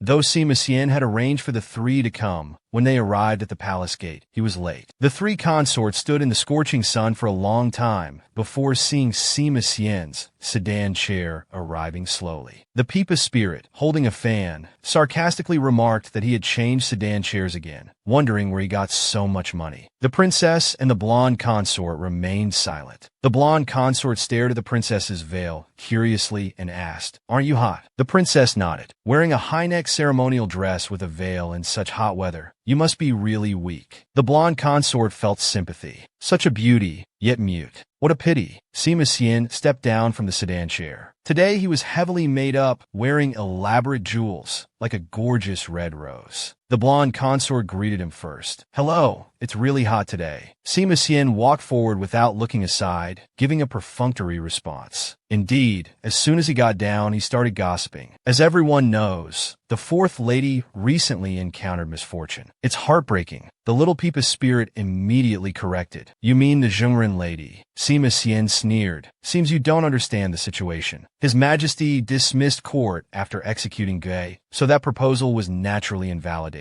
If you disagree, you can call her that yourself." Though displeased, the little Peepa's spirit dared not argue. She could only frown in anger. Sima Xian continued rambling, not knowing Bai Yin had recovered, thinking this incident was a great opportunity for them. "His Majesty still visits the lady regularly, but that's just out of concern. I think His Majesty will notice us soon." The little Peepa's spirit crossed her arms, displeased. "It's inappropriate to say such things now." Sima Xian's face instantly turned cold, speaking seriously word by word. "Things have come to this point. Let's be honest. Isn't this what you all think too? After all, for consorts to establish themselves in the palace, this issue must be resolved sooner or later. I also feel sorry for the fourth lady's situation, but the empire's future is more important. As consorts, we should serve His Majesty wholeheartedly and ensure heirs for the royal family." However, he hadn't expected that Lady Ci Run would agree to let them enter the palace to pay respects. Upon receiving the reply, he was startled. The blonde consort didn't understand. "Why do you say that?" Sima Xian replied. "Because Lady Ci Ren must think the culprit is among us." The little Peepa's spirit retorted. "Isn't that true?" Sima Xian crossed his arms, shaking his head. "Of course not. Hasn't Shi and others already been executed?" The little Peepa's spirit understood instantly. Sima Xian wanted to use the noble's death as cover, so she exposed it. "I don't think so. I believe some fish slipped through the net." The blonde consort and princess of Laiwen stood aside, listening to their argument, unable to interject. Sima Xian didn't care. "Think what you want." He didn't have any ice powder. "Besides, I have an interesting document, the makeup artist account book. It records in detail who bought what, and how much." This news struck the little Peepa's spirit and blonde consort like lightning. They had both sold ice powder. There was no way to clear their names now. Silence fell. Sima Xian swept his sleeves and walked toward the palace gate. "Let's put this matter to rest. That's the wise thing to do." The four consorts, each harboring their own schemes, pushed open the doors of Bai Yan's palace. Each of them was a suspect in harming Bai Yan. The little Peepa's spirit wore a look of disdain. The blonde consort trembled. Only the princess of Laiwen remained expressionless. The red-haired general secretly overheard their conversation, watching them enter the palace. Just inside the gate, the blonde consort was attracted by the swaying awning. Thanks to the thick awning, the entire palace was much cooler than outside. Sima Xian's focus differed from others, noticing the unused fine silk gleaming in the sunlight. The blonde consort discovered a cold wooden bed at the palace entrance, inlaid with the emperor's special cold food. The little Peepa's spirit snorted. "We've been here for so long, yet not a single attendant. Making guests just stand here. How rude." Before she finished, Bai Yin walked in from the palace, immediately questioning them with authority. "Aren't you here to pay respects? Why call yourselves guests?" Bai Yin wore a light veil, with status showing sapphires in her hair, elegant and dignified. Her expression was serious. The little Peepa's spirit, fearing Bai Yan's grudge, hurriedly explained, "Your Highness, don't misunderstand." Bai Yin sat on the wooden bed and told others not to just stand there. "Come, seek." The little Peepa's spirit and blonde consort secretly speculated. She's covered her face. Her injuries must be severe. After they sat down, there was a moment of silence before servants brought prepared dessert shaved ice. The blonde consort held the shaved ice with admiration, but dared not eat it, fearing poison. Bai Yin saw through their thoughts. "Are you afraid it's poison?" This question startled the consorts. Bai Yin smiled, assuring them not to worry. She would never joke with food. The little Peepa's spirit and blonde consort looked embarrassed. Meanwhile, the princess of Laiwen sitting next to them had already, without hesitation, started eating. Seeing such boldness, the little Peepa's spirit broke into a cold sweat. They could no longer refuse and ate the shaved ice with resignation. Sima Xian thought differently. He wasn't concerned about poison in the shaved ice, only about how long until ice would be distributed. Where did she get her ice from? Did she coax it from His Majesty? This thought ignited jealousy in his heart. She really gets whatever she wants. No wonder she refused the noble's favors. After all, she has the emperor's support. Sima Xian ate the ice in large bites to hide his envy and jealousy. The blonde consort noticed Bai Yin wasn't eating and asked flatteringly, "Don't you want any?" Bai Yin explained it was inconvenient with her veil. The blonde consort suggested, "You could remove it to eat." Bai Yin shook her head in refusal. The blonde consort didn't know what to say next. The injuries must be very severe. So she bowed and apologized. The scene once again fell into awkward silence. For consorts from the palace came to pay respects to Bai Yin. While others were cautious, only Sima Xian was bold. After finishing the shaved ice and putting down his bowl, he began gossiping. "When we heard about your misfortune, we were so worried. How could such a thing happen?" Before Sima Xian could finish, Bai Yin interrupted, "I think you misunderstand. I didn't encounter any misfortune."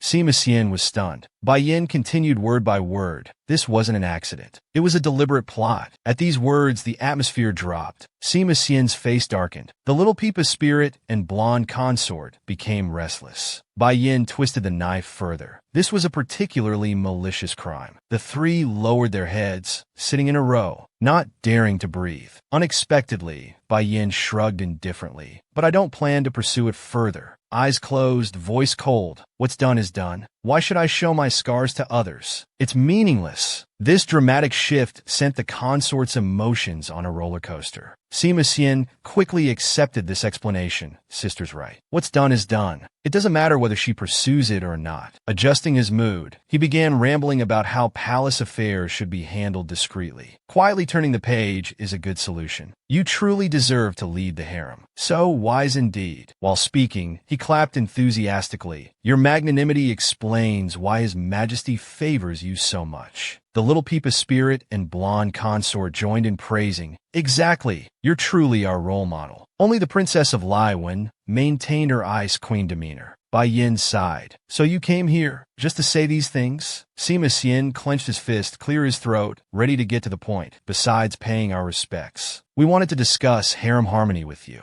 His expression was terrifying, like a venomous snake. Bai Yin sat there, unmoved, letting Sima Xian speak. Sima Xian began his performance. Though His Majesty has several consorts, there's still no heir. This isn't good for the empire's future. Hearing this, Bai Yin frowned, anger rising. They weren't concerned about royal stability, only their own interests. Sima Xian grew animated. Consorts bear the burden of continuing the royal line. It's both our right and duty. Please grant us this, Your Highness. Bai Yin was speechless at this long speech, could only clench her fists and reply. Your words make sense. This matter is indeed important. But internally, she thought of Shao Qing, pushing His Majesty toward other women. She couldn't do it. Honestly, Bai Yin hated His Majesty sitting down. Among the 3,000 palace women, she had given herself completely to His Majesty. Why should she share with other women? Sima Xian came to Bai Yin's palace with ill intentions. As soon as he arrived, he asked Bai Yin to persuade His Majesty to share his favor, as producing heirs was most important for the empire. These words pierced Bai Yan's heart, unwilling to share with other women. As head of the harem and Emperor Han Wu's most beloved consort, she decided to reorganize harem order. First, she would strip rights from one of the 4 consorts. This person not only brought forbidden ice powder into the palace, but also harmed others. Bai Yin ordered the 4 consorts to investigate themselves. To find out who it was, Sima Xian was displeased. Bai Yin had just said she wouldn't pursue the matter. Why bring it up again? Bai Yin explained seriously. While willing to set aside personal grudges, she couldn't let criminals roam the palace. This concerned His Majesty's safety. The blonde consort panicked, asking tremblingly, "But why leave it to us to handle?" Bai Yin replied, "You said palace matters shouldn't be made public. Unless you want me to whisper to His Majesty and have you all thoroughly investigated?" The little Peepa spirit panicked too, quickly denying involvement. Bai Yin felt today's talk should end. She stood up slowly, saying there's no rush. Take your time investigating. When you need something from me, come back to report on each other. Then she dismissed them. You may leave now. The little Peepa spirit stood up, trying to keep Bai Yin. Bai Yin seemed to suddenly remember something. Turning her head seriously, she added, "Let me remind you, I'm a witness. not a victim. Whether you accept it or not, she turned back, assuming a superior posture to scold everyone. You don't even understand basic etiquette. And thus ended the consort's first courtesy visit. Having observed everything, Su Shanggong felt thoroughly satisfied. Her Highness gave them a good scolding. It's so satisfying. Now they don't dare make a sound. Thinking about Her Highness's transformation since entering the palace, Su Shanggong was deeply moved. At first, she was an innocent who couldn't read. Now she speaks with such eloquence. Those nights of studying weren't wasted after all. A young palace mate suddenly approached, interrupting Su Shanggong's joy. She reported that someone was seeking an audience outside. Su Shanggong was puzzled as the consorts had just left. Who could it be? When he turned around, he saw it was the veiled princess of Laiwan. The princess of Laiwan was mute and could only communicate through gestures. Su Shanggong rubbed his chin, unable to understand her meaning. He tentatively asked, "Do you wish to see Her Highness?" The princess nodded repeatedly. Su Shanggong hesitated about whether to report this. However, he couldn't bring himself to turn away this beauty, especially since she couldn't speak. Under the princess's intense gaze, Su Shanggong surrendered, saying, "Please wait a moment. I'll go ask Her Highness." The princess smiled gracefully, as if thanking Su Shanggong. Such a beautiful smile made Su Shanggong blush, thinking internally, "Heavens, so beautiful." The princess of Laiwan had returned right after the courtesy visit. What could she want? Bai Yin put on her veil, returned to the wooden bed, and met the princess's gaze. The princess couldn't speak, only smile at Bai Yin. She seemed like a different person from her earlier ice-cold demeanor. Bai Yin felt somewhat uncomfortable under the beauty's direct gaze. So she ordered Su Shanggong to bring paper and brush, as she also had questions. The writing materials were prepared. Bai Yin began her questioning. "Why did you return? Did you already find out who did it?" The princess covered her mouth and laughed, writing gracefully. Bai Yin noticed the princess's beautiful hands, clear-cut fingers, strong and vigorous. She thought of her own rough hands. She clicked her tongue in dissatisfaction. When she saw what the princess had written, Bai Yan's eyes widened suddenly. "Perhaps I'm here to confess." The next moment, silvery laughter echoed through the palace. Bai Yin acted as if she'd heard a great joke. The princess, startled by Her Highness's reaction, wrote, "What's so funny?" Bai Yin nearly laughed to tears. She knew clearly this woman wasn't the culprit. Her reaction showed no hesitation or probing. Noticing this, the princess asked why she was so certain. Bai Yin stated directly, "At the banquet, you wrote asking me questions. If you wanted answers, you wouldn't have harmed me that night." Hearing Bai Yan's answer, the princess also laughed. True, she wasn't the culprit, but she could help catch them. Bai Yin stared at the words, deep in thought. She rejected the princess's offer, which surprised the princess. She was momentarily speechless. Bai Yin found this stunning beauty even more adorable when stunned than when smiling. But then she remembered His Majesty forbade her from noticing others. But the princess was female, so it should be fine. She pointed with her finger, telling the princess the matter of catching the culprit was closed for now. The princess tried to persist, saying she remembered many things. She was willing to serve Her Highness. Next time she visited, she would reveal everything. "If you're still uninterested next time,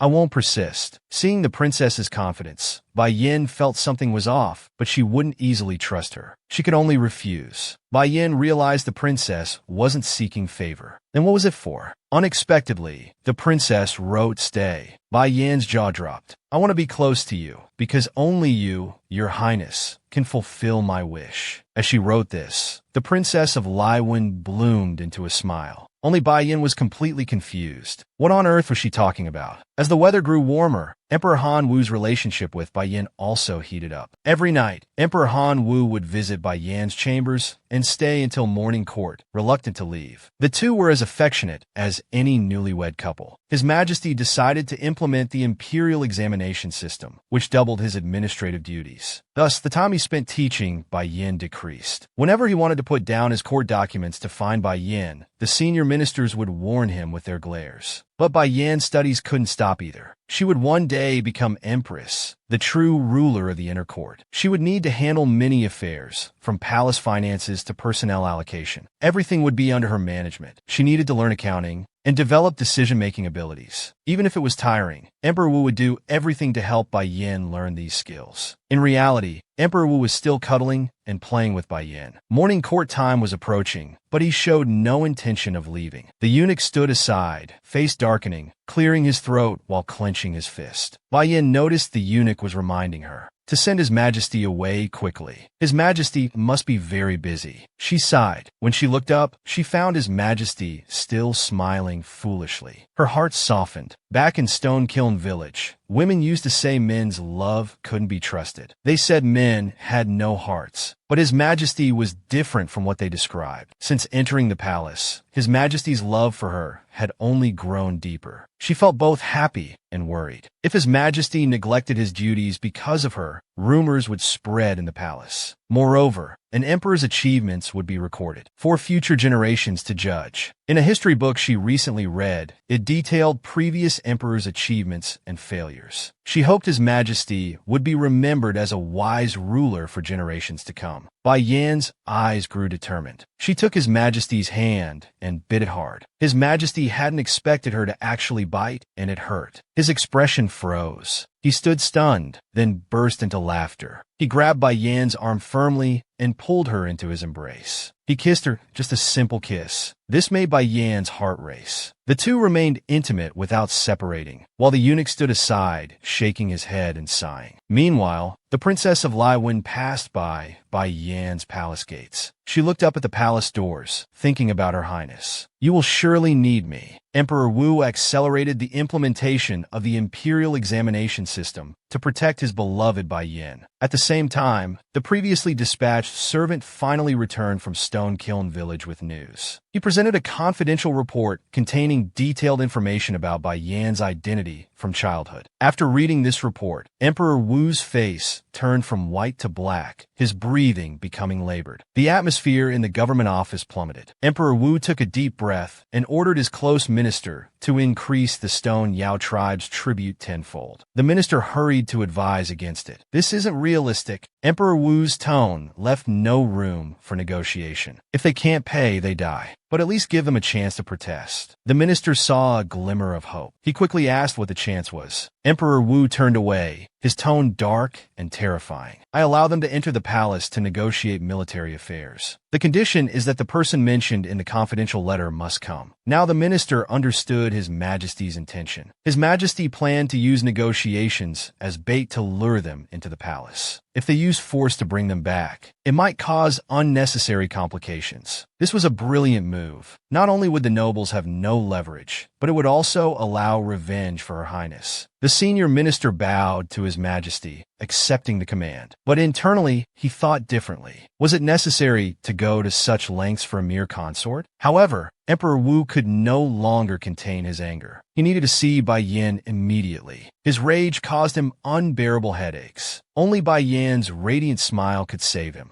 He immediately ordered the eunuch to go to witness consort's residence. The next moment, Emperor Wu collapsed to the ground with a severe headache as if having a manic episode. This terrified the ministers and eunuchs standing nearby. His heart was pounding wildly. Breathing became difficult. Emperor Wu clutched his chest and struggled to stand up. It's nothing, he said, immediately heading to the witness consort's residence. Entering the palace, Emperor Wu looked around but couldn't find Bai Yin in the main hall. She wasn't reading on the wooden bed either. A guard at the palace gate reported to His Majesty that someone had visited Her Highness today. It was the Princess of Laiwen. The princess and Her Highness communicated through writing, so the guard didn't know what they discussed. However, he guessed the princess wanted to befriend Her Highness. His Majesty frowned. The princess had been avoiding consummation since entering the palace, yet now she suddenly approached Bai Yin. What could be the reason? Obviously not for favor. Emperor Wu instructed the guard to keep a close watch. Inside the room, Su Shanggong was handling dirty clothes when he noticed His Majesty's arrival. Just as he was about to announce it, His Majesty put a finger to his lips. Making a gesture for silence, Su Shanggong indicated that Her Highness had been in the study since noon, never coming out. She hadn't even eaten. His Majesty quietly lifted the study's curtain. He approached silently. Bai Yin was sitting at the desk, writing intently, completely unaware of His Majesty's presence. After meeting the Princess of Laiwen, her thoughts were in chaos. She had shut herself in the study, practicing writing randomly. She didn't even notice when His Majesty entered. Emperor Wu's sudden voice startled her. The moment she saw His Majesty, all her gloom disappeared. Smiling brightly at him, she asked when he had arrived. Bai Yan's smile was like medicine for His Majesty. Seeing her smile, not only did his dejection vanish, but even his earlier headache completely disappeared. His Majesty couldn't resist pinching her cheek. After careful consideration, Bai Yan made a request to His Majesty. "I want to study under Consort Kalen," Kalen being the Princess of Laiwan. This request ignited His Majesty's jealousy. How impressive that after just a few meetings, she could make Bai Yan make such a request. Suppressing his anger, His Majesty asked why she specifically chose her. Bai Yan made a joke, saying it was because she had beautiful hands. Emperor Wu's expression turned ice cold as he coldly questioned if she had held hands with her. Sensing His Majesty's jealousy, Bai Yan hurriedly explained it was just a joke. She chose to learn from her because she was truly knowledgeable and talented. She knew the Prince and other classical works by heart and could recite them backwards. She was not only well-versed in ancient mythology, but also expert in imperial law. There was much to learn from her. As Bai Yan spoke more excitedly, there was undisguised suspicion in His Majesty's eyes. How could a mute royal princess be so knowledgeable? Moreover, as a woman, she had no right to inherit the throne. Who taught her? The prince? Bai Yan used to be happy with his teaching, but now she was swayed by Kalen. This was unbearable. He clenched his fists, growing angrier. She had abandoned her companion for a stranger. What did all their time together mean then? In reality, Bai Yan changed her tone, saying this was how it should be. She blamed herself for being too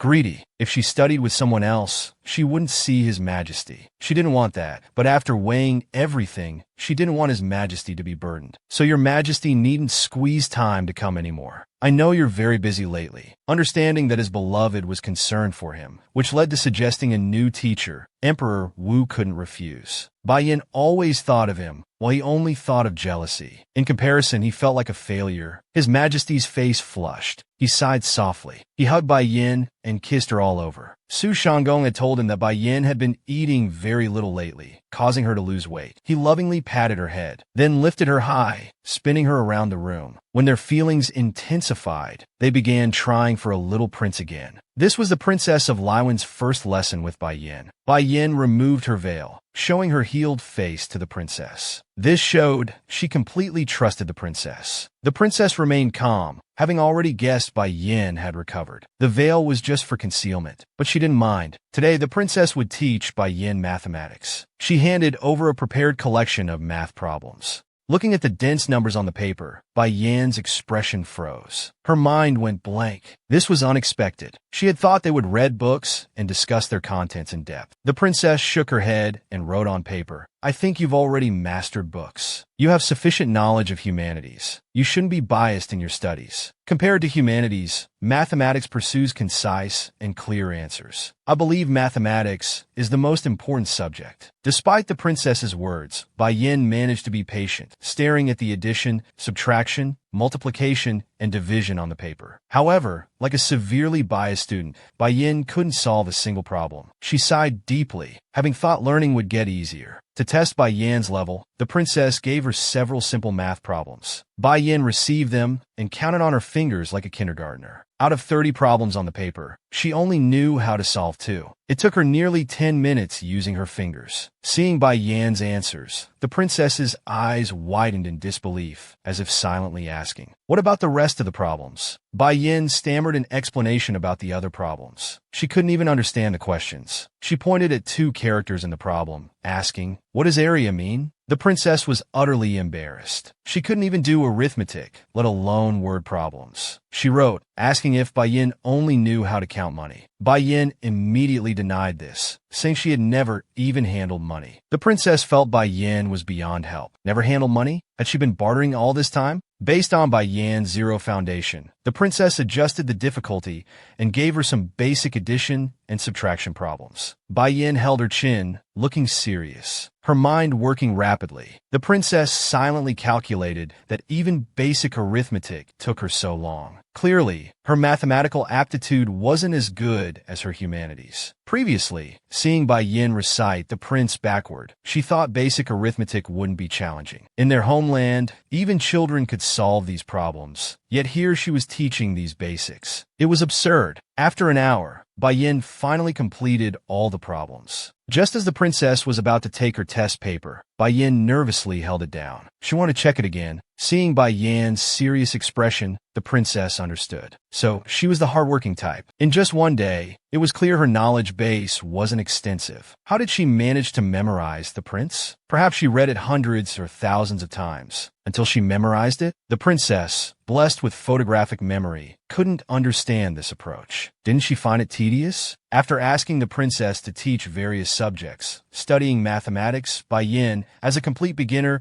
could only do the simplest problems. She still got 2 problems wrong on the test. Bai Yin immediately took back the paper to correct them, redoing the incorrect problems. Finally, they were all correct. Today, the princess only taught Bai Yin basic arithmetic. As the princess prepared tomorrow's teaching materials, Bai Yin suddenly asked, "Why do you force yourself to smile?" This question made the princess's heart skip a beat. Bai Yin stretched her arms on the table, casually saying, "Haven't you noticed? Your smile is unnatural. It looks unwilling, as if someone instructed you how to smile at certain times." The princess's hand stopped midair holding her pen. Bai Yin continued, "You don't need to force a smile in front of me. You should only smile when you want to. Forced smiles feel very unnatural." The princess's mind went blank. She's saying I force my smiles? Then how should I smile? Suddenly, Su Shanggong burst in with a bouquet of flowers. The flowers were for Bai Yin. She took the dirt-covered bouquet and smelled it. Su Shanggong smiled and asked, "Aren't these flowers beautiful, Your Highness?" The bouquet's roots were covered in soil, and some flowers were crushed. Thinking they were from the guards, Bai Yin sighed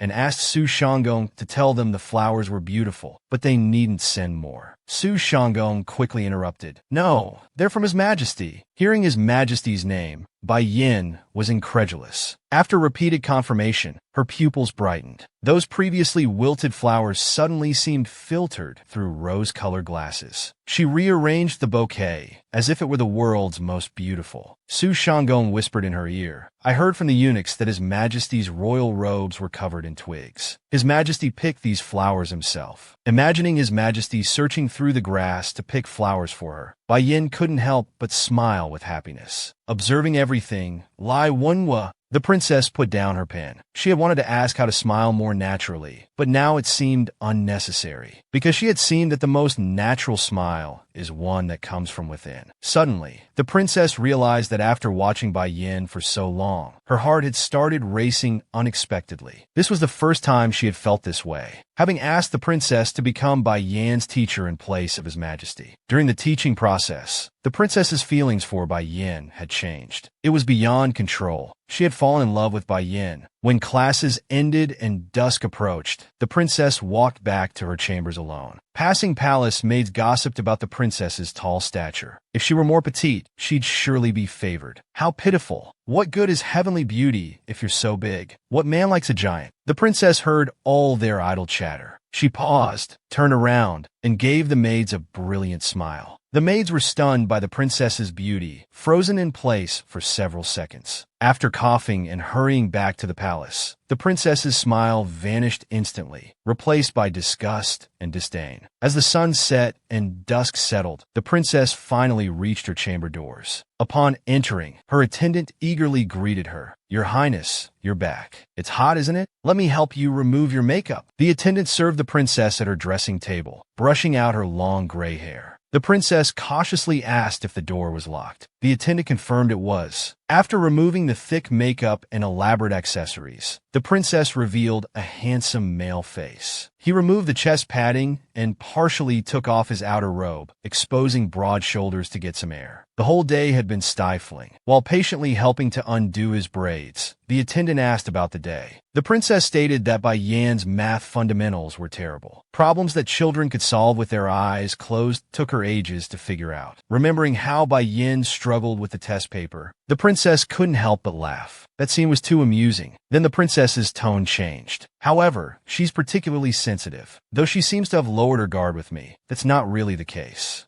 She's not easy to deal with. The attendant stood behind him. To maintain vigilance in the face of such beauty is quite remarkable. Records say Empire citizens are mostly susceptible to beauty. Could the information be wrong? The princess replied, "No, she's not from the Empire. She's from Stone Oil Village." The attendant suddenly understood. Overall, Bai Yin wasn't an easy woman to manipulate. The attendant finished brushing the princess's hair and prepared bath water, consoling him that haste makes waste. "Don't rush." Bird calls came from outside, and both master and servant turned to look. The sunset had painted the entire sky red. Such beautiful scenery deserved a longer look. After a moment of silence, the princess stood and asked the attendant if there was any news from Emperor Taiwu. The attendant replied that in 5 days, Emperor Taiwu planned to announce the imperial examination system to be implemented in 1 month. This news surprised the princess. Such a short preparation period would make it difficult for the examination system to be effective. The attendant then revealed more shocking news. Soon, the negotiation team from Shiryao village would enter the palace. The emperor had increased their tribute tenfold, yet gladly allowed them to come negotiate. The princess rested his chin on his hand, deep in thought. What was the purpose of this? Since Lady Zhengran was from Shiryao village, it must be related to her. The stunningly beautiful Princess Lai Wenhua was actually a cross-dresser. With makeup removed, his voice was full of magnetism. He deliberately approached Bai Yin and sent spies to gather information about Emperor Taiwu, though his purpose remained unclear. Suddenly, the princess smiled at the attendant. "Do I look like I'm forcing my smile?" Confused by the princess's behavior, the attendant blurted out, "Not at all." The princess crossed his arms. Bai Yin said not to smile like that. It feels awkward. The attendant hadn't noticed this at all. The princess smiled again, and the attendant leaned in close, staring intently, but still couldn't detect any awkwardness. The people of Taiwan were wise and rational. Thus, even though the country was isolated and poor, its citizens lived in peace and prosperity, everyone maintaining their rationality and composure. They showed no emotions. Today's Taiwanese people were overly rational, even numb. They weren't easily pleased, nor easily angered. Years of emotional restraint had caused them to lose their ability to feel joy, anger, sorrow, and happiness. Yet the Taiwanese people couldn't notice this at all, their difference from the outside world. As a member of the royal family, who frequently dealt with foreign merchants, the princess knew how peculiar the people of Lai Wen were. To achieve his goals and keep secrets, he had to present a completely different attitude to others. When he first practiced smiling, it felt extremely awkward, but now he could smile naturally, just like ordinary people. Yet Bai Yin said his smile was awkward. He couldn't figure out what went wrong. There was another thing the princess couldn't understand. When he saw Bai Yin smile, his heart fluttered. Why was this happening? He couldn't find answers in books, nor could he define this feeling. Just thinking about her made his heart race. Her smile was different from others. It was dazzling just to look at. The attendant couldn't understand these vague descriptions from the princess. How could someone so clever have things they didn't understand? The princess gave up, sighed, and stopped thinking about it. He took off his clothes, revealing his 8-pack abs. He sat in the wooden tub to bathe. The attendant crouched beside him to wash him. She asked the princess when he planned to reveal his true identity to the emperor. The princess, eyes closed in the water, replied that timing was everything. It wasn't time yet. The attendant asked how they would know when the time was right. The princess answered that Emperor Taiwu was a naturally fortunate person, and the sword god greatly favored his eldest son, Taiwu Ling. But most importantly, it depended on whether he was ready to accept everything. If he took a different path, all their plans would turn to bubbles. Think about what choices our ancestors made after escaping punishment. That's why awareness is important. We can act once we're certain. Then he would directly ask Emperor Taiwu, "Are you ready to break free from the god's punishment?" After studying mathematics with the Princess of Lai Wen for a day, Bai Yin was completely exhausted. That night, Emperor Taiwu came to Bai Yin's chambers as promised. Hearing His Majesty's footsteps, Bai Yin immediately rushed into his embrace. Emperor Taiwu thought he had come too late and woken Bai Yin, but actually, Bai Yin had been reading in bed waiting for him. Though they'd only been apart for a day, they held each other tenderly for a long time. After washing up, Emperor Taiwu undressed to prepare for bed. Only then did Bai Yin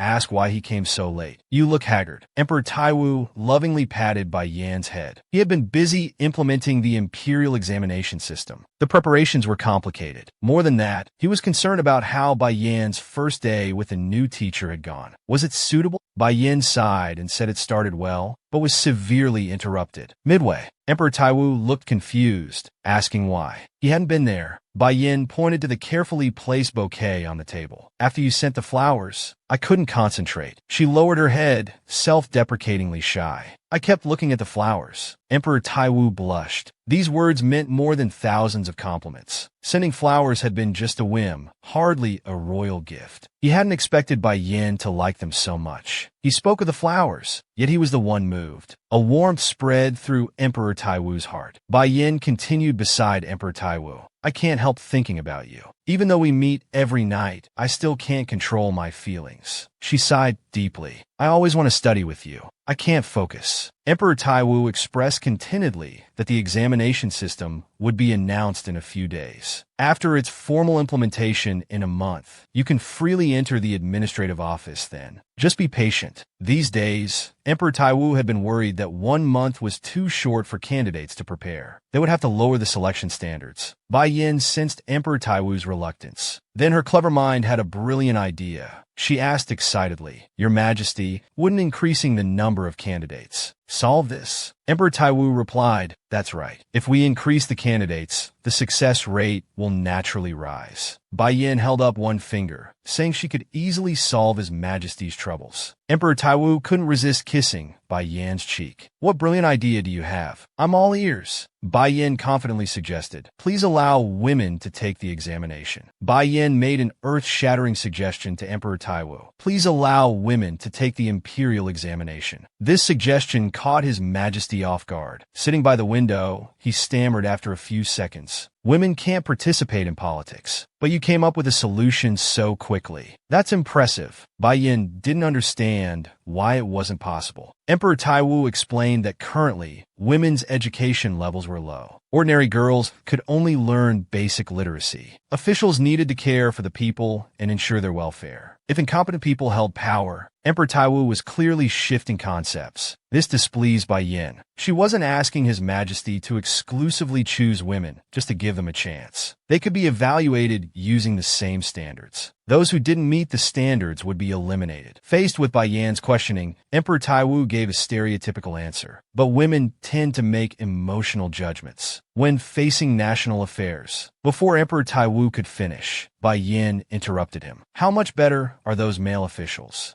Under your command, Emperor Taiwu's face turned pale, unable to find any counterargument. Bai Yan poured out her thoughts. They can't serve selflessly. That's why you decided to select new talents. Isn't it better to have more talented people? Why limit by gender? Though knowing Bai Yan was right, Emperor Taiwu still refused to concede, only saying, Bai Yan, societal views cannot be ignored. If women fail the examination, they'll become targets. People will mock them for being presumptuous, attempting to replace men in politics. Bai Yan thought it wasn't that complicated. The country needs talent. Women are citizens too. Why not give all citizens an equal opportunity? She suddenly stood up, having found a solution. Let all candidates wear masks. With masks, identities won't be revealed. There's no need to show faces during the exam. With masks on, no one will know who's male or female. The clothing bureau can handle making the masks. They have piles of fabric and are still making new clothes day and night. Don't waste that fabric. Let them make masks instead. Watching Bai Yan's commanding presence, Emperor Taiwu was speechless, only weakly repeating, Women's traditional mindset is deeply rooted. It won't change. Seeing His Majesty's stubbornness, Bai Yan spoke bluntly, pointing out the core issue. Is it because when women enter politics, their status rises and they become more knowledgeable, they won't blindly obey men? You men fear polygamy will cease to exist. That's why you restrict women from politics. This isn't tradition. This is control. Controlling women for your own desires. How despicable. Emperor Taiwu was stunned by Yan's lengthy argument. He knew polygamy was immoral, but had never thought to change it. Perhaps it was male vanity. Bai Yan crossed her arms, insisting she wasn't immediately advocating for abolishing polygamy. She just wanted women to have the chance to take the imperial examination. That's all. Won't you agree even to that? His Majesty, who usually granted all of Bai Yan's requests, fell into a long silence. Bai Yan's expression grew cold with the silence. She refused to look at His Majesty anymore. Angrily climbing into bed, she covered herself with blankets and turned away. Your Majesty, I'm a bit disappointed in you.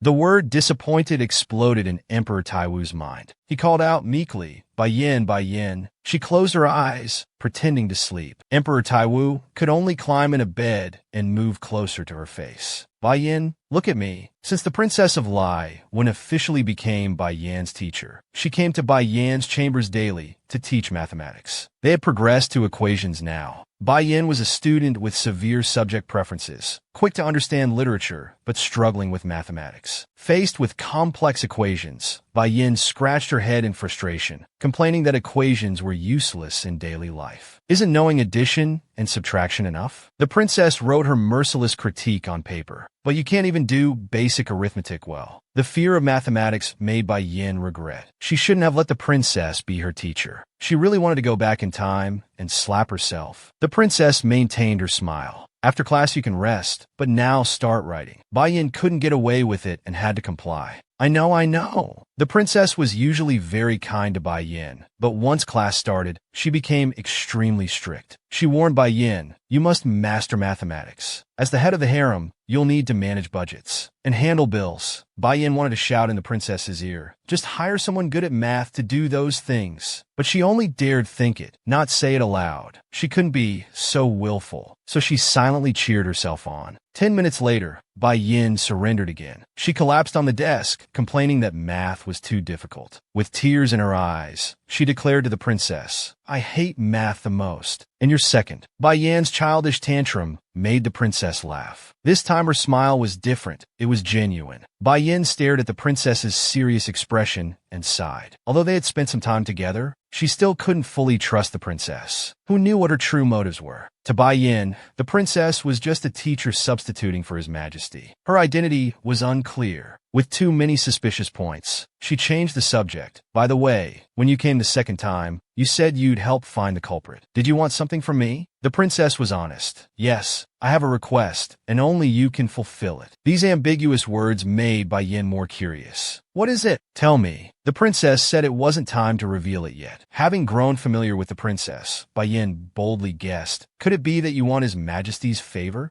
This comment made the princess's face turn ashen. She wrote forcefully on paper, I would never make such a request. She pressed so hard, she almost broke the brush. Seeing the princess's reaction, Bai Yan was confused. Was such a strong reaction necessary? Could she hate His Majesty? But then again, not every consort had to love His Majesty. The Princess of Bai won allied with Bai Yan, because she had a request that only Bai Yan could fulfill. This request wouldn't harm His Majesty, but would make him stronger. She reminded Bai Yan, although you're not rushing to catch Liu Bin's true killer, letting the consorts suspect each other. And be on guard. You must be careful. When people are pushed to extremes, they become incredibly cunning. Bai Yan knew this all too well. Her mother had died at the hands of such vicious people. Bai Yan was puzzled by the Princess of Lai, Wen's concern. Why are you warning me about these things? The princess wrote, because I don't want you to get hurt. Seeing the princess's sincere expression, Bai Yan felt guilty. She seemed to have no ill intentions. Maybe she really cared, while Bai Yan had suspected and used her. The princess made another request. Out of guilt, Bai Yan promised, anything I can do. Solve these math problems faster. At the mention of math, Bai Yan immediately became agitated, shouting, I can't go any faster. She tried changing the subject again, asking the princess what the letter given at the banquet meant. The princess saw through Bai Yan's tricks and frowned, writing, do you dislike solving problems that much? Exposed, Bai Yan awkwardly scratched her head. The princess sighed and decided to tell Bai Yan an interesting story. Long ago, before countries existed, people lived scattered. Many starved or became prey to beasts. Back then, at the top of the food chain weren't humans, but beasts. Bai Yan had heard this story. She sat up straight and continued. The gods took pity on humans and sent their children down. Later, to protect humans, the children of gods established countries, right? The princess nodded. Actually, these descended divine children were originally beasts. Emperor Taiwu's original form was a red dragon, and Jia Yu was a white eagle. Ling Wami was a black fox. The children of gods took human form to blend in with mortal life. However, their divine powers were too strong. Not only did they break each other's balance, but they also accepted their nature. Therefore,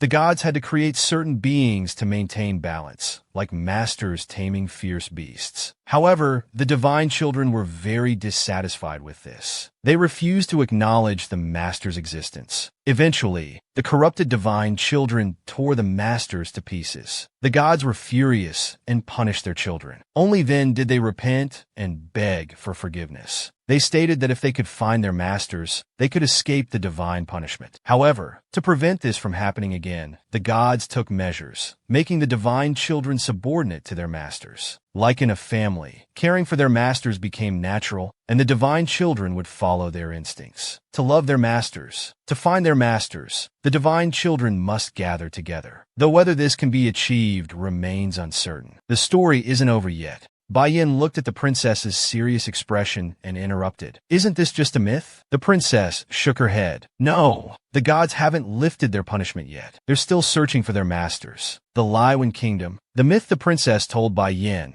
reflected the current situation. Emperor Taiwu was the best evidence. The Huatan Empire's emperors were born with madness. People thought it was because the divine power in Taiwu's bloodline was too strong, causing the madness. Actually, this was the god's punishment for the Taiwu line. Bai Yin sat there, feeling confused. She had always thought it was just a myth. Thinking about how her blood could calm His Majesty's madness, Bai Yan's heart skipped a beat. Could she be his master? But if Emperor Taiwu didn't drink her blood, the madness would return. This meant he hadn't escaped the divine punishment. Besides, she was born a mutant. How could she be a noble divine creation? Thinking this, Bai Yin nervously gripped her dress. If His Majesty found his true master later, what would happen to her? She lowered her head and, with a trembling voice, asked, "What characteristics does the master have? Why haven't they been found yet?" The princess explained with a smile that this matter had been forgotten by people. Everyone only remembered that Huatan Empire's emperors were born with madness. Other details were gradually forgotten in the river of history. A big question mark appeared above Bai Yan's head. "Then how do you know?" The princess calmly wrote on paper. Many ancient texts were burned in wars. The Huatan Empire was no exception. My homeland,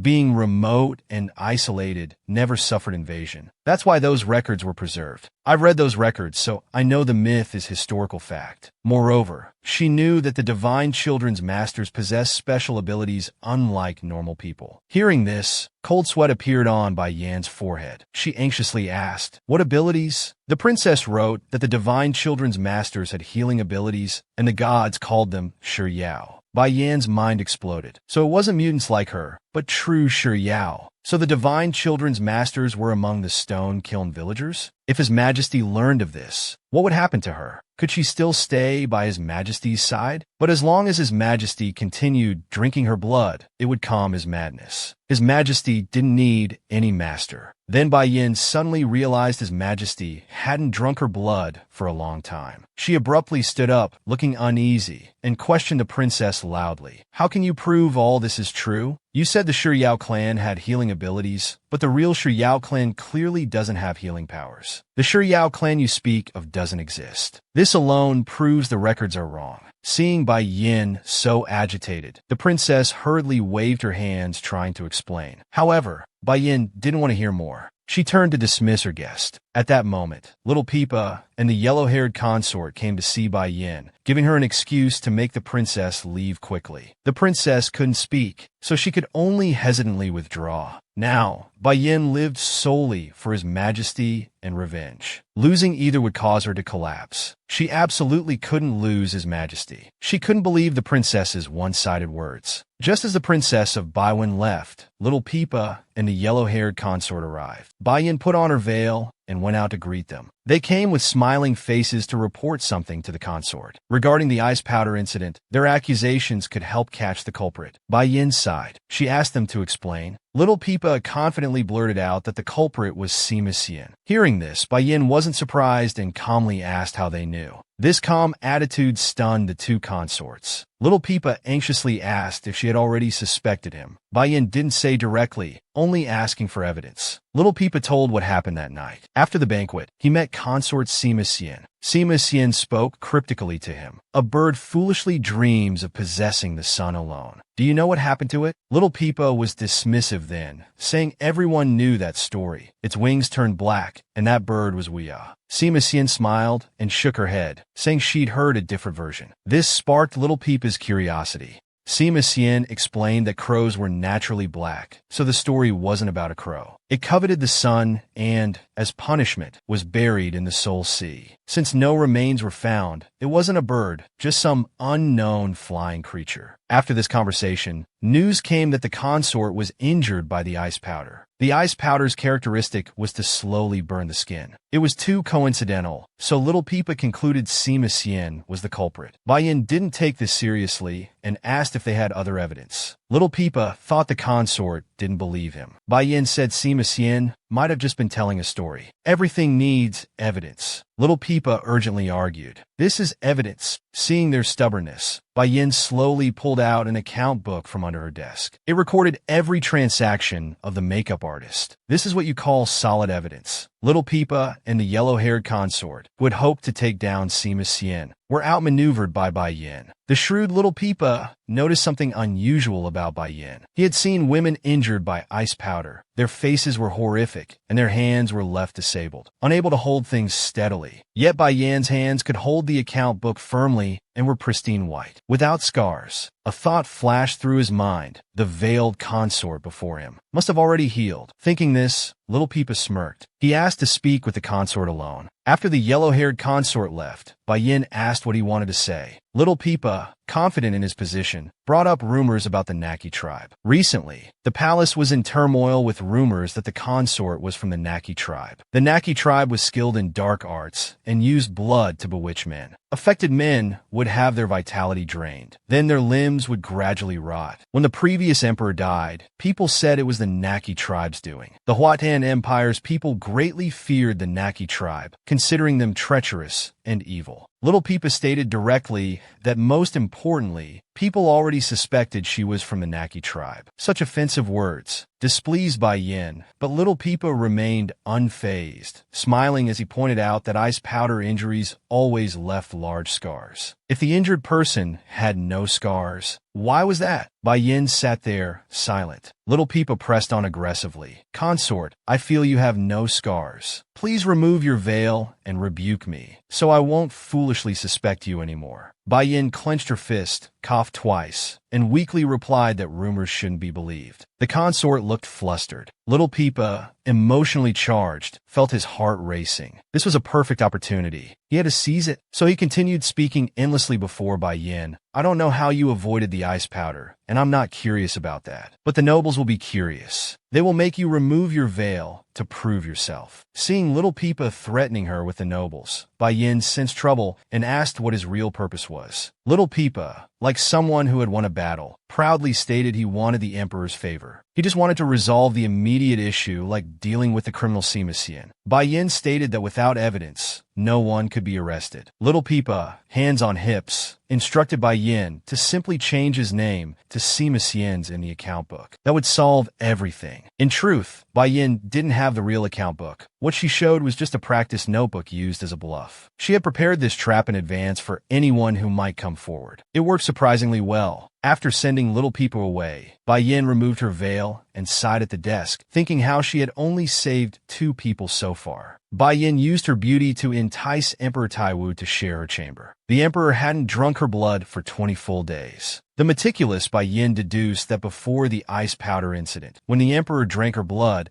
it caused her self-healing ability to fail on that day. That night, the emperor must have felt guilty holding her injured body. So the emperor was restraining himself for her sake. Understanding everything now, Bai Yin silently choked up, blaming herself for not understanding the emperor's heart. In the evening, Bai Yin changed into an alluring pink gauze dress, wearing an elegant bamboo hairpin, shoulders exposed, sitting on the bed. Emperor Taiwu stared at the woman's semi-transparent gauze dress, revealing her flawless white legs, and became transfixed. She seemed different from usual. Seeing the emperor arrive, Bai Yin stood up and held his hand. Her body emanated a subtle floral fragrance. The emperor felt something was strange today. Not only had her clothing style changed, but her attitude had become gentler. She deliberately exposed her snow-white neck, smiling as if beckoning the emperor. "Come drink my blood." Emperor Taiwu could hardly resist such temptation, sitting in his chair with a flushed face. But he didn't want Bai Yin to lose her self-healing ability. He could only turn away. Bai Yin noticed the emperor's unusual behavior and directly asked him to look into her eyes, even moving her face close to his. However, the emperor remained unmoved, showing no intention of drinking blood. The emperor's attitude infuriated Bai Yin. She had specially worn such clothes and deliberately exposed her neck. Yet he ignored it. She suddenly stood up, thinking somewhat self-destructively that she might as well directly ask him to drink her blood. Why go to such lengths? Bai Yin changed tactics, sitting on the emperor's lap and staring at him, asking, "Are you feeling unwell anywhere?" At this point, Emperor Taiwu's body was burning hot. He felt uncomfortable everywhere. Bai Yin used her charms to seduce Emperor Taiwu, using her blood to ease his madness. Emperor Taiwu could hardly resist such temptation, staring at his alluring consort sitting on his lap. He became somewhat dazed. Bai Yin continued her gentle persuasion. She asked if he was feeling unwell. The emperor looked confused and said no. "What's wrong?" But Bai Yin insisted that the emperor didn't look well. Something must be wrong. "Your lips are dry. It must be terrible." Now the emperor understood his consort's meaning. With resignation, he placed his hand on her shoulder. "I know what you're thinking, but you needn't worry about this anymore."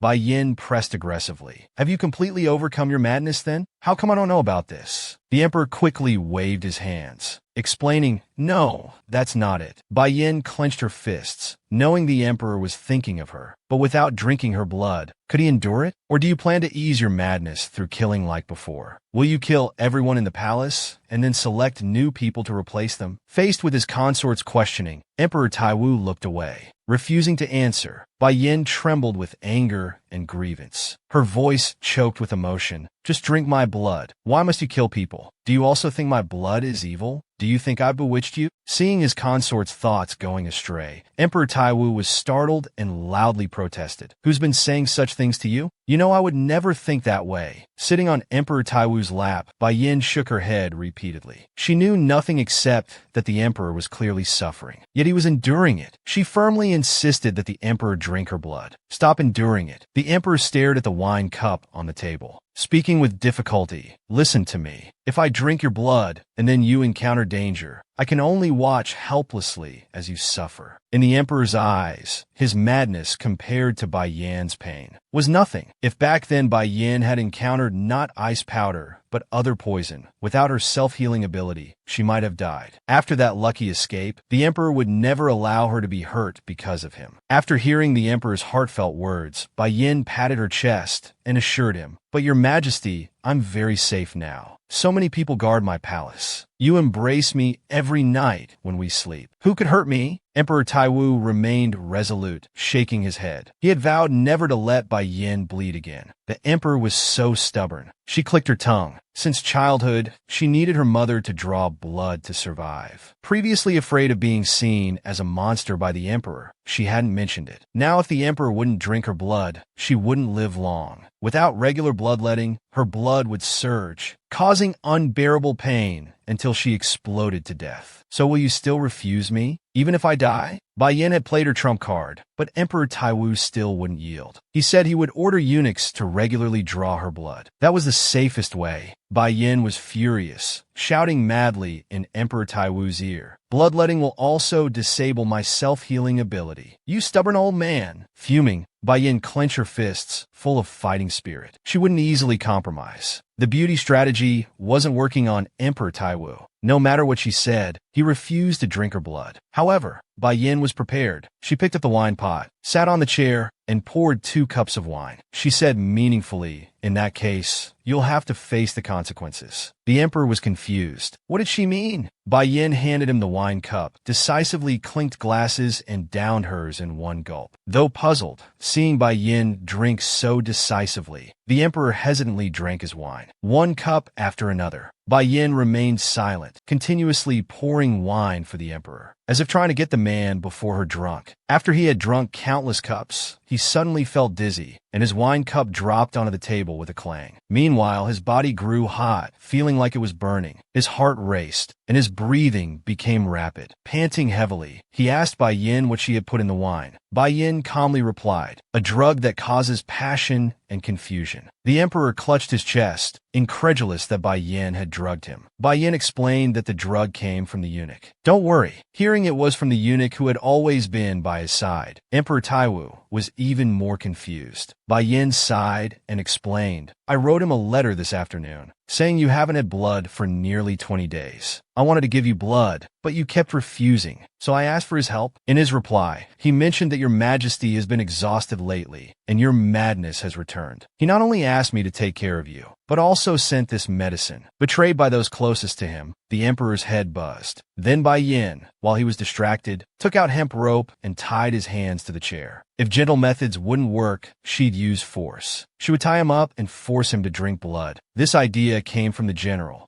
The rope was also from him. Now Emperor Taiwu, fighting his discomfort, looked around. Where were the shadows? The emperor was tied up like a prisoner. Why weren't they? In desperation, Emperor Taiwu called out for his shadow guards, telling them to come out. Bai Yin tightened the rope, calmly explaining, "It's useless to call them. I told them to ignore you. It's all for your own good." The emperor reflexively said, "Impossible. Only the emperor's summons can make them appear." However, Bai Yin didn't make them appear. She just announced her plan to the air. Then a note appeared on the table with the word approved. Now the emperor was completely helpless, like a fish on a cutting board at Bai Yin's mercy. He wanted to escape, but the drug he had drunk was already taking effect. Emperor Taiwu had no strength left. Still breathing heavily, Bai Yin tied the hemp rope into a tight knot, triumphantly stating it was all because he was too stubborn. Now it was too late. Emperor Taiwu continued struggling. He who once dominated battlefields surely could break these ropes. Bai Yin had anticipated this. This knot was taught by the Black Fox members. According to Black Fox, ordinary people couldn't break it. Hearing that Black Fox was also involved in this plan, his struggling ceased. Now his whole body felt uncomfortable, dizzy and lightheaded. He shouted at Bai Yin to untie him. "This is treason." Bai Yin turned around with a gentle smile. "So will you punish me?" The bound emperor quickly softened. That wasn't what he meant. Bai Yin had also drunk the drug. He was worried about her. Bai Yin smugly reminded him, "Don't you remember? Drugs don't affect me." Finally, Emperor Taiwu surrendered. He agreed to drink blood, begging Bai Yin to untie him. The cunning Bai Yin pondered for a while, mischievously pressing down the emperor's arms. She refused. To make the emperor drink her blood, Bai Yin had tied him up completely. All his trusted aides were helping Bai Yin. Emperor Taiwu surrendered, giving up his struggle. He admitted defeat, begging Bai Yin to untie him quickly. Bai Yin wouldn't be fooled by the emperor's words. Once deceived by the prey, all efforts would be wasted. The emperor wondered where Bai Yin learned such twisted logic. Bai Yin proudly stated it was from the Black Fox members. Hearing these people were corrupting his beloved consort instead of doing proper work, Emperor Taiwu was furious. He struggled again to break free from the ropes. Bai Yin, in complete control, remained calm. Smiling, she warned the emperor that the more he moved, the faster the drug would take effect. While speaking, she slowly moved closer to his face. This feeling of being at someone's mercy made Emperor Taiwu feel fear, mixed with excitement. Emperor Taiwu's heart raced, his body burning hot, breathing heavily. "Stop, Bai Yin. Don't try to force me to drink blood." Bai Yin became more daring, caressing the emperor's face, saying, "I'm not forcing you. I'll make you drink willingly." Emperor Taiwu blurted out, "Impossible. I'm a man of principle." Bai Yin stepped back, wearing a seductive smile, defiantly saying, "We'll see about that." Then she slowly knelt down, looking up at Emperor Taiwu. While the emperor couldn't move, she moved closer to his face, then kissed his lips. The drug's effect hadn't worn off. Emperor Taiwu couldn't resist such teasing. His whole body was breathing heavily. It felt like 10,000 insects were gnawing at every inch of his skin. His blood-red pupils shot out unspeakable fury. "Untie me quickly." Bai Yin smiled and sighed, using her beauty to seduce Emperor Taiwu. After a series of actions, she took out a white cloth she had prepared earlier. The Black Fox members said to enhance one sense's sensitivity, other senses must be blocked. She folded the white cloth into a strip and blindfolded Emperor Taiwu.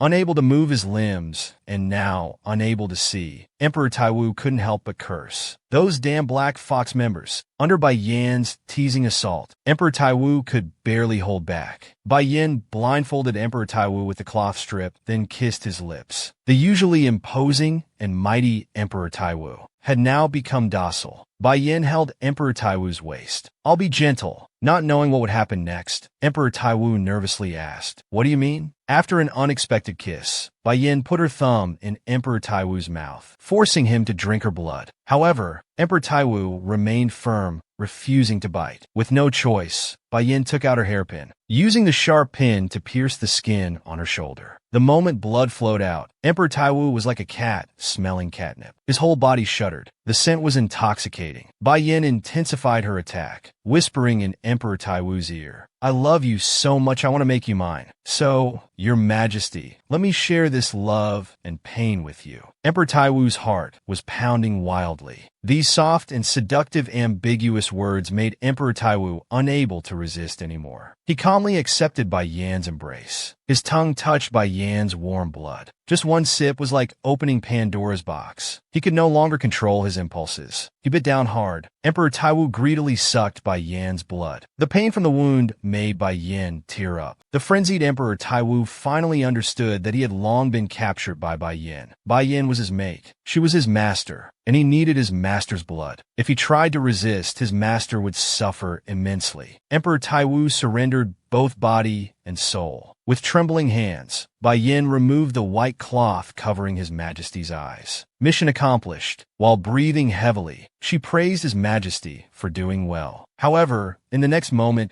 due to extreme fatigue and blood loss, Bai Yan fainted on the spot. Bai Yan had successfully used her charms to make Emperor Taiwu drink her blood. However, having not fed for so long, His Majesty was too forceful. The exhausted Bai Yan passed out directly. Emperor Taiwu immediately sensed something was wrong. He ordered Shadow, who had been hiding nearby, to untie him. Shadow, who had been watching everything, was very obedient now, appearing to undo His Majesty's bonds. Having just experienced this sweet moment, Emperor Taiwu carried Bai Yan in his arms and gently placed her on the bed. The unconscious Bai Yan lay on the bed with a flushed face, breathing heavily. Emperor Taiwu bent down and kissed his beloved consort, then reluctantly left to handle state affairs. In Taiwu year 6783, Emperor Taiwu implemented the imperial examination system after just 1 year. This system not only ended hereditary positions, but also shattered noble privileges. It didn't restrict candidates' gender, allowing positions to no longer be exclusive to men. Commoners and even women had opportunities for advancement. This was the first attempt to promote women's political participation, laying the foundation for significantly improving women's status. Moreover, it played a decisive role in later exposing the drawbacks of polygamy. During the examinations, all candidates were masked. This change was revolutionary. Throughout history, examination fraud where officials helped wealthy families' children had been rampant. The masking effectively eliminated these long-standing examination malpractices. Folk tales say this brilliant idea came from a woman, who was also the first female official under Emperor Taiwu. Meanwhile, Bai Yan had been unconscious in bed for 3 whole days. She dreamed of her mother again, dreaming she was still in that poor cottage in Shiryao village, eating with her mother. Her daughter was only thinking about food. Frustrated, her mother hit her head hard. Even at this moment, still thinking about food, then sternly asked about the divine pearl. The confused Bai Yan had completely forgotten about the divine pearl. After her mind raced for a moment, she suddenly remembered. She had given one to His Majesty. In the dream, Bai Yan blushed. She honestly told her mother, "Mother, I have found love, so I gave him the divine pearl. Though I didn't consult you,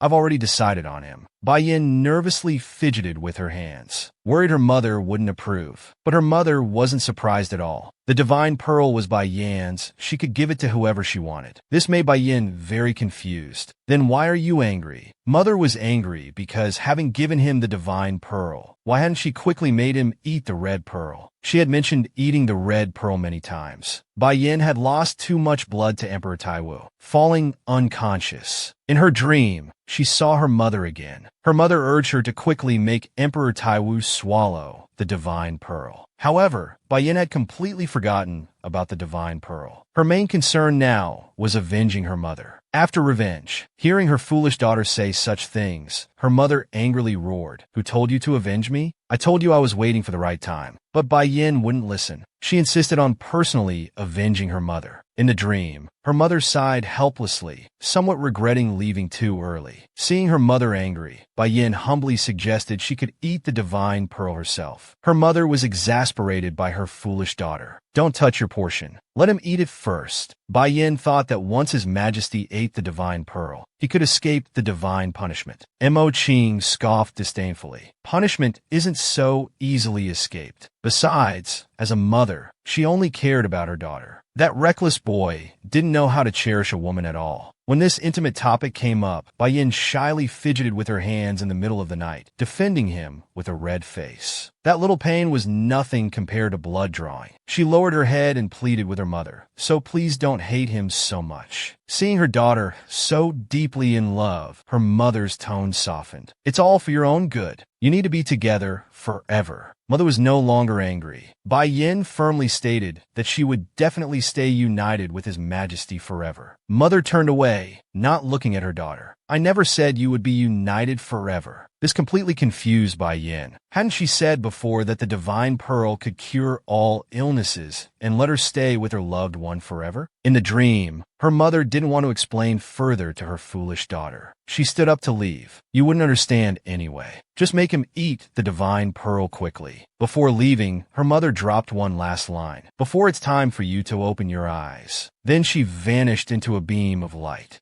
In reality, Bai Yin had been unconscious in bed for 3 whole days. Every night, Emperor Taiwu would come to hold her while sleeping, drifting in and out of sleep, constantly checking her heartbeat, afraid something might happen to her. With the recent implementation of the imperial examination system, Emperor Taiwu barely had time to eat. He would come to watch over Bai Yin whenever he had free time, becoming much thinner. Bai Yin had lost too much blood to Emperor Taiwu and had been unconscious for 3 full days. On the 4th day, Bai Yin finally woke up. As soon as she opened her eyes, she saw Emperor Taiwu's anxious face. He looked at Bai Yan's head with both surprise and joy. Unexpectedly, Bai Yan's first words were teasing. "You said you could control yourself, but look what happened. You'll have to listen to me from now on." Emperor Taiwu's nose stung with emotion. He immediately agreed obediently. After sleeping for 3 days, Bai Yan's stomach was growling. She invited His Majesty to dine with her. It was time for morning court, but to satisfy Bai Yin, Emperor Taiwu ordered the eunuchs to delay it. The eunuchs were greatly relieved to learn that the consort had safely awakened. Her unconsciousness had kept the entire palace on edge. Su Shanggong and the little maid Wen Yan hurried over. Seeing the awakened consort, Su Shanggong excitedly grabbed Bai Yan's hand and asked loudly, "Are you still in pain?" The women chattered beside her, while Emperor Taiwu sat by the bed looking confused. Feeling somewhat out of place, Su Shanggong tearfully complained to the consort, "Look at the little maid's face. She cried for 3 days and nights. Her eyes were swollen." Bai Yin was amused by everyone's excessive concern. Besides being hungry, everything was normal. Hearing that the consort was hungry, Su Shanggong immediately returned to work mode, asking the little maid to help the consort change clothes while she went to bring the dishes. The awkward Emperor Taiwu, wanting to let the servants chat more, volunteered to go to the kitchen. The palace maid stared at the culprit who had caused the consort's unconsciousness, her eyes full of displeasure. She snorted coldly and turned away. The room's atmosphere suddenly dropped. Emperor Taiwu carefully pointed out, "Did you see that? A personal maid just glared at me." Bai Yin quickly tried to smooth things over. "How could that be possible? You must have seen wrong. How could they be so bold?" Emperor Taiwu smiled and sighed. In a good mood, his anger disappeared. He could see that the maids cared deeply for Bai Yin. He was also pleased about this. Emperor Taiwu personally changed clothes for Bai Yin, who had just woken up. He picked up a pair of pants embroidered with small flowers and examined them carefully. "These pants are quite small." Bai Yan's face immediately turned red. "Just give them to me. I'll put them on myself." Emperor Taiwu shook his head. "I said I'd help you." He asked Bai Yin to come down from the bed. Although Bai Yin was very shy, she still walked down barefoot. Emperor Taiwu moved gently, carefully helping his beloved consort put on the pants. Their close proximity made Bai Yan's heart pound wildly. The emperor of the nation, Emperor Taiwu, carefully tied the butterfly knot on his beloved's pants while kneeling, gently asking if they were too tight. Suddenly unable to control himself, His Majesty embraced Bai Yan's waist. He kissed her navel. This sudden action startled Bai Yan, giving her goosebumps all over. Emperor Taiwu teased, "Why such a big reaction? Where did that passionate person from a few days ago go?" Bai Yan awkwardly turned her head, answering softly. After achieving the goal, that person disappeared. Emperor Taiwu looked up and said, "Then call that person back." Bai Yan replied helplessly, "That person won't appear again anytime soon." Seeing Bai Yan's shy demeanor, Emperor Taiwu smiled slightly and decided to let her off this time. Bai Yan crossed her arms, pouting at him. "You're not thirsty anymore, but now I'm parched." Whenever it came to matters concerning Bai Yan, Emperor Taiwu would inexplicably lose his rationality. Although he hadn't drunk blood for over 20 days, he was clearly conscious, yet still caused her to be unconscious for 3 days and nights. If Emperor Taiwu had been in an uncontrolled state then, the consequences would have been unthinkable. Bai Yan would have certainly died from blood loss. In reality, Emperor Taiwu was very grateful. Fortunately, Bai Yan had stopped him from going berserk. Men should listen to women. Suddenly, Emperor Taiwu thought of his first meeting with Bai Yan that night by Ingyuel Lake. How did Bai Yan escape? When he first saw her, he was clearly in an uncontrolled state. Although he was hurt by the stone, it wasn't serious. Emperor Taiwu abruptly asked, "Did someone help you?" Bai Yan didn't know what His Majesty meant. While helping Bai Yan tie her dress, Emperor Taiwu asked about Ingyuel Lake. "How did you escape that day when you were released?" Reminded of this old matter, Bai Yan stammered, unable to explain clearly. Emperor Taiwu felt increasingly suspicious. Why go to the lake late at night? Was it to meet with spirits? Feeling wrongly suspected, Bai Yan quickly explained, "That's not it. I just went to the lake for a bath." Under Emperor Taiwu's questioning, Bai Yan finally revealed the truth.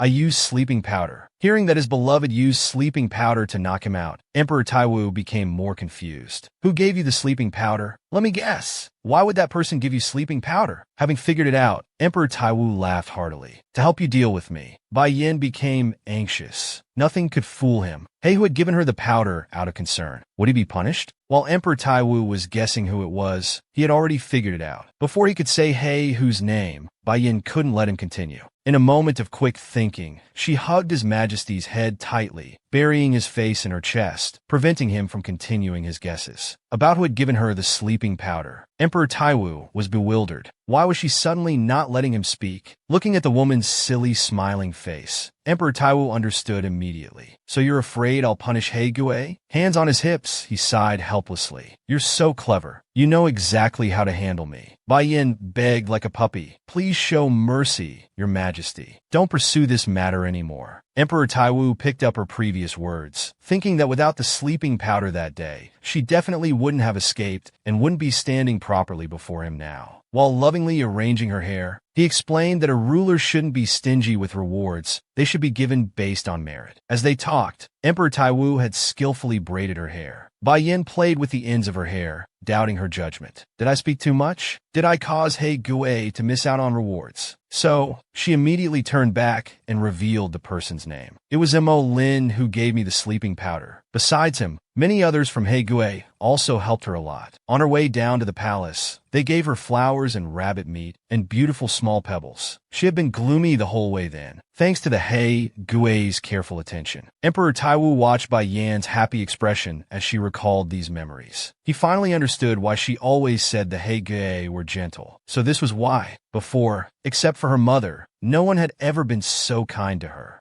Bai Yan genuinely liked them. She looked up and seriously requested, "So could you please be lenient?" Hearing his beloved speak of liking other men, Emperor Taiwu's jealousy flared up again. He suddenly wanted to take back his previous words. Reward them. In reality, Emperor Taiwu still agreed to Bai Yan's request. He would not only reward the Gue, but also give Bai Yan a grand gift. Bai Yan lacked nothing and wanted nothing. She clenched her fists and naturally said, "I only love you." Such flirtatious words made Emperor Taiwu's heart race again. He told himself twice to stay calm. He would properly reward the Gue, though whether it would be to their liking was another matter. Meanwhile, The Hei Gui guards at the palace suddenly felt a chill run down their spines, sensing an ominous premonition. After waking from unconsciousness, Bai Yin resumed her usual studies. Looking at the math problems Kaylin had left on the desk, she suddenly remembered she'd been too harsh last time, driving him away before he could finish speaking. Bai Yin had a feeling that Kaylin knew the truth about the Son of God. She needed to see Kaylin again. Just then, Su Shanggong entered the study with food. Bai Yin had wanted to visit Kaylin's palace with Su Shanggong. Unexpectedly, Su Shanggong mysteriously revealed that yesterday morning, His Majesty had implemented the examination system. It was a special period, and they must be extremely careful not to go out. The palace had also banned formal greetings and gift-giving. Hearing this news, Bai Yin asked, "What about my teacher Kaylin?" Su Shanggong shook his head. No exceptions were allowed. After a month, the examination system would be officially implemented. They would have to endure for now. During the days Bai Yin was unconscious, Kaylin came to her chamber door every day. Though knowing he couldn't enter, he stubbornly stood there waiting for a long time before leaving disappointed. It was truly heartbreaking to see. Not knowing what Kaylin wanted to tell her,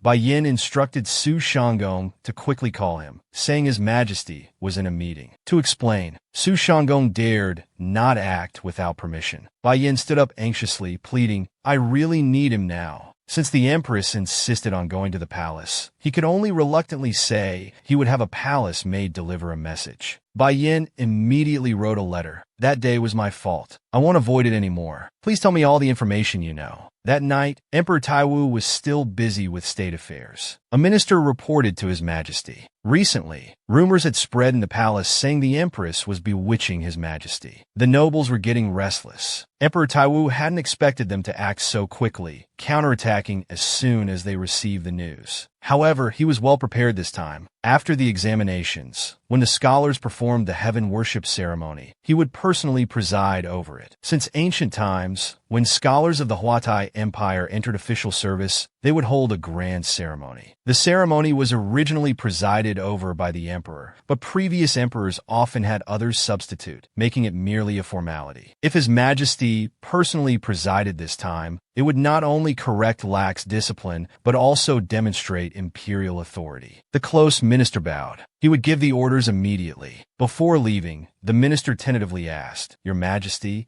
are you sure about allowing women to take the examinations?" In the minister's view, having women serve as officials seemed inappropriate. Emperor Taiwu saw nothing wrong with it. Women were also subjects, and he would treat them equally, regardless of gender. Only ability mattered. If women proved incompetent after becoming officials, they would naturally be dismissed. But they couldn't be denied opportunities just for being women. The atmosphere became tense and oppressive. His dominance showing, he asked unquestioningly, "Do you have any other concerns?" Emperor Taiwu not only implemented the examination system nationwide, but also allowed female subjects to become officials. This move hurt many people's interests. The close minister carefully raised objections before Emperor Taiwu, but was immediately rejected. The minister in the hall hesitated to speak. He hesitantly asked, "Your Majesty, may I ask why the Hei Gui have left the palace?" This question touched on Emperor Taiwu's secret orders. His crimson pupils flickered dangerously as he said coldly, "You've overstepped." The minister became nervously sweaty. He quickly bowed his head in apology. Emperor Taiwu knew well the minister's outside connections. In an icy tone, he warned him, "I advise you to review your relationships. Unnecessary ones. Personal connections are useless." These words startled the minister. He nervously bowed and withdrew.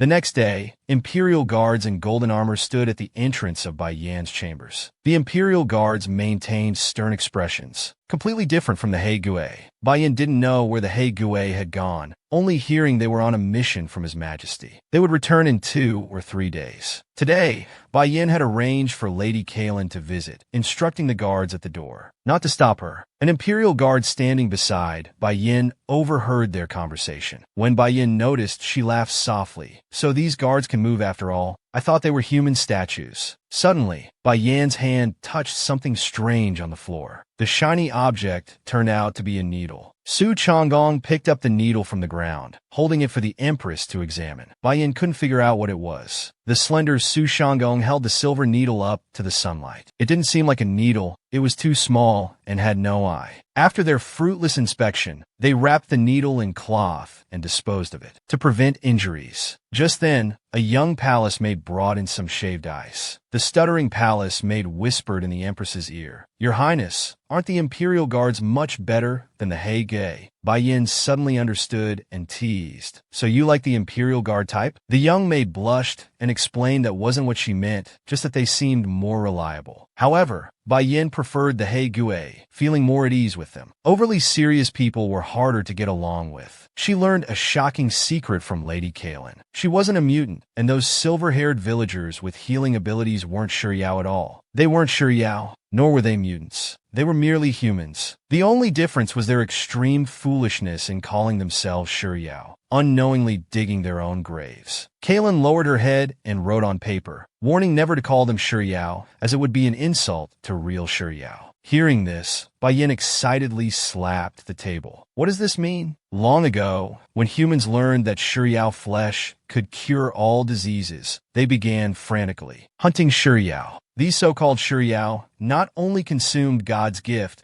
but also claimed the Shiryao title for themselves. Shiryao were God's creations, existing for the Son of God. Greedy humans trying to forcibly possess this wood faced divine punishment. Confused, she asked about their silver hair, their healing abilities, and public recognition as Shiryao. What kind of silver hair is this? Kaelin frowned. With sharp eyes, she explained these were mere appearances. Think carefully about where their healing abilities came from. They gained them from consuming Shiryao flesh and blood. They hadn't mastered healing abilities themselves. Bai Yin couldn't bear to hear more. She shouted enough and lowered her head, shoulders trembling as tears fell onto the table. Kaelin took a deep breath and continued writing. Now these so-called Shiryao could only use their healing powers for self-healing. Overuse would lead to poor results because everyone's healing ability was limited. Without restraint, it would quickly deplete. They misunderstood that eating more Shiryao would increase their healing power. This was like digging their own graves, squandering limited healing power as if it were a special ability. They would meet a bad end. This was their deserved divine punishment. These familiar words reminded Bai Yin of her mother's words. "I'm just waiting for the right time." Like a greedy snake trying to swallow an elephant. Her mother had foreseen that the villagers who drank her blood would all meet bad ends. After using her blood to enhance their healing abilities, they recklessly even made medicine from it. If Kaelin's words were true, their fate would be worse than others. Bai Yan's clenched fists trembled as tears dripped onto the table. She never imagined her blood would become poison. It was laughable. Unaware of the truth, Bai Yan's tears fell heavily. She was the real Shiryao after all, while those villagers were just foolish, greedy humans. Now she finally understood why her mother had run away back then. Because there was no need for him to act personally. Those people were destined for a bad end, and this was what he feared most. This way, he couldn't avenge his mother. Looking at Bai Yin, crying silently, Kaelin was moved. She reached out to wipe away the tears from his eyes. Bai Yan's face was hot, wet with tears. So these were tears.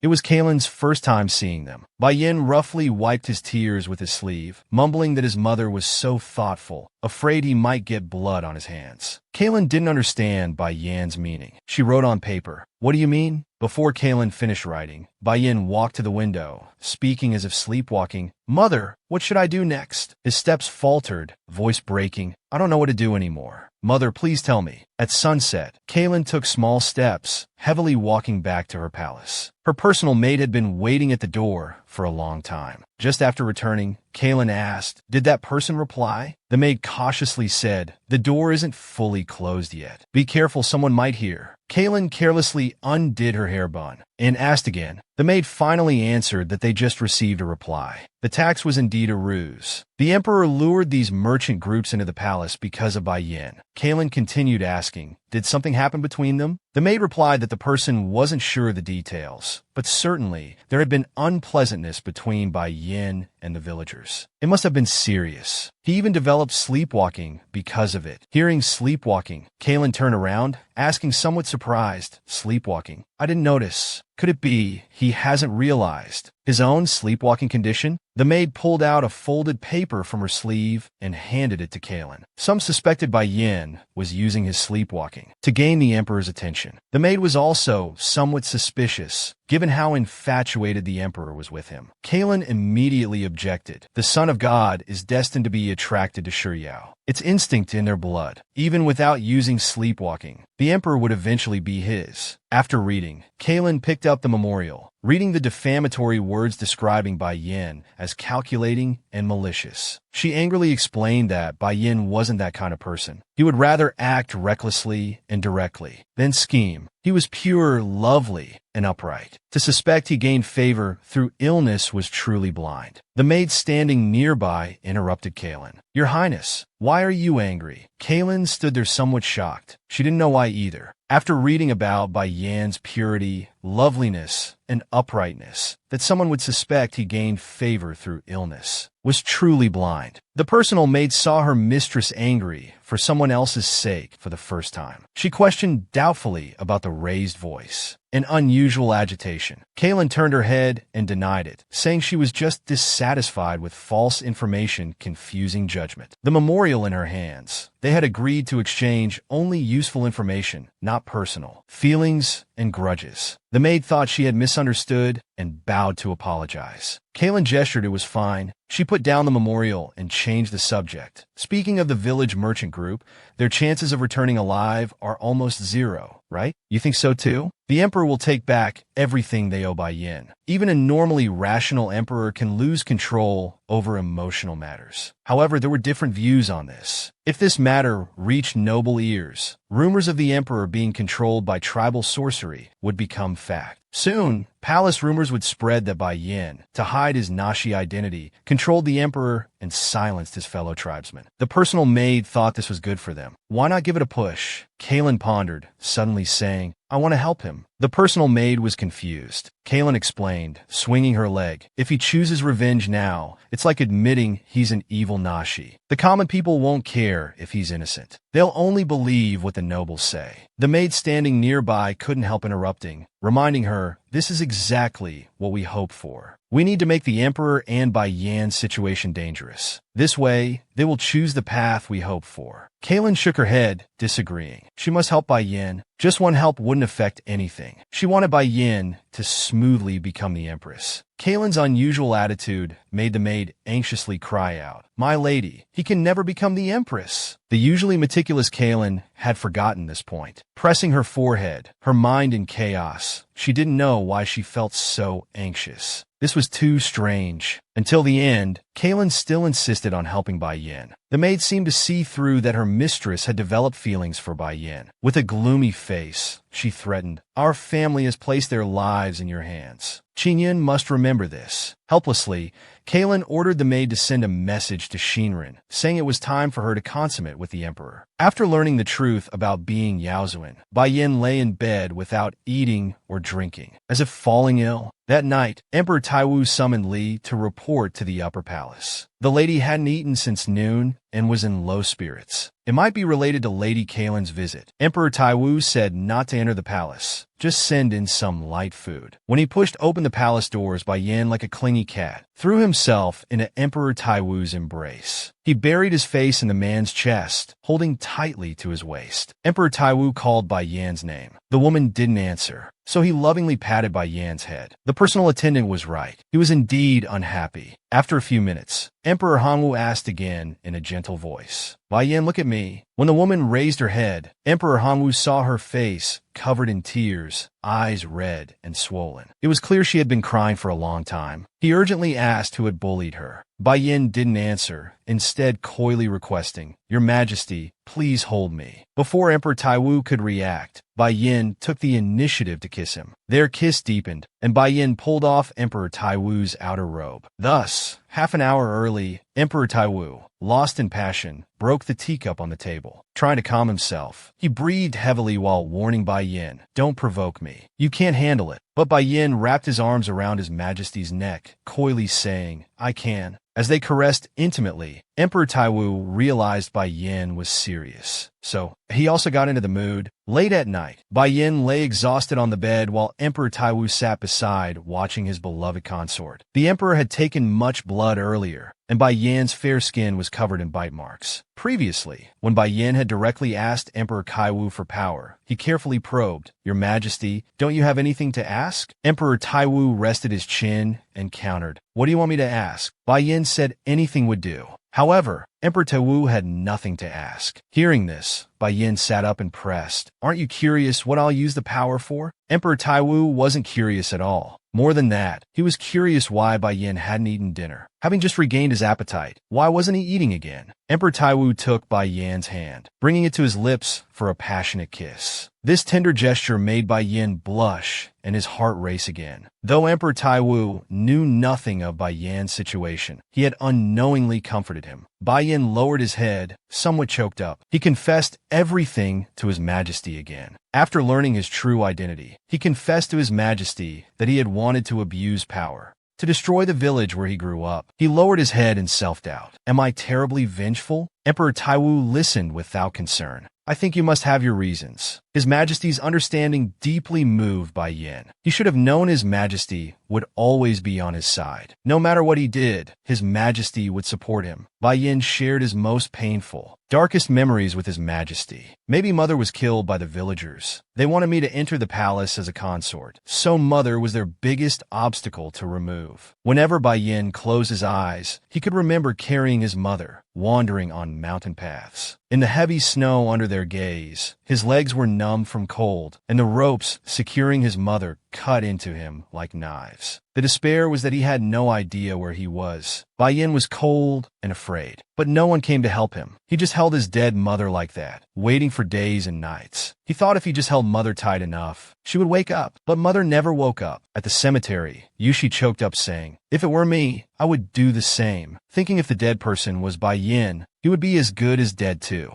Recalling his mother's death, Bai Yin trembled with emotion. Clenching his fists firmly, he declared, "So I decided to take revenge. They are my mortal enemies." He really wanted to kill those villagers, preferably in the most cruel, most painful way. But remembering Lady Kalen's words, Bai Yin understood he didn't need to act himself. Those villagers were destined to die soon anyway. They would soon die from illness. Emperor Wu was confused about how Bai Yin knew they would die soon. So, Bai Yin revealed everything Lady Kalen had told him. Emperor Taiwu wanted to tell him not to trust others easily. However, the clever Bai Yin wasn't just being naive. Kalen was certain he was from the Demon Servant clan, which was why Bai Yin chose to believe her. Hearing this, Emperor Taiwu understood the whole situation. Stroking his chin, he questioned, "You could have those villagers arrested now." Bai Yin sighed. If it were before, he would definitely do that. Without thinking twice, he would have them arrested first. But now he wouldn't, because he knew the higher the position,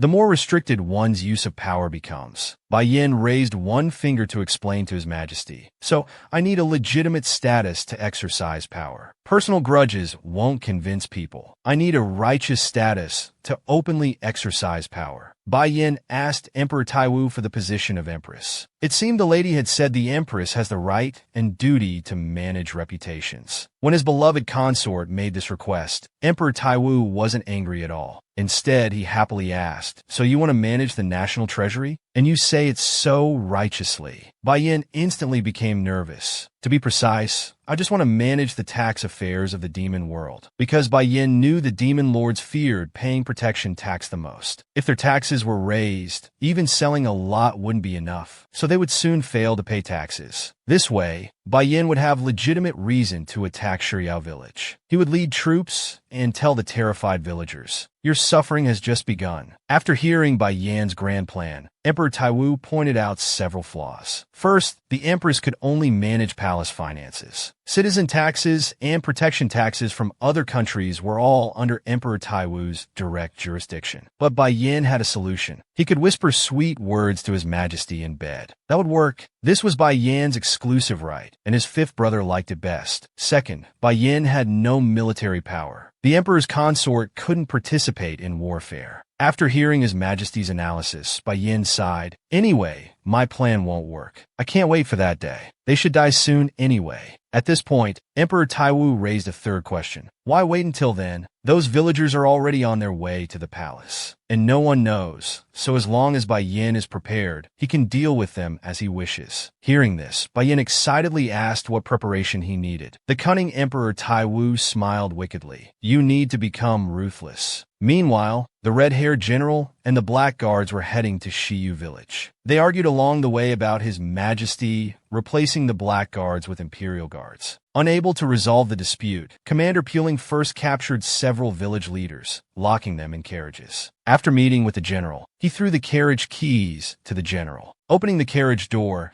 they saw several villagers, heads covered with bags and tightly bound, trembling in fear. The general stepped forward, ordering the black guards to strip them naked and shave their heads. After a series of snipping sounds, the villagers who once had proud hair all became bald. The village chief gathered his courage and roared, "Who are you? How dare you commit such evil?" The general stood with hands on hips, smiling as he explained, you noble sure are forgetful. Don't you recognize me?" At this moment, the villagers finally recognized this Yama. Before them was the general who had escorted Bai Yin to the palace. The red-haired general gave the villagers a show of force. He ordered the black guards to take the villagers' silvery hair that contained medicine, all shaved clean. Facing such humiliation, the Grand Elder was the first to protest against this unfair treatment. He had just recognized the red-haired general as the one who had escorted Bai Yin to the palace. The Grand Elder felt something was wrong. The red-haired general also sensed something unusual. The last time they met, the Grand Elder was still a dignified middle-aged man. How could it be that in the blink of an eye, he had become an undeniable elderly person? Looking at the three trembling elderly people before him, the general voiced his confusion. "How did you age so much in less than a year? Could it be you're terminally ill?" The Grand Elder ignored this question and shouted, "We are the oil negotiation delegation,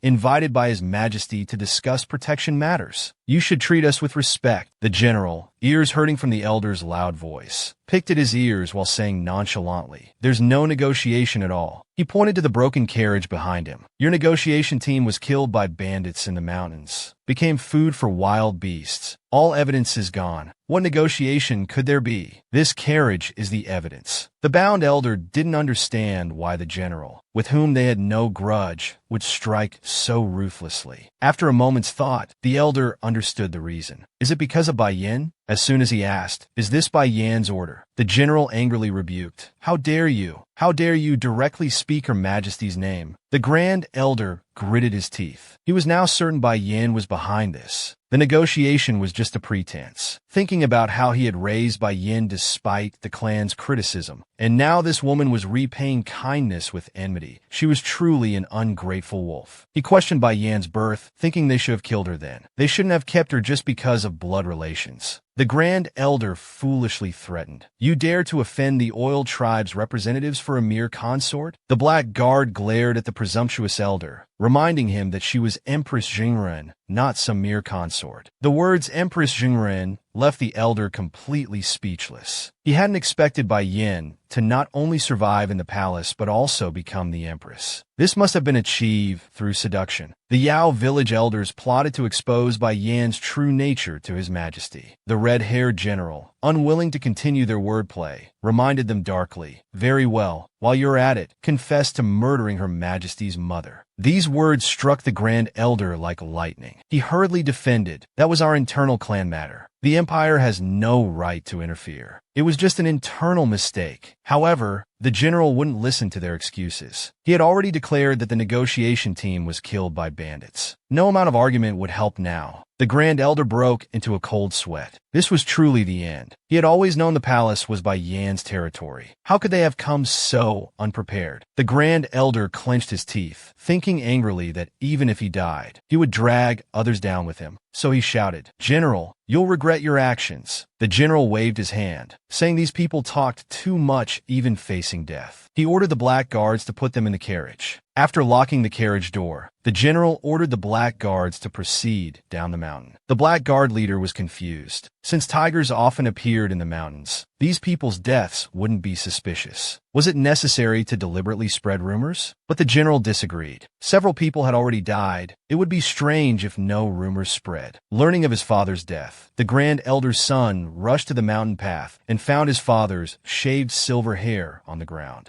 Holding the silver hair in his hands, he muttered Bai Yin. Meanwhile, the general, in disguise, went to the village below to check the situation. The rumors had successfully spread. Soon, rumors of the negotiation team's death at Tiger's Mouth would be everywhere. This way, they would be considered dead. Thinking about how His Majesty would go to such lengths for Empress Zhengren, the red-haired general couldn't help but shudder. In the palace, Su Shanggong helped Bai Yin change into black tiger clothing. Bai Yin tied his long hair into a high ponytail, looking very capable. Before leaving, Su Shanggong reminded Her Majesty not to do anything dangerous. If sword work was necessary, please order others to do it. After learning of Her Majesty's experience, Su Shanggong cried for a long time. Her Majesty had been keeping so many things hidden in her heart. No wonder she suffered from sleepwalking. Fortunately, Her Majesty no longer needed to worry. His Majesty had already captured the villains. They were now at Her Majesty's disposal. The servants bid a reluctant farewell. The black guards were already waiting outside. The day for Bai Yin to avenge her mother had finally come. At night, dressed in black guard attire and carrying torches, she went to the dark basement. Today was the day to deal with her desert enemies. Her steps faltered, her body trembling from nervousness. The torches went out. As she shakily held onto the wall, going down the stairs, a familiar voice warned her to be careful not to fall. Bai Yin looked up to see Emperor Taiwu, who had been waiting at the entrance for a long time. Seeing the emperor, Bai Yin was moved almost to tears. Her tension immediately eased as she rushed into His Majesty's embrace. The emperor teased that in this outfit, her strength was like that of a man. "I'm not fond of men," he joked as Bai Yin hugged him tighter. Emperor Taiwu affectionately patted Bai Yan's head. He touched her feminine face and continued teasing. "But this face I quite like." Seeing His Majesty being unusually playful today, Bai Yin called out, "Your Majesty," tenderly. The emperor laughed. "Don't call me so passionately." "I'm already taken," he joked, making the previously nervous Bai Yin cover her mouth in laughter. Seeing his beloved consort finally relaxed, the emperor achieved his goal. Looking at Bai Yin with satisfaction, he indicated that the villagers were inside and gestured for her to enter. He would guard the entrance. The black guards held torches, unlocking the chains. Before entering, Bai Yin looked back at His Majesty worriedly. The emperor nodded with a smile, as if saying, "It's all right. I'll always be by your side." Reassured by His Majesty's affirmation, Bai Yin finally stepped inside. Black guards flanked Bai Yin on both sides. When Bai Yan's hand touched the door handle, her heart unconsciously began racing. The moment the door opened, the three old men saw Bai Yan's face clearly. They called out Bai Yin in unison. The three crawled towards Bai Yan's feet in the light, continuously begging her to release them. One elder said, "You were friends with my daughter. You can't do this. You'll face retribution." Bai Yin, suppressing her anger, questioned, "Friends with them? That's laughable." Another elder stepped forward, beating his chest. "Bai Yin, you remember me, right? I used to secretly give you food when you were little. For old time's sake, please spare me." This disgusting man was the one who had tried to defile her before she entered the palace. Moreover, this man had once poisoned Bai Yan's food. She wouldn't forget any of these things.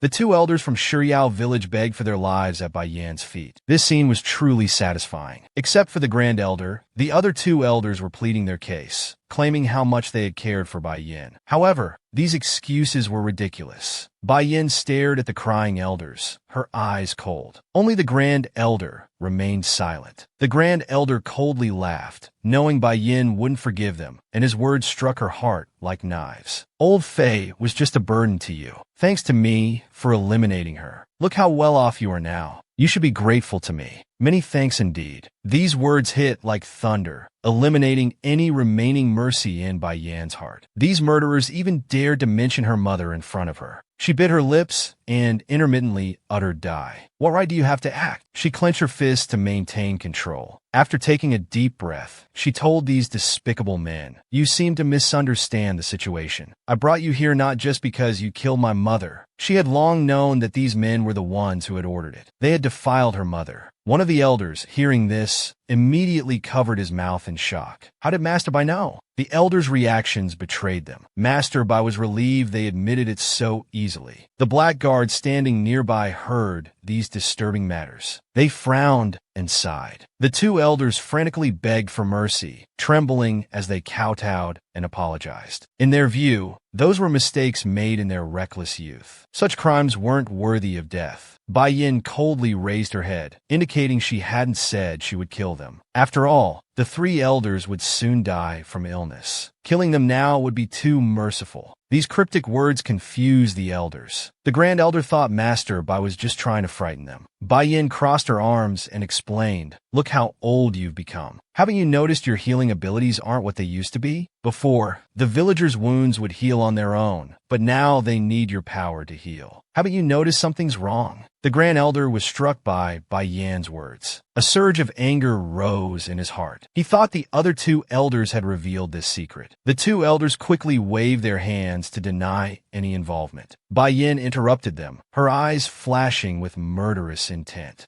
She knew why they had become like this. It was because all these years, the elders had been consuming her heart. Bai Yan's blood would consume their lives. The more healing power they used, the more likely they were to fall ill, and the faster they would die. The Grand Elder muttered in disbelief, touching his bald head. "Nonsense." Bai Yin smiled like a demon from hell. "You drank the most of my blood. Though we're of similar age, you look several generations older than them." The Grand Elder completely broke down. He had thought he was just unwell, never expecting this reason. The other two elders discussed hopefully on the side that they had only drunk a little. Maybe they would be fine. Bai Yin shattered their dreams. Even if they only drank a little, they would still die from illness, just later than the Grand Elder. Learning they would all die eventually, the elders wondered why Bai Yin had brought them here instead of letting them die outside. At this, Bai Yin gave them two choices. They could leave if they completed either one. The first option was to use this dagger. Bai Yin threw a short sword in front of the three elders. If they committed suicide right there, the matter of Shiryao Village's protection tax would be forgotten. The elders heard Bai Yin offering to trade their lives for the village's peace, muttering hesitantly. But the Grand Elder shouted angrily, "We won't fall for it. You can't be trusted. Once we're dead, you'll destroy the village." Bai Yin had anticipated these cowardly elders would refuse. There was actually a second option. If they could survive in this dark, damp basement for a month, they would regain their freedom. One elder was tempted. He suspiciously asked if this was true.